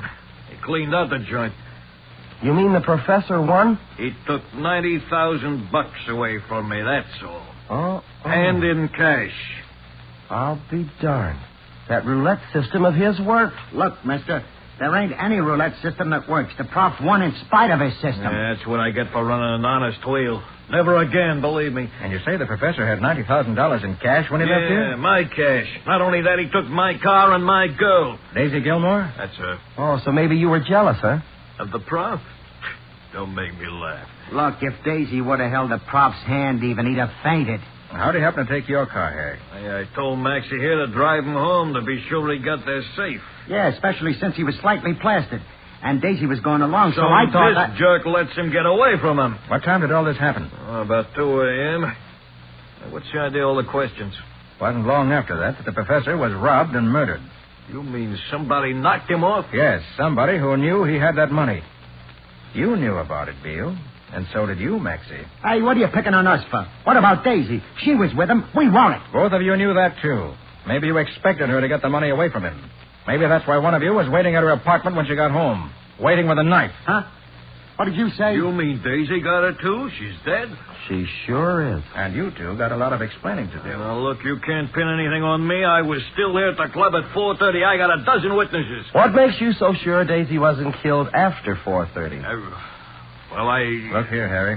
The superintendent of our apartment building saw a man leaving between 4:30 and 5, and he says he'd recognize that man if he saw him again. Maybe you'd better come down to headquarters and let him take a look at you. All right.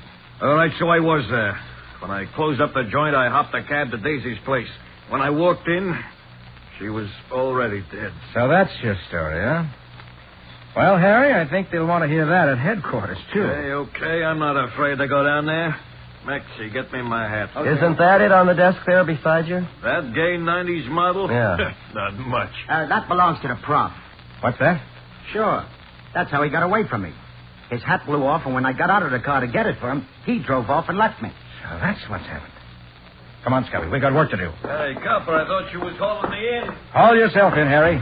I'm going after the real killer.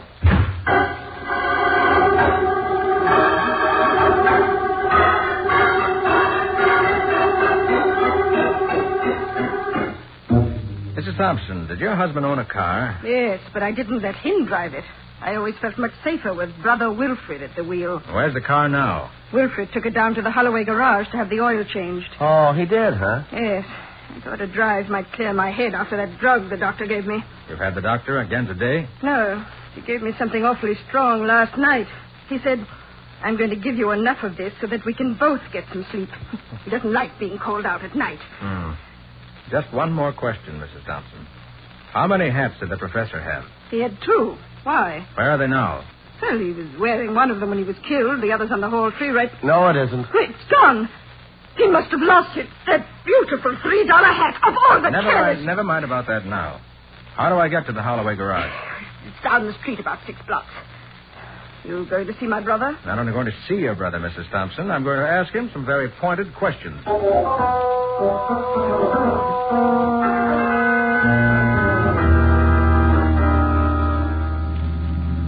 Look, Nick, you're not really sure that Wilfred killed the professor, are you? I'm positive, Scubby. Okay.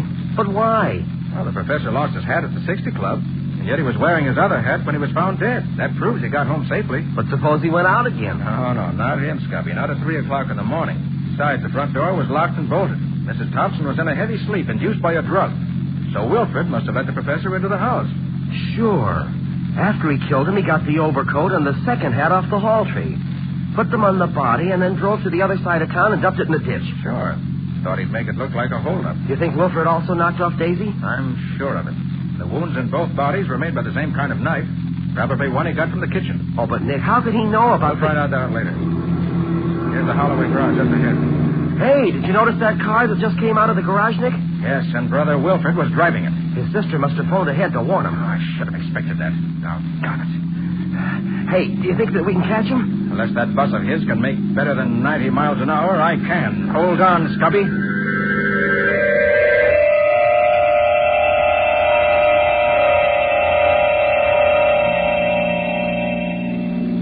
We're gaining on him. It won't be long now. Oh, brother. Hey, you weren't kidding when you said hold on. Can't you even slow down on the curbs? Not if I want to catch this guy. Well, take it easy. We're almost up to him now. Look, Scubby, I'm going to pull up alongside of him. Do you want me to yell at him to pull over? No, it won't do any good. He knows what we want. Sure, but I'll have to force him over to the side of the road. Well, he's not slowing up any. And I'll crowd him some more. Hey, Nick, look out! He's cutting into us. Little over, Pete, Nick, watch it!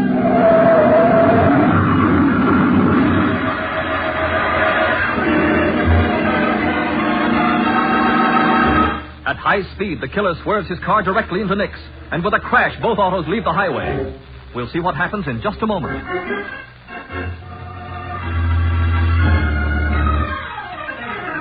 Now for the conclusion of the case of the henpecked husband. Today's adventure with Nick Carter, brought to you by new post-war Old Dutch Cleanser.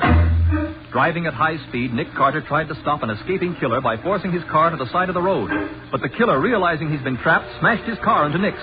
With a crash, both cars left the road. It's now a few moments later. Oh, brother. Oh, was that a narrow escape? You hurt, Scubby? I don't think so. All my joints seem to work okay. Well, how about you? Nothing serious, I guess. You know, for a minute there, I thought we were going to turn over. It's darn lucky we didn't. Darn lucky I had good brakes. I managed to slow down a little before he hit us. Come on. Holy cow.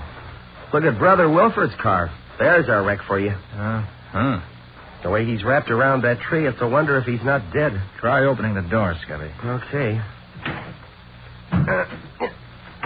No soap. It's jammed, but good. In that case, we'll have to bust a window and haul him out that way. Look out, I'm going to hear this rock. Let her go. Well, listen to that. Brother Wilfred's still alive, I'm glad to say. All right, give me a hand, Scubby, and we'll get him out. Yeah, sure thing, Nick. My head. Oh, skip it, Wilfred. Save your strength. I'm dying. Yeah, and Mattie's just dying for a little conversation with you. Come on. Let's go down to headquarters.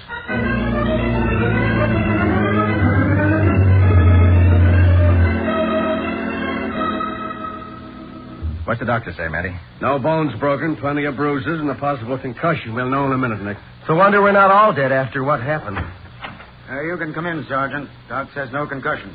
You can talk to him if you want to. Brother, I sure do. Come on, Nick. You too, Scubby. Okay.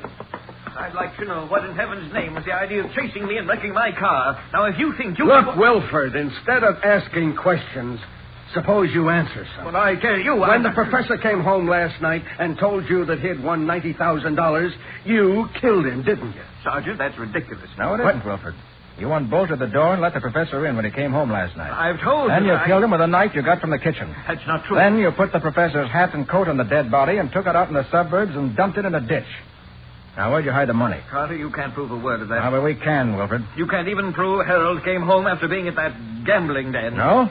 When the professor was found, he was wearing a hat that he had left on the hall rack and the hall rack of his home when he went out for the evening. Well, nevertheless, You didn't know that he left the hat he was wearing at the club, did you? He left his hat at the... He did. And with Mrs. Thompson asleep under the influence of the opiate, you were the only one who could have let him in, because the door was bolted. All right. I did kill him. The old tightwad. Come on, Wilford. Where's the money? In a shoebox in my closet. Look, how did you find out about Daisy? I saw her sitting in the car when I let Harold in. And knowing she could swear that he got home safely, you had to get rid of her. Well, So you asked the prof about her, and he told you everything. He even gave you her address, which he'd written down in his notebook. All right, if you know everything, why ask me? We'd just like you to hear you tell it, that's all. So long for now, brother. We'll have a confession ready for you to sign in a little while. Oh, Nick, do you still have that notebook? The one with the professor's roulette system in it? Sure I do, Scubby. Why? Well, I was just thinking I'd sort of like to copy down the system he figured out to beat the game. Scubby, are you nuts? No. If he could win $90,000 with it, why, I don't see why Scubby, I can't possibly... Scubby. You ought to know better. Whatever the professor won, he won in spite of the system, not because of it. Oh, yeah, sure, Nick. You're right. But I'll bet I can write a swell story on it for the Sunday paper.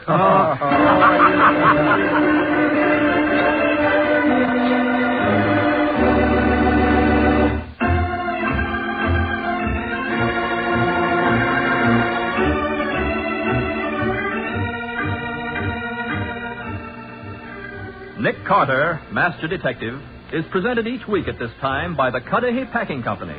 It is produced and directed by Jock McGregor and is copyrighted by Street and Smith Publications, Incorporated. Ed Latimer plays Matty. John Kane is Scubby. Today's script was written by Jim Parsons.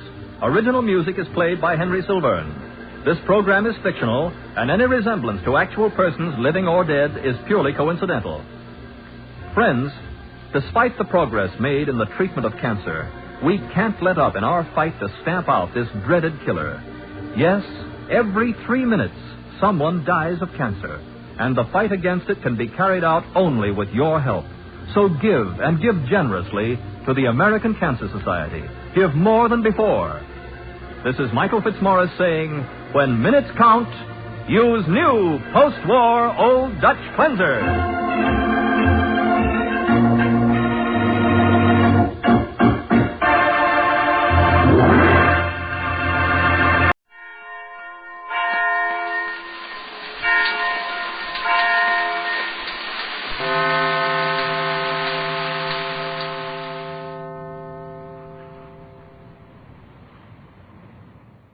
NBC presents, transcribed, Frank Lovejoy in Night Beat.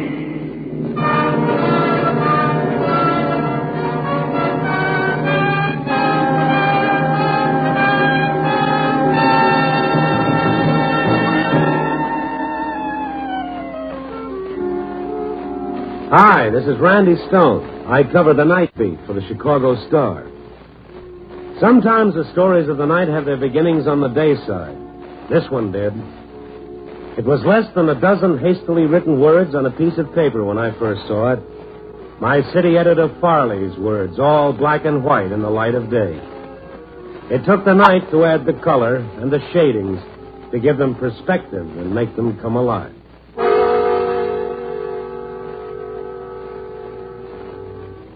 It wasn't quite 5 o'clock in the afternoon, but the lights on Michigan Avenue were on. And I was going to work with Farley's words folded in an inside pocket. Specifically, I was on my way to meet a man named Riley Johnson. More specifically, Mr. Johnson owned a small plastics manufacturing plant on the south side. Most specifically, Mr. Johnson was giving the plant to his employees. I haven't met a real live humanitarian in weeks. This I had to see. Yes, can I help you? I'm Randy Stone, Chicago Star. I'd like to see Mr. Johnson. Well, he's busy at the moment, Mr. Stone. Can I wait? Yes, if you like. Have a chair. Thank you. News travels fast, doesn't it? That's what everybody says. How does it feel to be an owner? Oh, I wouldn't want to be quoted, Mr. Stone. I really have no opinion at all. A guy hands over a business to you and you have no opinion? That's almost a story in itself. I think it's up to Mr. Johnson to make statements to the press. Ah, you see, you do have an opinion. Hey, Edie, can I see Johnson? I'm afraid it'll be a while. This gentleman's waiting. This is Mr. Stone, Mr. Guthrie. All right. How do you do? Mr. Guthrie is our plant foreman. Mr. Stone's a newspaper reporter, Jim. Oh, you Randy Stone? That's right. I'll see if Mr. Johnson can see you now. Thank you.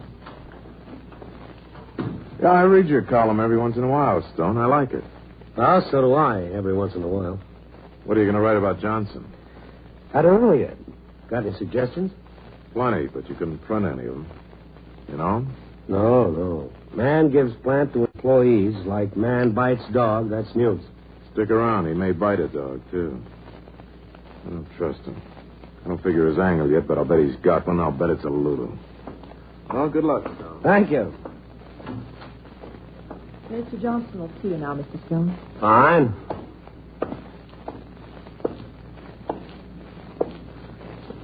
I'm Randy Stone, Mr. Johnson. Yeah, I know. Sit down. Close the door, too. Not that she'll miss anything.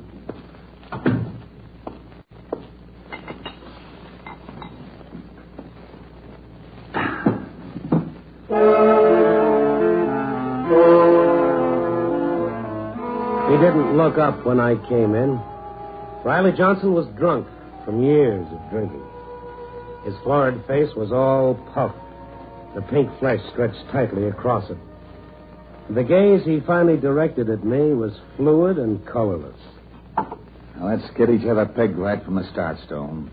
If you expected a wide-eyed visionary, you could save yourself a trip. Well, it's too late to save the trip. I understand you're giving your plant to your employees. I already have. Everything's signed over. And get this. I'm no philanthropist, so don't be writing any fine motives into it. Well, I haven't written anything into it yet. Just cut out all the humanitarian stuff out of it and get the facts straight. I'm just giving them one big headache back for the many little ones they've given me. Let them try to run it. All the little people working together for their common good. They'll murder each other. And you could have sold the plant and saved all those lives. I'd have sold it. I could have cut enough money to matter. Let them kill themselves. One of their inalienable rights.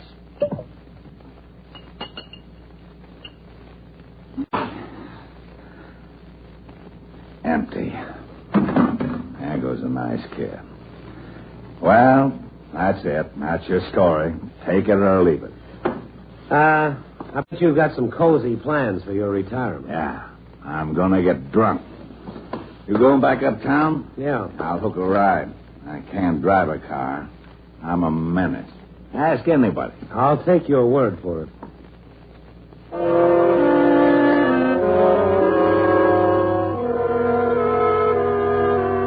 He hooked the ride as far as a walk down a fight and saved saloon. Before the night was over, I tried to write the story about Riley Johnson. No humanitarian stuff, just facts. And leaving out the undertones, the things Guthrie said, the things Edie didn't say, it became a simple one-line story. Riley Johnson, Southside Plastics manufacturer, gave his plant to his employees yesterday. I went to bed at dawn still wondering who was giving who the business. Oh, dear. Yeah. I'm afraid I've awakened you, Mr. Stone. Yeah, I'm afraid you have. Who is this? I'm Edie. At the plastics plant, remember? Oh, yeah, sure. I hate to bother you with this, but have you seen Mr. Johnson recently? Well, recently, I've been asleep. Last time I saw him, he was doing a half-gainer into a basement bar and grill, but that was 12 hours or so ago. You must mean the foxhole. Might have been a foxhole, I don't know. On South Shore Drive? Now, that's the one. I've called there. That is, I kept calling until it closed around 3. Tincher, he's the bartender, said he left there the middle of last evening. Maybe Tincher knows. I don't. Mr. Johnson's a sick man, Mr. Stone. His drinking, it's an illness with him. I'm very worried about him. Yeah, well, maybe he's worth worrying about, but I'd be apt to think he was, Mr. Stone. He's my husband. I didn't know. I don't think Riley knows anymore either. He didn't come home last night, then? He hasn't been home in years. But that's not important right now. I have to locate him, that's all.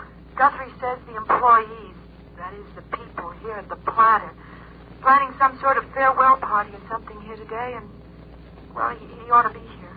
Yeah, well, the chances aren't good that I'll run into him anywhere, but if I do, I'll give you a call. Would you? I'd be very grateful. I'll be at the plant all day. And I'm really sorry about waking you, but it is morning. That's all right. I'll get back to sleep, okay.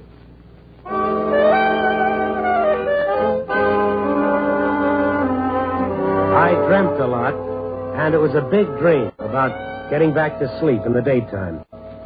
Edie's call at 7:30 a.m. was some sort of psychic cue for the kid across the hall to get a toothache and yowl his head off. This touched off a chain reaction. By noon, I threw in the towel and took my curled lip and jaundiced eyes out in search of food. Curiosity took me all the way to the foxhole, dark and musty and open for business. Well, Riley will be back. Yeah, he's never very far away from here. This place says home sweet home to him.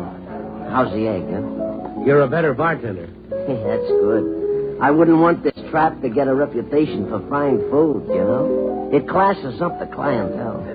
Well, you can't have that. No. You seem pretty sure Riley will be back. Oh, sure. He had a hat full of dough last night. I relieved him of most of it. When he knows what he's doing, I'll give it back. Hey, you know him pretty well. What's he trying to prove? Boozing? I don't know. He sure don't like it sober. He'll talk okay, but not about himself, you know. How about Edie, his wife? You talk about her? Never heard him mention her. Oh, I know her all right. I know who she is, anyway. Never seen her. But she calls pretty often. You're funny, too, what gets into dames, huh? Her name anything. All she ever wants to know is he okay? She even gave me his doc's phone number. I call him when Riley pulls his fold act. Hey, you want another egg, huh? Not till Easter. Riley folds a lot? All the time. Every time the doc says, this is it, he can't take anymore, but Riley keeps blasting away at the bottle. He don't care, but, she does. She's one of those, there's good in everyone dames, you know? Real kind. For this, he don't come home ever. You're wrong, Tincher. He's home now. Well, the boy Oracle. Hiya, Johnson. Well, make a move, Tincher. Oh, sure, why not? I got a message for you, Johnson. They're planning something for you at the plant today. Maybe you ought to show up and take a few bows. You ever read the kind of bills the boy Oracle here writes, Tincher? Now, take it easy, Riley. Full of big talk about the little people. The little people with their big hearts. And the big people with little hearts. The old cockeyed world is full of do-gooders, cheek-turners. Let's all get together and smile through our tears. Love will find a way. What do I owe you, Tincher? 85. Thanks. Well, it's been fun. Can I use the phone? Well, help yourself. Over there. Riley slipped and fallen from the glory road. Let's all help him back on his feet. All the Edie's and the boy Oracles and the rest of the guys.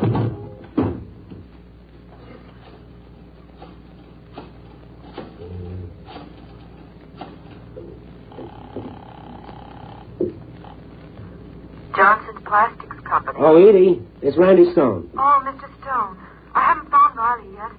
I'm just beside myself. Well, he's at his natural habitat, the foxhole. Oh, thank God. Is he all right? Well, I wouldn't plan on him showing up at the plant. Oh, I see. Well, I guess I didn't really expect him. Thanks, Mr. Stone. Thanks for calling, anyway. Sure. Bye, Edie. Goodbye.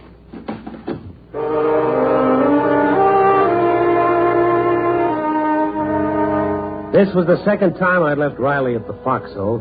It got easier every time. Outside, the sun shone and life went on. I knew the real story was all the things I didn't know about Riley and Edie. Maybe I'd never know them. Right then, they didn't seem important. I say right then because a couple of hours later, when I checked in at the paper, all the things I didn't know became very important.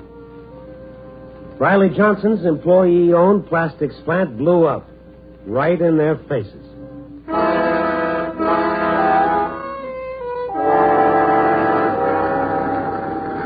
It was still smoldering and still burning, but under control when I got there.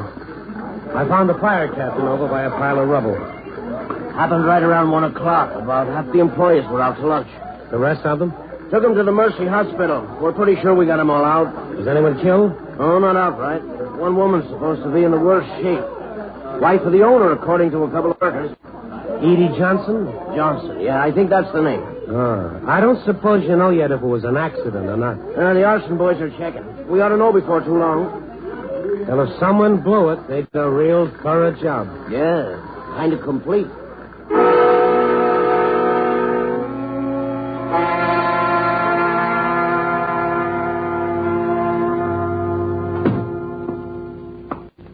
Missed the fireworks, Stone. Oh. Guthrie. Hey, you all right? Yeah, I'm fine. Lucky, too. The doc says these are just superficial. I'm walking along, and all of a sudden I'm not walking. Feels like a truck hit me in the back. Then I wake up, the darn thing blew me clean out of the plant. Ever hear of such a lucky thing? Well, that much is good, Guthrie.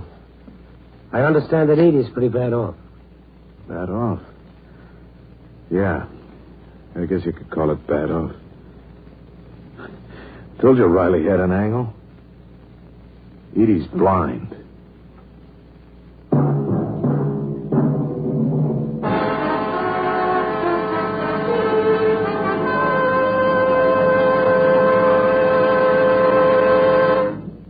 NBC is bringing you Night Beat, starring Frank Lovejoy as Randy Stone.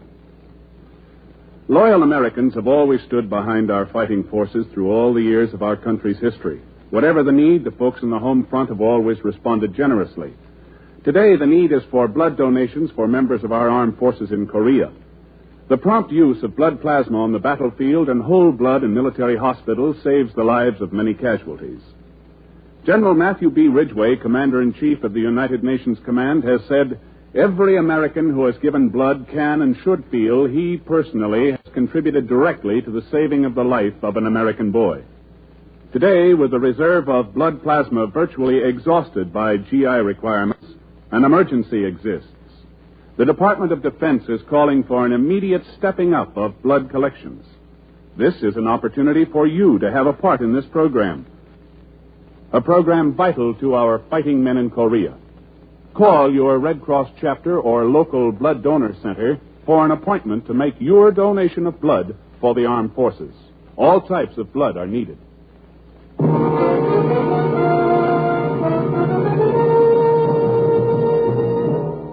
And now, back to Night Beat and Randy Stone. Guthrie swallowed hard and looked away.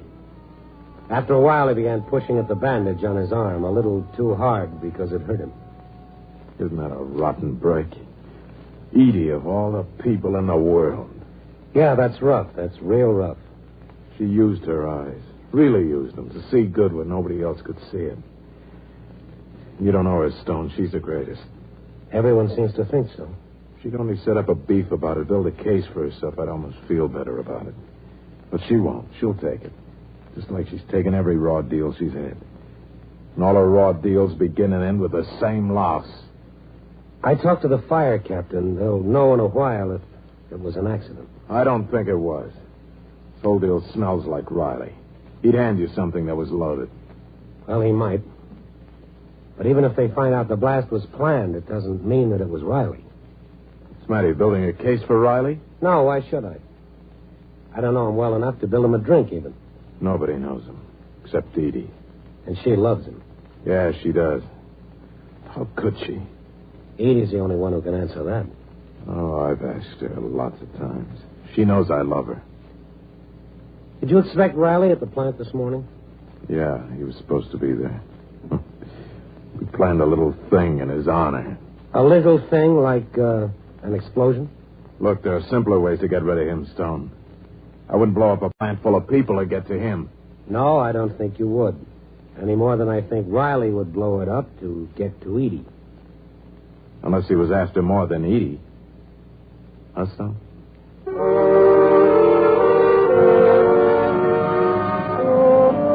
It wasn't far from the Mercy Hospital to the Foxhole. I figured somebody ought to tell Riley, just in case he didn't know about Edie, and just in case he'd care. Tincher was half-seated on a bar stool, and at first I thought he was all alone, until he nodded across the room. Riley was lying flat, fit to the curve of the booth, and a man was bending over it. He pulled a real fold this time. His doc? Yeah. Yeah, he's been working over him quite a while. I don't know how you keep a guy from taking on such a load. If I didn't let him have it, he'd get it somewhere else. A guy don't know what to do. When did it happen? Oh, not long after you left.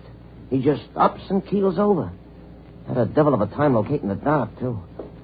I think you better locate an ambulance, Tincher. Might as well get him to a hospital. Yeah, okay. Oh, Doc, this is Randy Stone. He knows Riley. I don't think you'll know him much longer, Stone. This is the last one, huh? Looks like it. You think he'll come around at all? He might. He's fooled me before. Yeah, I know. Might have a good reason to fool you this time. Look, I don't know what it'll mean to him, or if you can tell him even, but there was an explosion at his plant, and his wife is the worst off. She's blind. Where is she? Mercy Hospital. That's where I'm taking him. I'm on staff there. Yeah, sure, I'll tell him if I get the chance. I get nothing but busy signals, Doc.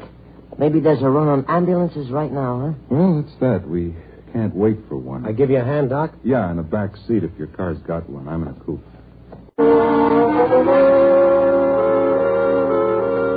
The doc took over when we got to Mercy Hospital. I took one more look at Riley as they wheeled him into the room. His face wasn't puffed and pink anymore. It was gray and very old. Edie and Riley were just a few doors apart now. It was hard to imagine they'd ever been closer. I wondered about them as man and wife, what kind of life they'd shared.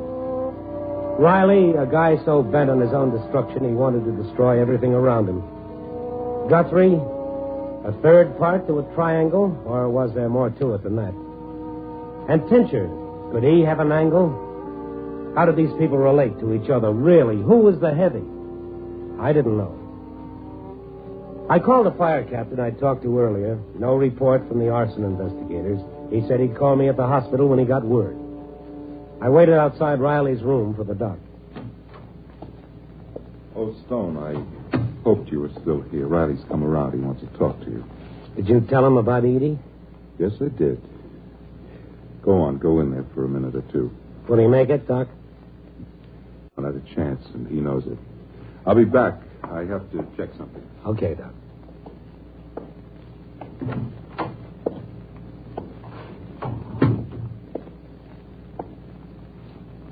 Hello, Riley. Boy, Oracle. I'm in a fine fix. You're the best I can come up with. The doc said you wanted to see me. I never wanted to see you. Right now, I don't have much choice. Maybe I should have made a friend along the way. Believe me, if I had a friend, I wouldn't be asking for you. Okay. So we're real pals. Now, what do you want, a friendship ring? Find that lousy Tincher. Tell him he didn't put a thing over on me. He never could, and he never did. I got it. I suppose you'll understand. I wouldn't trust him as far as I could throw him. Understand? He should. He's not satisfied that I've practically kept him in business with my regrettable taste for whiskey. He's got to steal me blind. I'll tell him. Thought I wouldn't remember. I remember plenty. Plenty. I had a fistful of dough last night. Thinks I don't know. He took it. Just tell him I know. That's all. He's told me about your dough, Riley. What does that prove? He's one of your little people, I suppose, with a big fat heart. Brother, you don't know anything about people. Not anything. You said you had a couple messages, Riley. Yeah. I did, didn't I? Well, the other one's for you. Get out. Yeah, sure.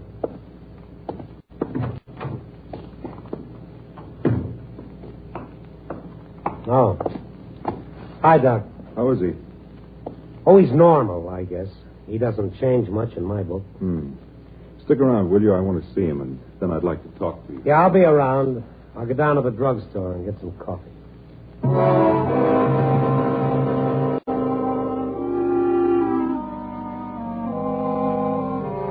The first cup of coffee did nothing for the tight knot I was using for a stomach. I wanted a phone call from the fire captain to point the blame for the explosion. I couldn't figure Riley. Did he fold because he couldn't handle any more alcohol? Or because he couldn't blow up a place without having a reaction to it? I stayed with the coffee, but it didn't produce any answers. I tried to see him, but they wouldn't let me in. Sit down, Tincher. The doc will be down in a little while. I just locked up and came over. Have some coffee. Oh, no, thanks. I didn't know what else to do. I got these flowers. Then I forgot to give them to the nurse. Silly, I guess, huh? Flowers, huh? Why beat yourself? The flowers are fine. You know something? Hospitals sort of make me crawl. I get nervous just walking in the door. I don't know. Everything's so clean, smells clean. Funny, I got nothing against being clean, but it gets me, you know? Yeah, it seems a little impersonal, but I guess it isn't. Yeah, well, golly, I almost forgot. Riley's dough. I wanna get it back to him, see? Remember I told you I took it off him last night? Yeah, yes, I remember. Well, you give it to him, will you? You're gonna see the doc, huh? Oh, give him the dough and the flowers, too, huh? Sure, that's the way you want it. Yeah. Tell Riley I'll be back when he's feeling better. I'll tell him. See you. Okay. It was beginning to get me, too. I paid for the coffee, scooped up the fat wad of money and the thin bunch of flowers, and went back up to Riley's floor. The nurse at the desk took the flowers and told me that Edie was about the same, whatever that meant. That's when the doc came out of Riley's room and motioned me down to the waiting room. Got a cigarette, Stone? Well, sure. Here. Thanks.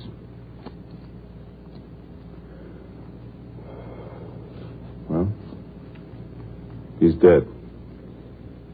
Well, Tincher will feel bad, I guess. I think Riley thought as much of Tincher as he did anyone. Oh, yes, he thought Tincher was great. That's why he wanted to see me, to tell me the barkeep had stolen his money from him. Here's the roll. Tincher brought it. He just took it to keep Riley from throwing it around. Yeah, I know. Tincher's all right. I'll give the money to Edie. Yeah. What kind of a guy was that, Doc? I've seen a lot of guys go out. A lot of bums, too. I never saw one who didn't go a little soft at the end. This guy goes still spouting his hate and yakking about a friend who conned him, he says. There isn't much doubt about Riley's character. He was a long way from the Good Samaritan. You knew him a day. I've known him for 10 years. I'd like to know what made Riley run. The answer isn't very simple, but I'll simplify it. 5 years ago, Riley Johnson was a regulation sort of a guy. No stronger, no weaker than most. You can't measure what the brain men call moral fiber. But it's safe to assume Riley had his share until he got kicked over. And who did the kicking? Edie. Edie? She's all sweetness and light, unless you happen to know her, which I do. I could tell you a lot of things about Edie, none of them very savory. But mostly, she doesn't like a man. She likes men. Parades of them. Like, maybe Guthrie? Well, he's one of them for now. It goes on. Riley couldn't take it, so he left. Made friends with a bottle. And that's it. Oh, that's great. Telephone call for Mr. Randy Stone. Come to the second floor desk, please. Wait here, will you, Doc? Oh, sure. Hello, it's Randy Stone. Oh, yeah. Stone, you wanted the report from the arson boys. Just came in. Oh, what's the verdict? Clogged gas line to one of the burners. It's been bagging up gas for who knows how long. Long enough to blow up anyway. You're calling it an accident, then? That's right. That's all it was, just an accident. Uh-huh. Well, thanks, Cap. Thanks for calling. You bet. Bye. Bye. That was the fire captain, Doc. The explosion at the plant was an accident. I'm glad it wasn't Riley. Yeah, I guess I am, too. Lovely little vignette, isn't it? The Johnson story. Riley's dead. Edie's blind. No, not for long she isn't. They do some big things now, you know. They can transfer the cornea from healthy eyes to bad ones. Oh, yes. Yeah, I know, but... Edie will see again. With Riley's eyes. He did that? Last thing he did. Told me to tell her to take a good look at herself.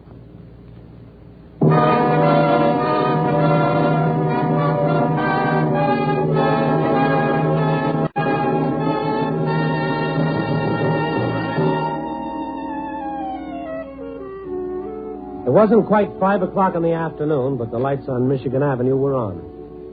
The traffic was taking on that rush hour look, and most of Chicago was getting ready to call it a day. Another day was giving way to another darker night. This was where I came in just 24 hours before. I still had the slip of paper Farley had given me, and it read, Riley Johnson, Linton Avenue, South Side, giving plant to employees. Might be a story. Yes, Farley, it was a story. Copy, boy.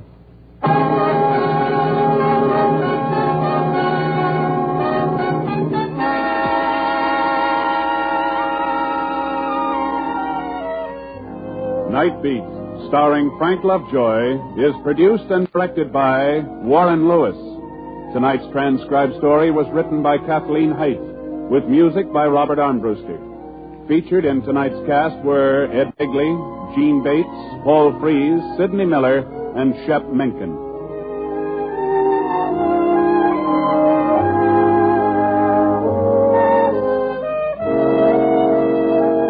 Listen next week at this time and every week as Randy Stone searches through the city for the strange stories waiting for him in the darkness.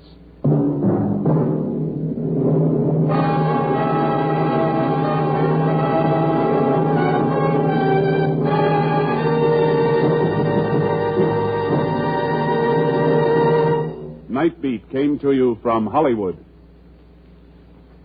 3 chimes mean good times on NBC. Friday, enjoy sparkling comedy and musical variety with Inside Bob and Ray. And for pictures of Bob and Ray, the winners of radio's coveted Peabody Award, be sure to get this week's issue of Life magazine. Tomorrow evening, enjoy Western Song and Adventure on The Roy Rogers Show. You'll hear another story from the Double R Bar Ranch in Paradise Valley. Also tomorrow evening, the Mario Lanza Show stars Mario Lanza and Lisa Kirk in 30 minutes of your favorite songs. Dragnet, Authentic Adventure is next on NBC.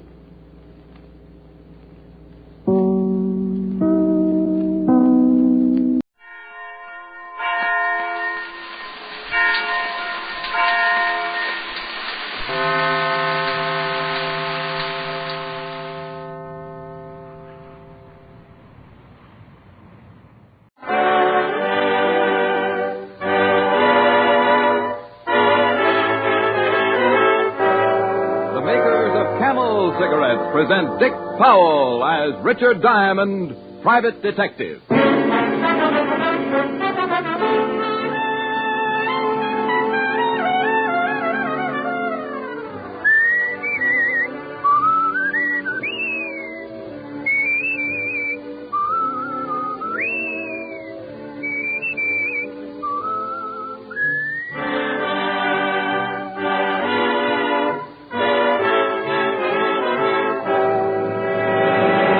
More people smoke Camels than any other cigarette.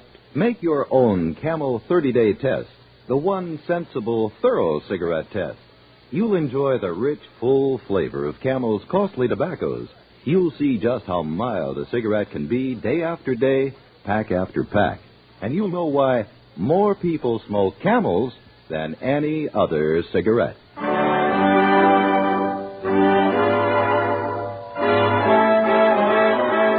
Here transcribed is Richard Diamond, Private Detective, starring Dick Powell.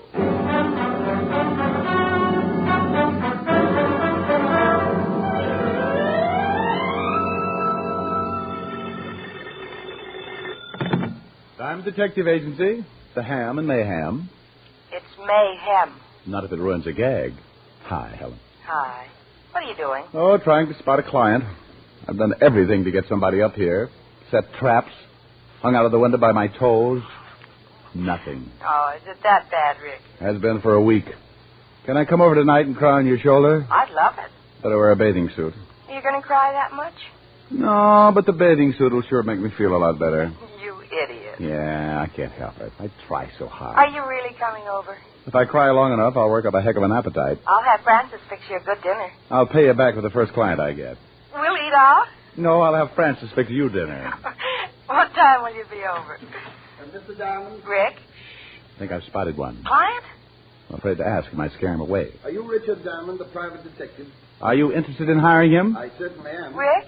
You just made a score, baby. I'll see you tonight. Oh, wonderful. Bye. Well, come in, sir. Come in. No sense in standing in a draft. Might catch pneumonia before we get around to my fee. My name is John Alistair. Well, sit down, Mr. Alistair. Pull up a wallet. Chair. Thank you. Now, what can I do for you? Quite a lot, I hope. 2 days ago, I made arrangements for my own assassination. Huh? It's really very simple. Well, so am I sometimes. Maybe you better be a little bit more specific. Well, I was bankrupt, in danger of going to prison. I have a family, a wife and 2 children. And an insurance policy. That's right. If I was to be killed, my family would be well taken care of. You said you were in danger of going to prison. Why? Well, I'll be perfectly honest. I embezzled money from my firm. Oh, embezzlement. Well, you can get a lot of years for that. Yes. So I decided to do away with myself, leaving instructions for my wife to replace the stolen funds. She could live quite comfortably on the rest. I knew suicide would revoke the insurance policy, so I went to the only underworld character I knew, a man named Gimpy. A long time ago, he'd been my bootlegger. Oh, yeah, I know him. Nearly poisoned me once. I told Gimpy I wanted to hire a man to kill me, a professional assassin. Gimpy said it could be done, and I gave him $200. I told Gimpy to take care of the arrangements and not to tell me anything about the man who was going to kill me. I didn't want to know a thing, how it would be done or when. Well, what do you want me for? Well, something has happened. My wife's brother arrived last week from South America, a very wealthy man, and advanced me enough money to pay back the firm and make a fresh start. Well, then go tell Gimpy to call the gunman off. Have you read the morning papers, Mr. Diamond? No. Here, front page. Gimpy was shot to death last night. Oh. Kind of tough, then, to tell Gimpy to call it off, I want you to find whoever Gimpy hired and stop him from killing me. Find a man with the only clue to his identity lying dead in the morgue? He could be one of 50 professional killers wandering the streets. One of 50 who would make it tough to be found even if you just wanted the time of the day. Can you find him? I don't know. I can try. You must find him before he kills me. Well, I'll try my best. In the meantime, you stay here and lock yourself in. In this office? Yep, right here. Don't even let your wife know where you are. All right, if you think it's necessary. No, I think it is. And, by the way, I charge $100 a day in expenses.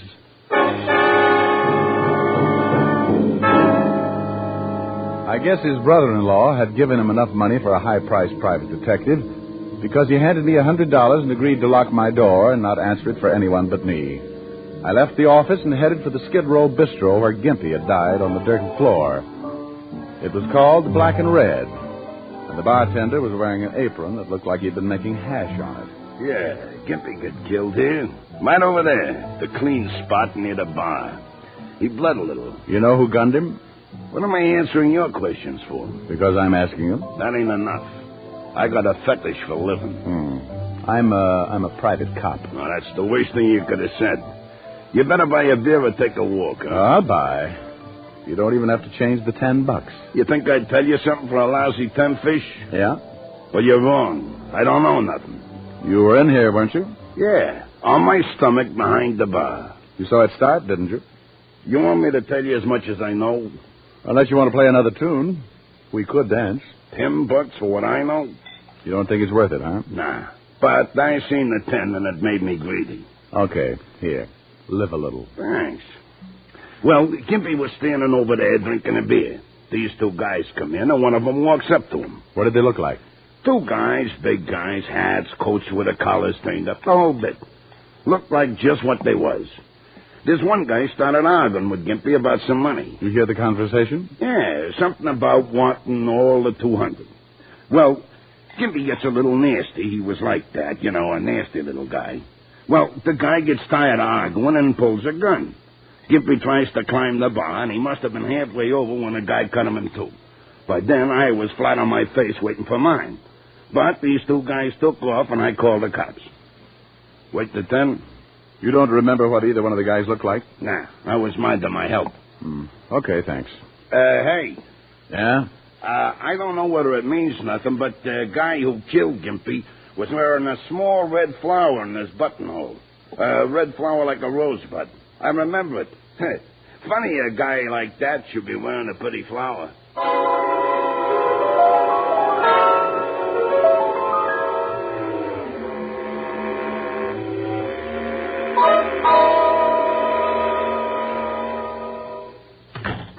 Oh, what do you want? Why, Sergeant Otis, you've been taking your ugly pills again. Can't you ever do anything without the department's help? I thought you were supposed to be a big, smart private detective. Well, we all make mistakes. I thought you were supposed to be a gorilla. Oh, you did, huh? Yeah, but gorillas get bigger. Oh. Hello, Walt. Hello, Rick. What can I do for you? I got a little problem. Your department handled that killing over in the Black and Red Saloon? Skid Row? Yeah. Yeah, a small-time guy named Gimpy got himself blown up. Any line on the killer? No, we questioned the bartender who runs the place. He was lying on his face. Couldn't give much of a description. But checking up on Gimpy's friends and associates. The killer wore a small red flower in his buttonhole. Maybe a rose. How do you know? Bartender told me. Thought maybe you knew about it. Well, he didn't tell me. What are you interested in Gimpy for? He contacted the killer. I've got to find the killer, and I don't know who he is. You think maybe this guy with the flower is your boy? Well, he might be. Bartender said he was arguing with Gimpy about $200. Well, no, he didn't tell me that either. Just said they were arguing. You should have slipped him $10. What do you have to find him for? Client. You got a client who wants you to find a killer? Yeah, and that's all I'm going to tell you. Now, give me what you got on Gimpy and his friends. I don't know why I should. Oh, stop pouting, fatty.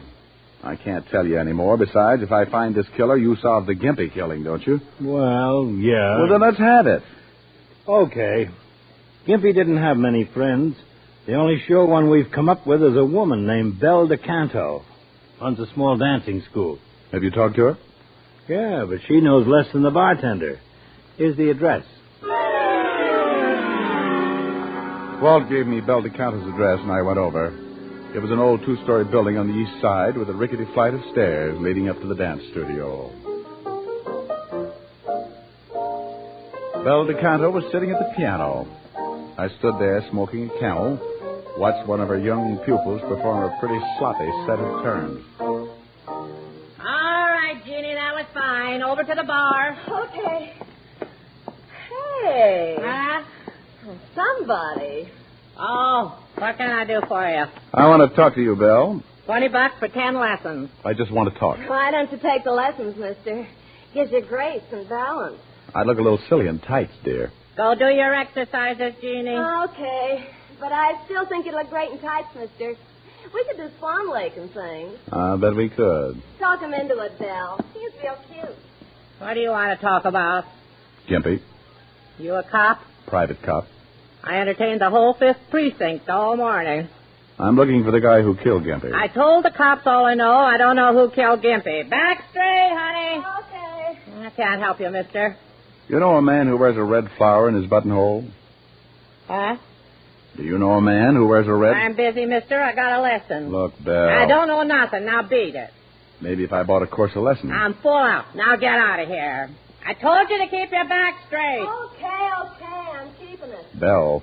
You going to get out of here, or do I call the law? Oh, Belle, what you throwing him out for? You shut up and keep your back straight. Listen, I'm paying good money around here. Get out now, mister. Okay. What you climbing on me for, huh? So what are you yelling? You get up there and do your bit, or I'll bust this cane over your skull. You'll do what? I told your old lady I'd teach you how to dance, and I will if I have to cripple you trying. You don't yell at me like that. Bye, you lovely people. Bye, honey. You don't yell at me. I paid my money. Who do you think you are? Who? Get up on that bar! You're dead.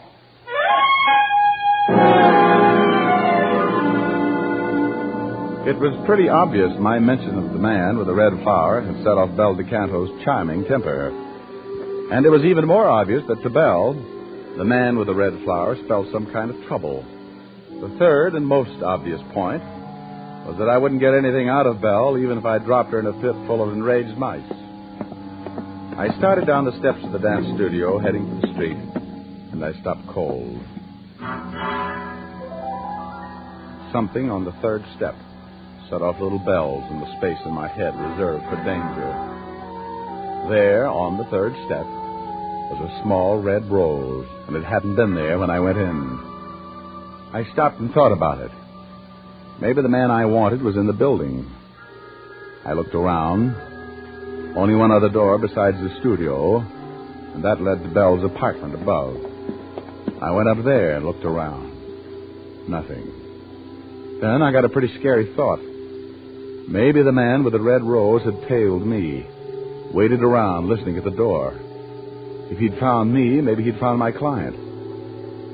I spent the next 20 minutes making myself hard to follow. When I was satisfied no one was tailing me, went back to my office. Alistair. Mr. Alistair. Who is it? Diamond. Open up. How do I know it's Diamond? Well, you are being cautious. You gave me a $100 retainer. I told you to lock yourself in my office and not to answer to anybody but me. Did you find out anything? Close it and lock it. Is something wrong? The man who killed Gimpy was wearing a red flower in his buttonhole. I met an old biddy who runs a dancing school, and when I mentioned the flower, she froze up like a clam in a barrel of glue. Who is this man with the flower? I don't know, but before he killed Gimpy, he argued with him about some money. $200. Well, that's the amount I paid Gimpy to hire the assassin. Yeah. I think the man with the flower is probably your killer. When I left the dance studio, I found this. A red rose? Uh-huh. I think maybe he's tailing me. He knows I came to see you. I don't know. I think he's found out I'm looking for him. Maybe figures I'm trying to catch him for killing Gimpy. Anyway, you're not the only one on the spot now. But what'll we do? If he's looking for me, there's no sense in letting him find you, too. You got to get out of here. But where? Well, an out-of-the-way hotel I know. Manager's a friend of mine. But what if this killer finds you? That's a good question. I hustled John Alistair out on the fire escape, and we climbed down to the floor below, just in case our boy with the red rose was waiting outside my office. We climbed into the 7th floor hall, made our way to the service elevator, and down to the alley. A half an hour later, I'd deposited Alistair in room number 11 of the Bunker Hill Hotel, in charge of the manager, a one-time safecracker named Herman Clipp. I'd done a lot of favors for Herman, and he assured me Alistair would be safe, and that no one would be allowed to see him unless his name was Diamond, and he had the bluest eyes in the private detective business. It was 6 o'clock by the time I left the hotel, and I kept to the side streets in case the man with the red rose might be close. It was certainly one way of finding him, letting him find me. But I wanted to be ready for it, and I didn't want to be around my client when it happened. I went back to my apartment on 51st Street.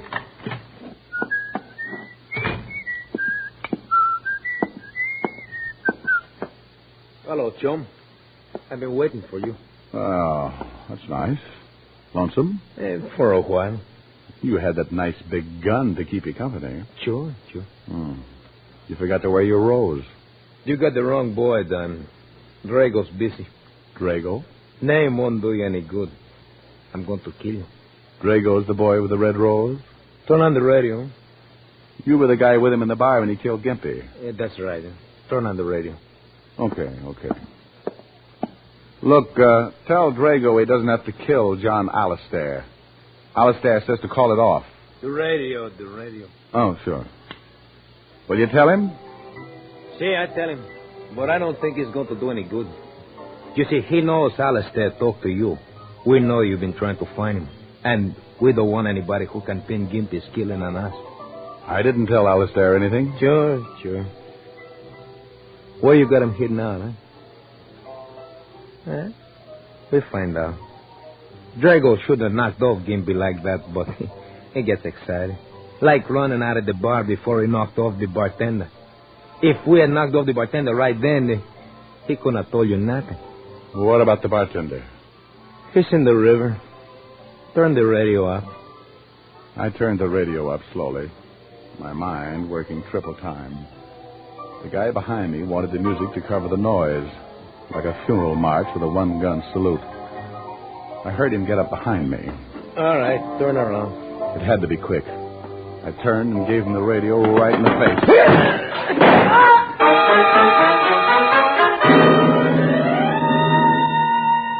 I had twisted his gun right into his stomach.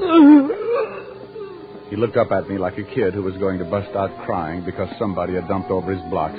Then he slid down on his face and died without a sound. I put in a fast call to Walt, told him to check his files for a killer named Drago. I told him what had happened and about the bartender who was probably floating on the river. Then I took off for Bel DeCanto's dance studio. The man I just killed had said Drago wasn't going to leave anyone around who might pin the Gimpy killing on him. And Drago had left his red rose on the steps outside of Bel's studio. When I got there, the big dance hall was dark. So I went up another flight to Bel's apartment.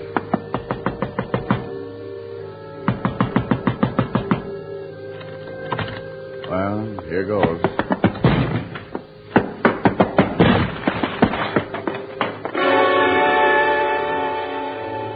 Bell was there all right, and Drago had been there. He hadn't left a rose, but he left a bullet instead. It was somewhere in Bel DeCanto's heart.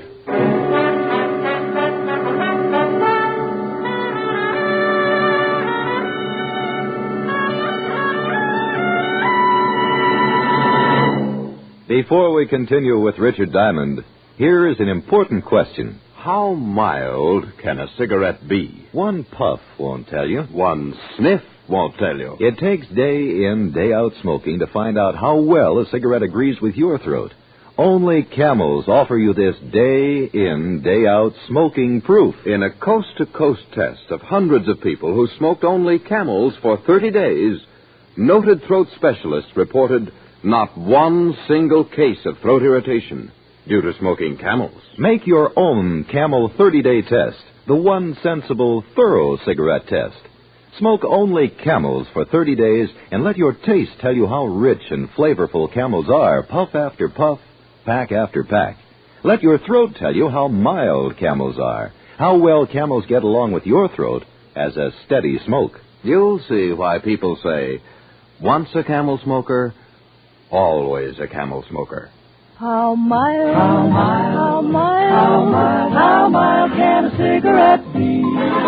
Make the Camel 30-day test, and you'll see. Smoke Camels and see. And now, back to Richard Diamond, Private Detective, starring Dick Powell.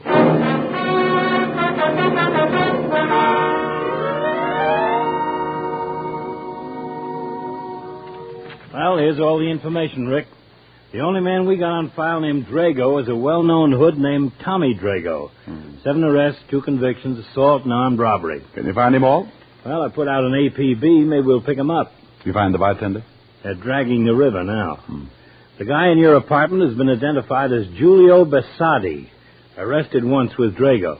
Supposed to work together. Yeah. Why did Drago kill Belle DeCanto? Well, probably thought I'd told her something. Well, we gotta get this boy. He's killed 3 people in 2 days. And he wants to add 2 more to his list. Me and my client.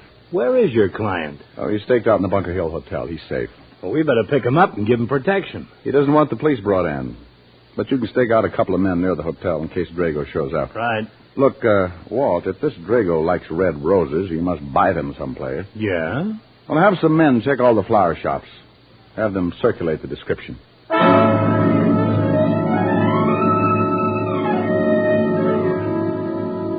For the rest of the day and into the evening, the entire precinct turned out to look for Drago. Each man had a photograph, and they toured every flower store in the city, showing the photograph and asking questions. Walt and I even took one section, wore out a lot of pavement and several good inches of shoe leather, trying to find someone who might have been selling the roses to Drago. By 6 o'clock, we were back in the precinct, discouraged, and, as Walt said... Oh, I'm beat. Yeah. You want some coffee? Yeah, might as well. We took in 12 shops. Here. Thanks. Looks like the guy grows his own. Well, maybe he does. Swell. I'll put out a general to pick up every window box and flower pot in the city. We're bound to catch him in 10 or 12 years.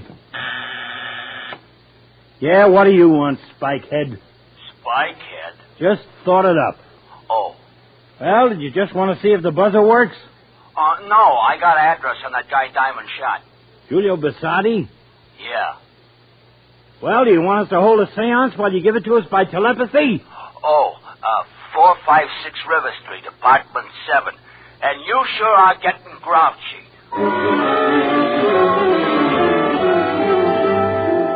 Walt and I piled into the squad car and took off for 456 River Street.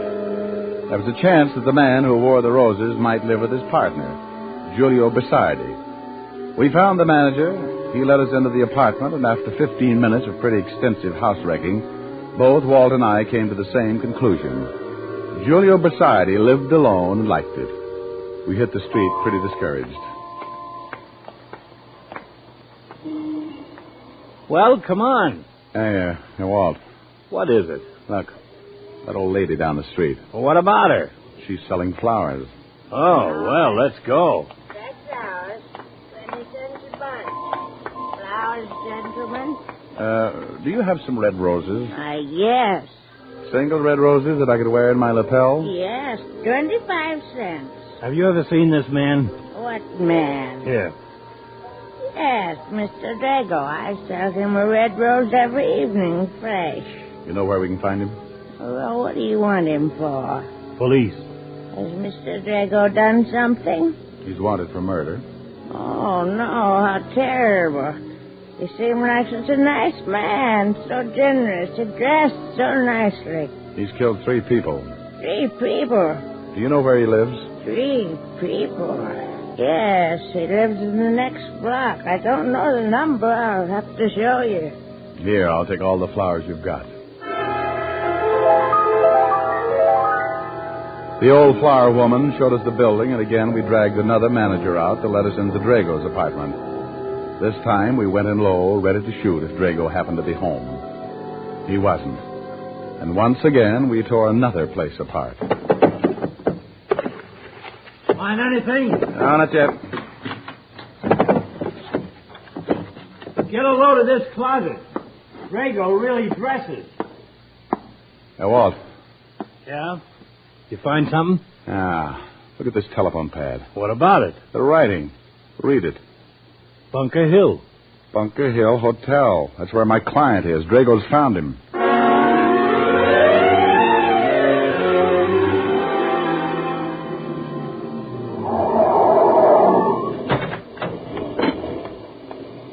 Walt, go check with the men you got staked out and see if they spotted Drago going in. I'll go in and see if my client's all right. Right.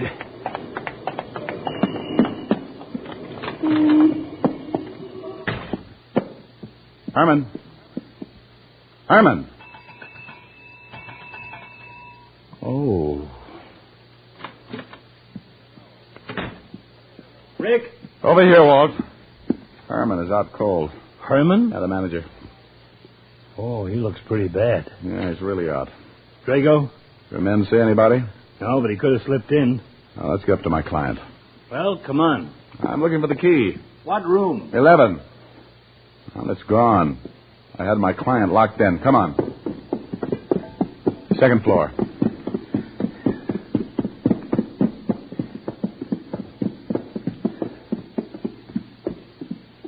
Here it is.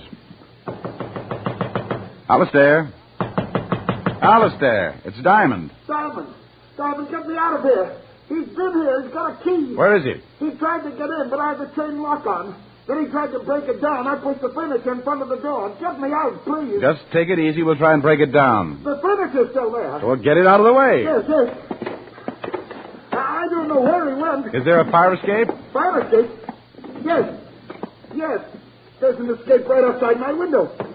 Good heavens, Diamond. Just keep moving the furniture. But the fire escape... Just move the furniture. Walt. Yeah? You stay here. I'm going out on the fire escape. It figured. If Drago couldn't get past the furniture, he'd get in another way. I ran to the end of the hall and out on the escape. I turned the corner of the building and started for my client's room. He's on the escape. He's coming down. I can hear him. Get me out. Get me out. At first, I thought my client had heard just me. But then I saw him climbing down from the floor above, a gun in his hand, the polished barrel shining in the moonlight. As he reached the window, Alistair went crazy. He's outside the window. No, please. I leaned against the building and steadied my arm just as he broke the window. No.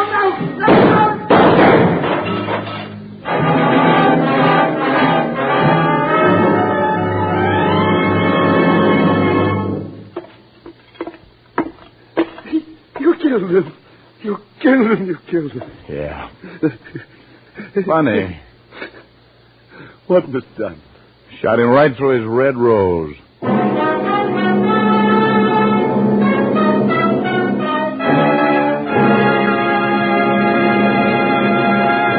Dick Powell will return in just a minute. Across the nation, doctors in every branch of medicine have been asked this question. What cigarette do you smoke, Doctor? Again, the brand named most was Camel. Yes, according to this repeated nationwide survey, more doctors smoke Camels than any other cigarette. Yes, and Camels are the favorite cigarette of many stars whose throats are their fortune.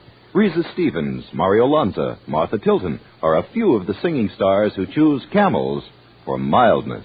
How mild, how mild, how mild, how mild, how mild can a cigarette be? Make the Camel 30-day test, and you'll see. Smoke Camels and see. Here's Dick Powell with a special message. Thank you. Ladies and gentlemen, this week we add a new name to the list of recipients of gift Camels for hospitalized servicemen and veterans. It's the Military Air Transport Service, the United States Air Force, which evacuates virtually all overseas wounded servicemen. Camels are also on the way to veterans' hospitals, Lake City, Florida, and Nashville, Tennessee. U.S. Naval Hospital ship Haven. Now, until next week, enjoy Camels.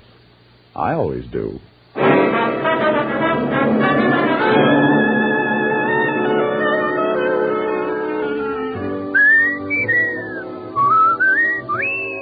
Dick Powell can now be seen starring in the RKO film Cry Danger. Tonight's adventure of Richard Diamond was written by Blake Edwards with music by Frank Worth. Our director is Helen Mack. Featured in the cast were Virginia Gregg, Wilm Turbert, and Arthur Q. Bryan. PA stands for two things, Pipe Appeal and Prince Albert.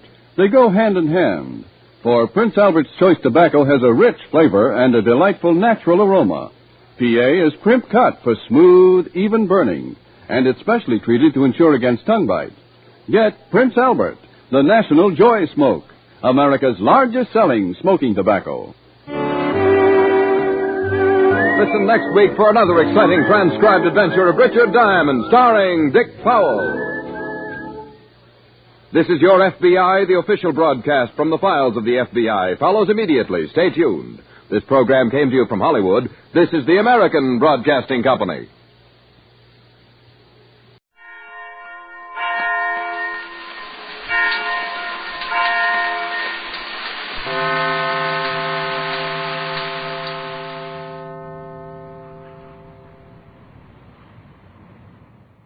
The The Adventures of Sam Spade, Detective. Brought to you by Wild Root Cream Oil Hair Tonic, the non-alcoholic hair tonic that contains lanolin. Wild Root Cream Oil. Again and again, the choice of men who put good grooming first.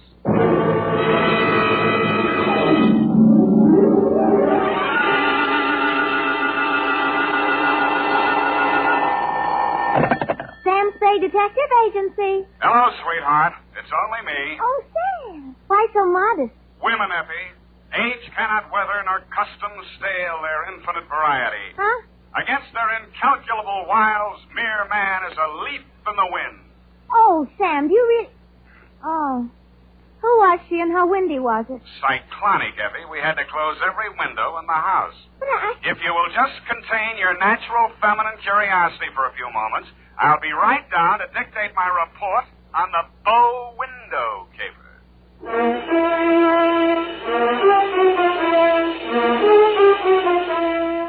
Dashiell Hammett, America's leading detective fiction writer and creator of Sam Spade, the hard-boiled private eye, and William Spear, radio's outstanding producer-director of mystery and crime drama, join their talents to make your hair stand on end with the adventures of Sam Spade. Presented by the makers of Wild Root Cream Oil for the hair. To every man who says, I don't use a hair tonic or I don't believe in a hair tonic, I say this. Decide for yourself, but don't decide until you've tried Wild Root Cream Oil, the entirely different hair tonic. There's not a drop of alcohol in Wild Root Cream Oil, and it contains soothing lanolin. What's more, it grooms your hair the right way, neatly and naturally. So get the big economy-size bottle and the handy new tube at your drug or toilet goods counter. Wild Root Cream Oil Hair Tonic. Again and again, the choice of men who put good grooming first.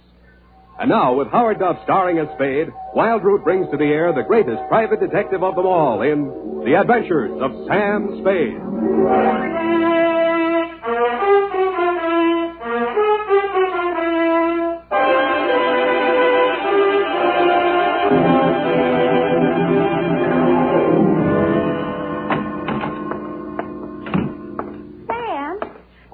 Bow window.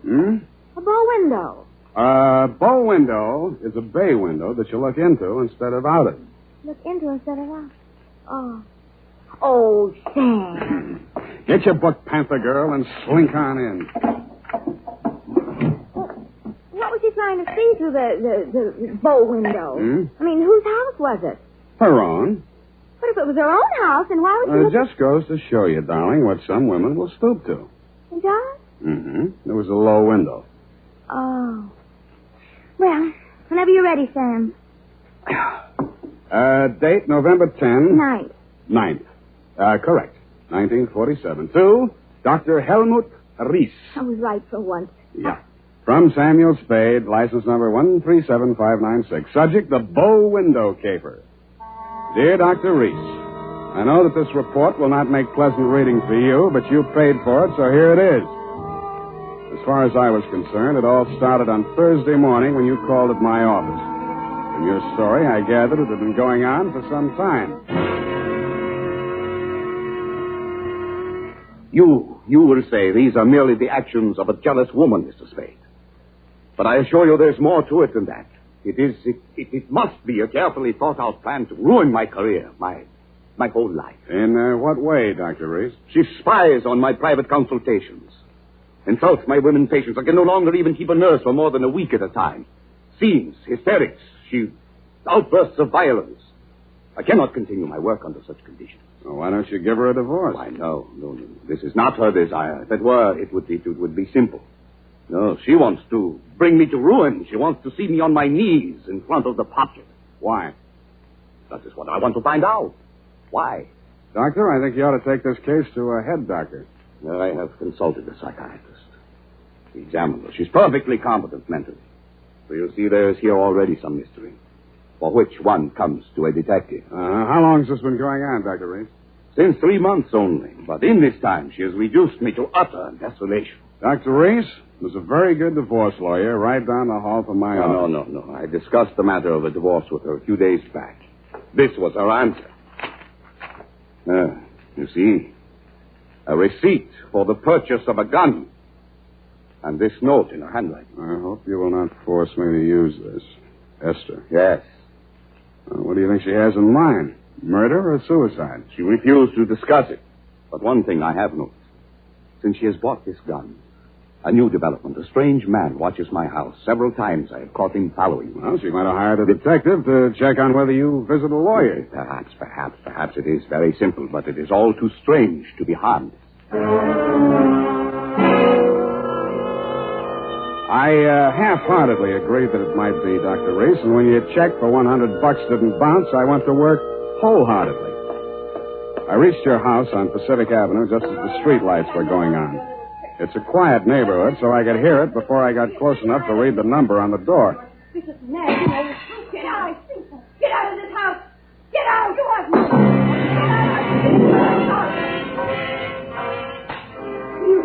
They seemed to be slugging their way toward the back of the house, so I decided to risk an entrance. I found the doorbell, and I was about to punch it when I caught sight of your mystery man. He was crouched in a clump of shrubbery that grew under the bow window at the corner of the house. He was still there with his eyes glued to the window when I walked up behind him. Hey, let go of me. Let go. Come on, you're going inside. Listen, I'm not just a snooper. I didn't say you were. I'm just inviting you inside for a better look. Now, I'm warning you, if you don't let go of me, Stop squirming, will you?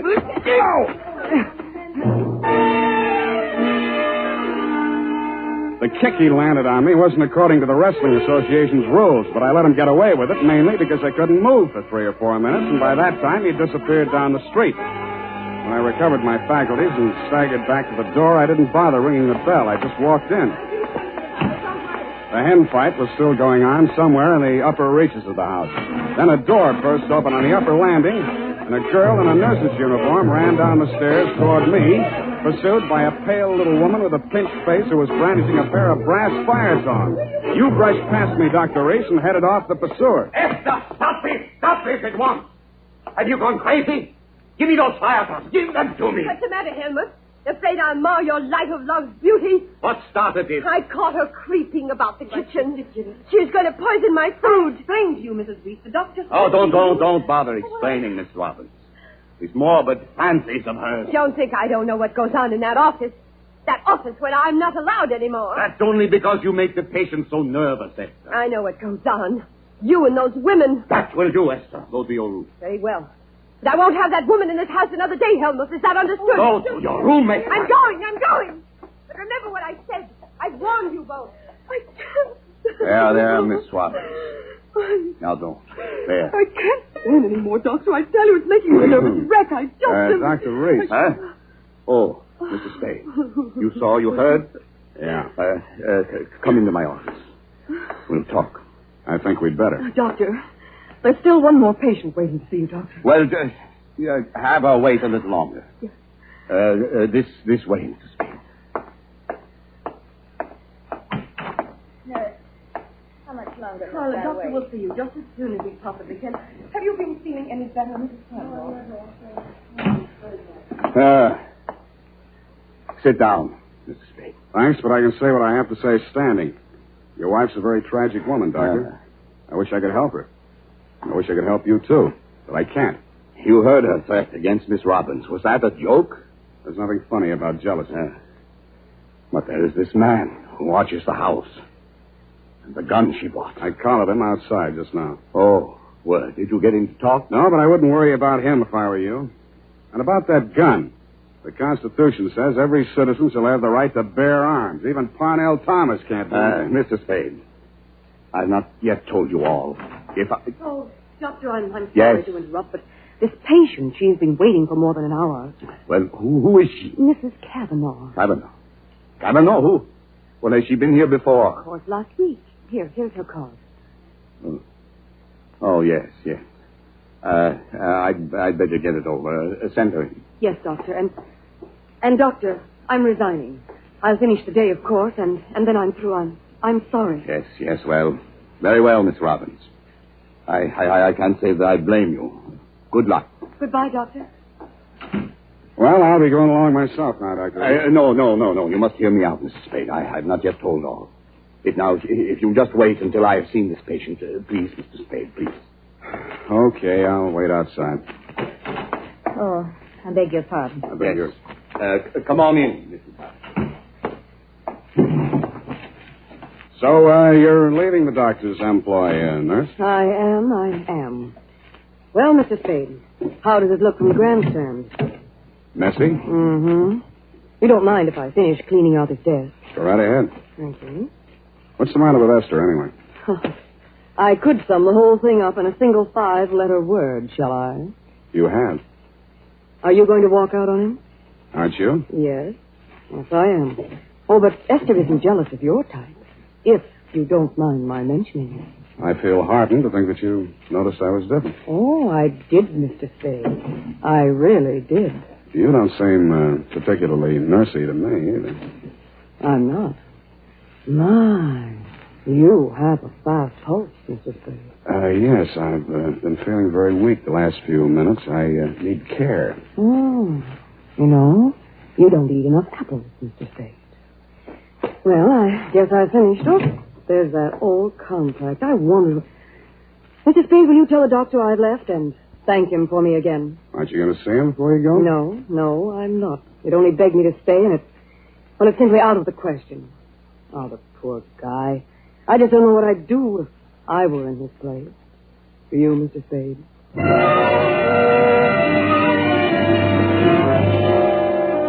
I did, and I told her. She told me I was a victim of hypertension and left me with my mouth open and no thermometer in it.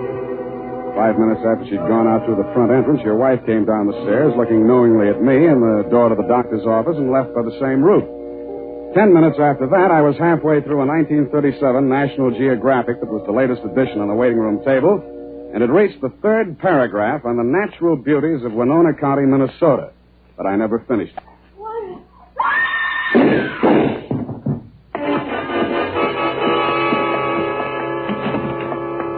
The first thing I saw when I entered the room was Mrs. Cavanaugh, your patient. Why? Why didn't he do it? You, doctor, were standing over her, nervously twitching off the rubber glove from your right hand. You tested her throat for pulse, then listened through a stethoscope. It was purely a formality. One of the .38 caliber slugs had entered the right temple. The other had torn through the base of the skull. How did it happen? I don't know. I had completed the examination and walked over there to put my instruments away. When I turned back, she had a gun in her hand. Before I could stop her, she pulled the trigger. Suicide, of course. Why? Well, I just told her the truth, that there was nothing I or any other doctor could do for her. That she had perhaps a month, perhaps less. She had suffered great pain, of course, for some time. Uh-huh. You saw her shoot herself, you say? Yes. The gun, she took it out of my desk drawer. I'd removed it from my wife's room earlier today. I see. Well, doctor, this is the neatest suicide I ever saw. No powder burns, and from the way she's lying, she must have shot herself from the direction of that window, at least 10 feet away. She screamed before the shots were fired and had time to fire a second bullet into her head and throw the gun across the room before she fell. Well, Helmut, at last it's happened, hasn't it? Esther, leave this room. I told Helmut one of the husbands would catch up with him. Pretty, wasn't she? I don't remember this one.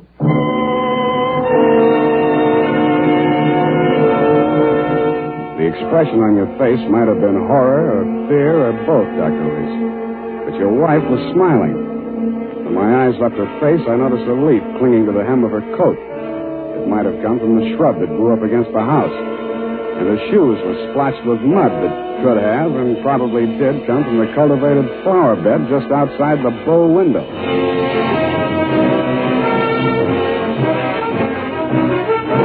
The makers of Wild Root Cream Oil are presenting the weekly Sunday adventure of Dashiell Hammett's famous private detective, Sam Spade.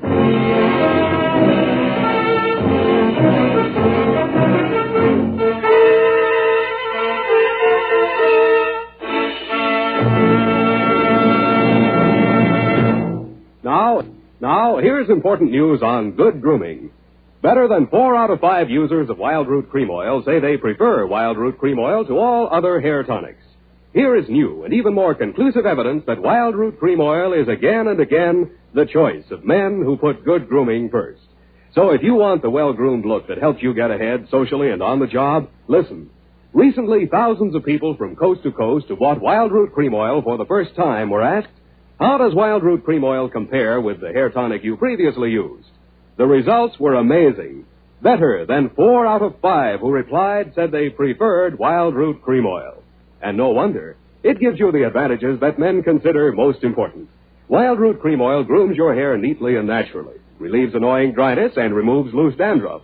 What's more, non-alcoholic Wild Root Cream Oil is the only leading hair tonic that contains soothing lanolin. That's like the oil of your skin. So ask for Wild Root Cream Oil. Again and again, the choice of men who put good grooming first.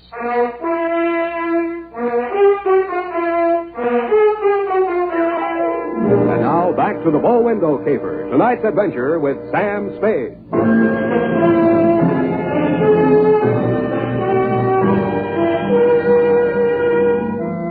Obviously, there were 2 equally good suspects in the Kavanaugh murder. Either your wife had killed her in a jealous rage, or you'd killed her with your wife's gun to frame her for the murder. I decided to let the police worry it out and went home to bed. The morning headlines were a bit of a surprise. Nurse sought in shooting of mystery woman. Item. The cops had found Celeste Robbins' fingerprints all over the murder gun. And item. Mrs. Kavanaugh, the murdered woman, had given a vacant lot as her address, and her body was lying unclaimed at the morgue. I decided to pay her a visit.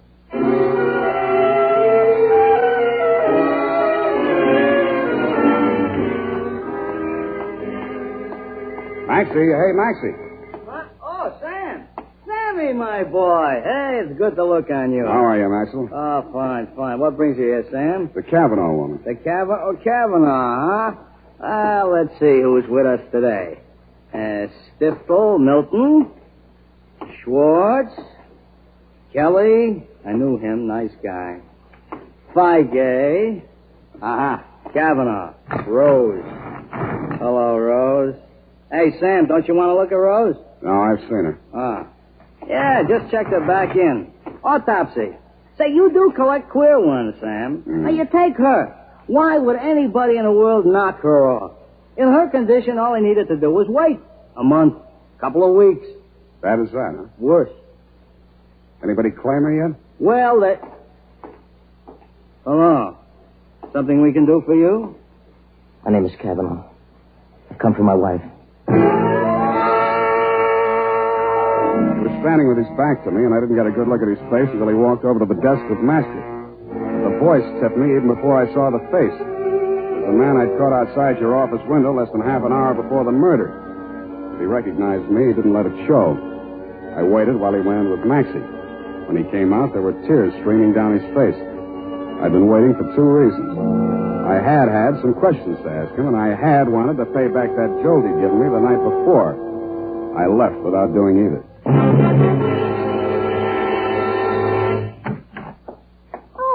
Hello, Sam. Oh, sweetheart, any calls? Lieutenant Dundee of Homicide, Yeah. Dr. Reese, Mm-hmm. and there's a girl waiting inside. Wouldn't give any names. So you let her wait in my private office. And I don't think you'll mind when you've seen her. She's by way of being a knockout. Well, thank you, Effie. That was very thoughtful of you, dear. You're welcome, Sam. Sam, please don't be angry with me for coming here. I had to talk to somebody. What you need is a good criminal lawyer, Miss Robin. Oh, no. Do you think I killed that woman? How did your prints get on that gun? And don't tell me she threatened you with it and you grabbed it out of her hand. No, I didn't. I did nothing at all. Take it easy, nurse. Take it easy. Would you like a drink or something? No, of course. Thank you anyway. I'll be all right. Well, she came in from shopping 3 days ago. Just as nice as pie. And she came creeping around. You know how she is. And she said, I bought something today. It's lovely. And with that, she hauled this gun out of her handbag. And so, to humor her, I took it and I looked at it. That was foolish. It certainly was foolish. Well, nickel-plated, ideal surface for fingerprints. And I remember she was wearing gloves. Struck me as peculiar at the time, but I'm so stupid. I didn't think of it until just now. Everything's a little peculiar about this caper. A woman who was dying anyway gets shot. Nobody even seems to know who she was. Doesn't make sense. No, it doesn't make much sense, does it? What should I do, Sam? Give myself up? I think you should. Yes, I thought you'd say that. All right, phone the police. You got a lot of courage. Sure you don't want a drink? No, thank you. I'll be all right. I'll be all right. Homicide, Dundee. Dundee, Sam Spade. I got the Robbins girl here in my office. She wants to check in. Oh? Well, Oh, tell her to forget it, Sam. Reese's wife just made a full confession.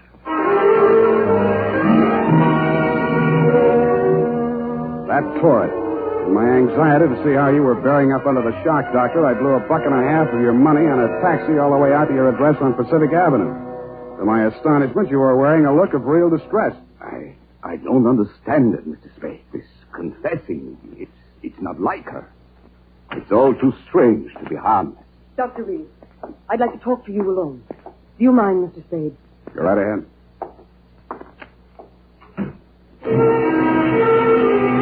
I strained my ears outside your consulting room, but all I could hear was a few vague murmurs. Then, for no good reason, I decided to have a look at your wife's bedroom upstairs. The cops had been there before me, so I didn't expect to find much, and I didn't. I was tapping the woodwork with secret panels or something when I heard a heavy tread on the stairway. I wheeled around, my hands inside my coat. A jolly-looking character in coveralls was standing in the doorway. Home Electronics. I beg your pardon? Dang it. Home Electronics. I come to take the equipment. What equipment? The dictograph. She don't need it no more. Ask me, she hurt too much. Mrs. Reese had a dictograph installed? Yeah, a rental type installation. This here's a speaker. My own design. Looks like a portable radio, don't it? Yeah, where's the other end? Where's the microphone? It's in the doc's private office. You interested, eh? Yeah, turn it on, will you? Oh, sure. We'll get it tuned in a minute there. And... Oh, feedback. Wait a minute, I'll fix it.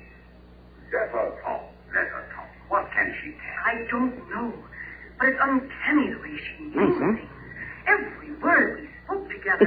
It's because of the dictograph. Ain't Rick, huh? Shut up. We cannot allow this terrible tragedy to come between us. We love each other. Nothing can change that. Oh, boy. That's as nice, ain't it? Quiet. I just know, please don't. Now stop it, Helmut. I don't want you. Please, don't. What is it, Celeste? What has happened to Jane? What has happened? You asked that. When I've been attacked by a mad woman and accused of murder all in the space of 12 hours. Well, it's all over now. Just so, Helmut. Yes, all over. Would you turn it up a little more? Oh, sure, turn it up. Hold it. It was over sober. And I'm very, very ashamed. I suppose it was my usual thing. I always get sorry for a poor, weak man and get involved. But this time, I'm sorry for her. Celeste, please. When I was a kid, I liked it. It used to make me feel powerful and, well, to watch them squirm. But it's no fun anymore watching another woman in the agonies of jealousy. And you, I thought you were just weak. You're a brutal, unscrupulous murderer. What are you saying, Celeste? You killed Mrs. Cavanaugh. What, that's impossible. You stood deliberately in that window and you fired 2 shots right at Hey, what gives you? Why weren't my fingerprints on that gun? Because you were wearing your rubber gloves, Doctor. Celeste, don't say any more. No.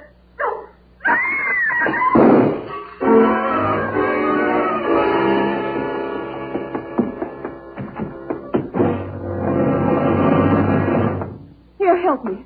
Help me get his shirt off, Mr. Spade. He's been shot. Who shot him, you? Through the window, the same man, the one who watched the house. Hold this tourniquet tight, please. Nothing. A flesh wound. His aim was bad. Yeah, too bad. Cavanaugh, you still out there? You got nothing to worry about. He's still alive. I missed him. Give me a hand. Come on. That's it. I missed him. That was lucky. You're taking the rap for your wife's murder, too, if you're a better shot. He did it. He killed my wife. I was at the window. I saw him. What I don't understand is why his wife confessed. She loved him, Mr. Cavanaugh. You should understand that. I guess that's what happens to love when it gets crossed up. Why didn't you tell the police what you saw? They'd have hung it on me. She was a stranger to everyone else. I've been quarreling with her, suspicious, acting like a maniac. She never told me. She must have been going to one doctor after another, trying to find one that would give her one ray of hope. In pain all the time, too, and never letting on. Never. Even after that first visit she made to Reese's office, I didn't tumble. I thought she was meeting him on the sly. And I followed her both times. That last time I carried a gun. I might have killed her if what I suspected had been true. I'm very sorry, Mr. Cavanaugh. I didn't realize. You're pretty late with your regrets, Doctor. I don't quite figure either. Maybe the prison psychiatrist can. Dundee homicide. Dundee, tear up Mrs. Reese's confession. Come on over and get the doctor. Dr. Reese? Yeah. By the way, he accidentally shot himself in the arm. Isn't that right, Doctor? What? Stole. Yes. Accident. Why didn't she tell me? Why didn't she tell me? I don't know, Kavanaugh. Women. Sometimes they make too much sense, or we don't make enough, or maybe we're all crazy.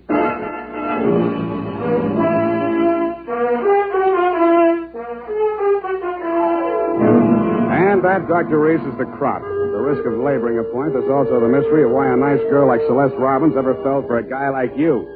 You'll have plenty of free time to think it over between now and the trial. If you find the answer, drop me a line. Period. End of report. You know, Sam, that Celeste, I like her. I wish we could do something for her. Well, I've already thought of that, Effie. Oh? What are you going to do, Sam? Write that up, sweetheart, and I'll write you a happy ending. Here's how you can find out whether the hair tonic you're using today is giving you what you ought to get in good grooming. Ask yourself, does my present hair tonic groom my hair neatly and naturally, or does it leave my hair sticky or greasy? And does it relieve dryness and remove loose dandruff, too, or does it do just a halfway job? Unless you can honestly say that your present hair tonic does all that for your hair, you owe it to yourself to try Wild Root Cream Oil right away. Try Wild Root Cream Oil and see for yourself how it improves your appearance, grooms your hair neatly and naturally, relieves dryness, and removes loose dandruff. It's non-alcoholic and contains soothing lanolin. Get the big economy-size bottle and the handy new tube that's easy to pack when you travel and grand for the bathroom cabinet. Don't delay. Get it today. Wild Root Cream Oil Hair Tonic. Again and again, the choice of men who put good grooming first. Oh, here's the report, Sam. Do you want to read it over? I do not. File it under F, for forget. About that poor Celeste, Sam. Oh, yeah. Well, I made a date with Celeste to take her dancing tomorrow night. She needs cheering up, you know. Oh, what for? Well, you said she needed help. Well, that isn't exactly the kind of help I had in mind. Oh. I don't see why it's necessary Effie, to take... we must each of us give a particular kind of help each of us is particularly equipped to give. Very well. She used to make over men just to get the other women jealous. That she did. Aren't other women silly to allow themselves to get jealous when they know just what she's up to? Idiotic. Just idiotic. Sure thing. And go home, Effie. I'm a lousy dancer. Oh, very well. Have fun, Sam. Good night, Sam. Good night, sweetheart.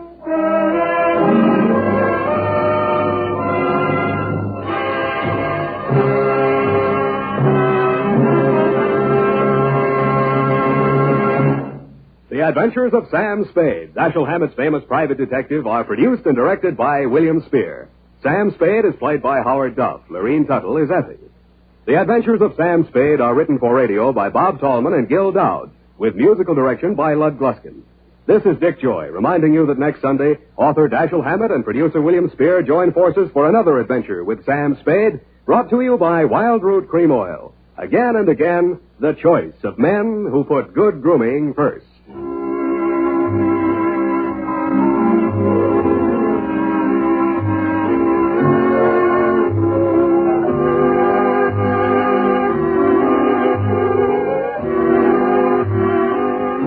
Smart girls use Wild Root Cream Oil, too, for quick, good grooming and to relieve dryness between permanents. Mothers say it's grand for training children's hair. This is CBS, the Columbia Broadcasting System.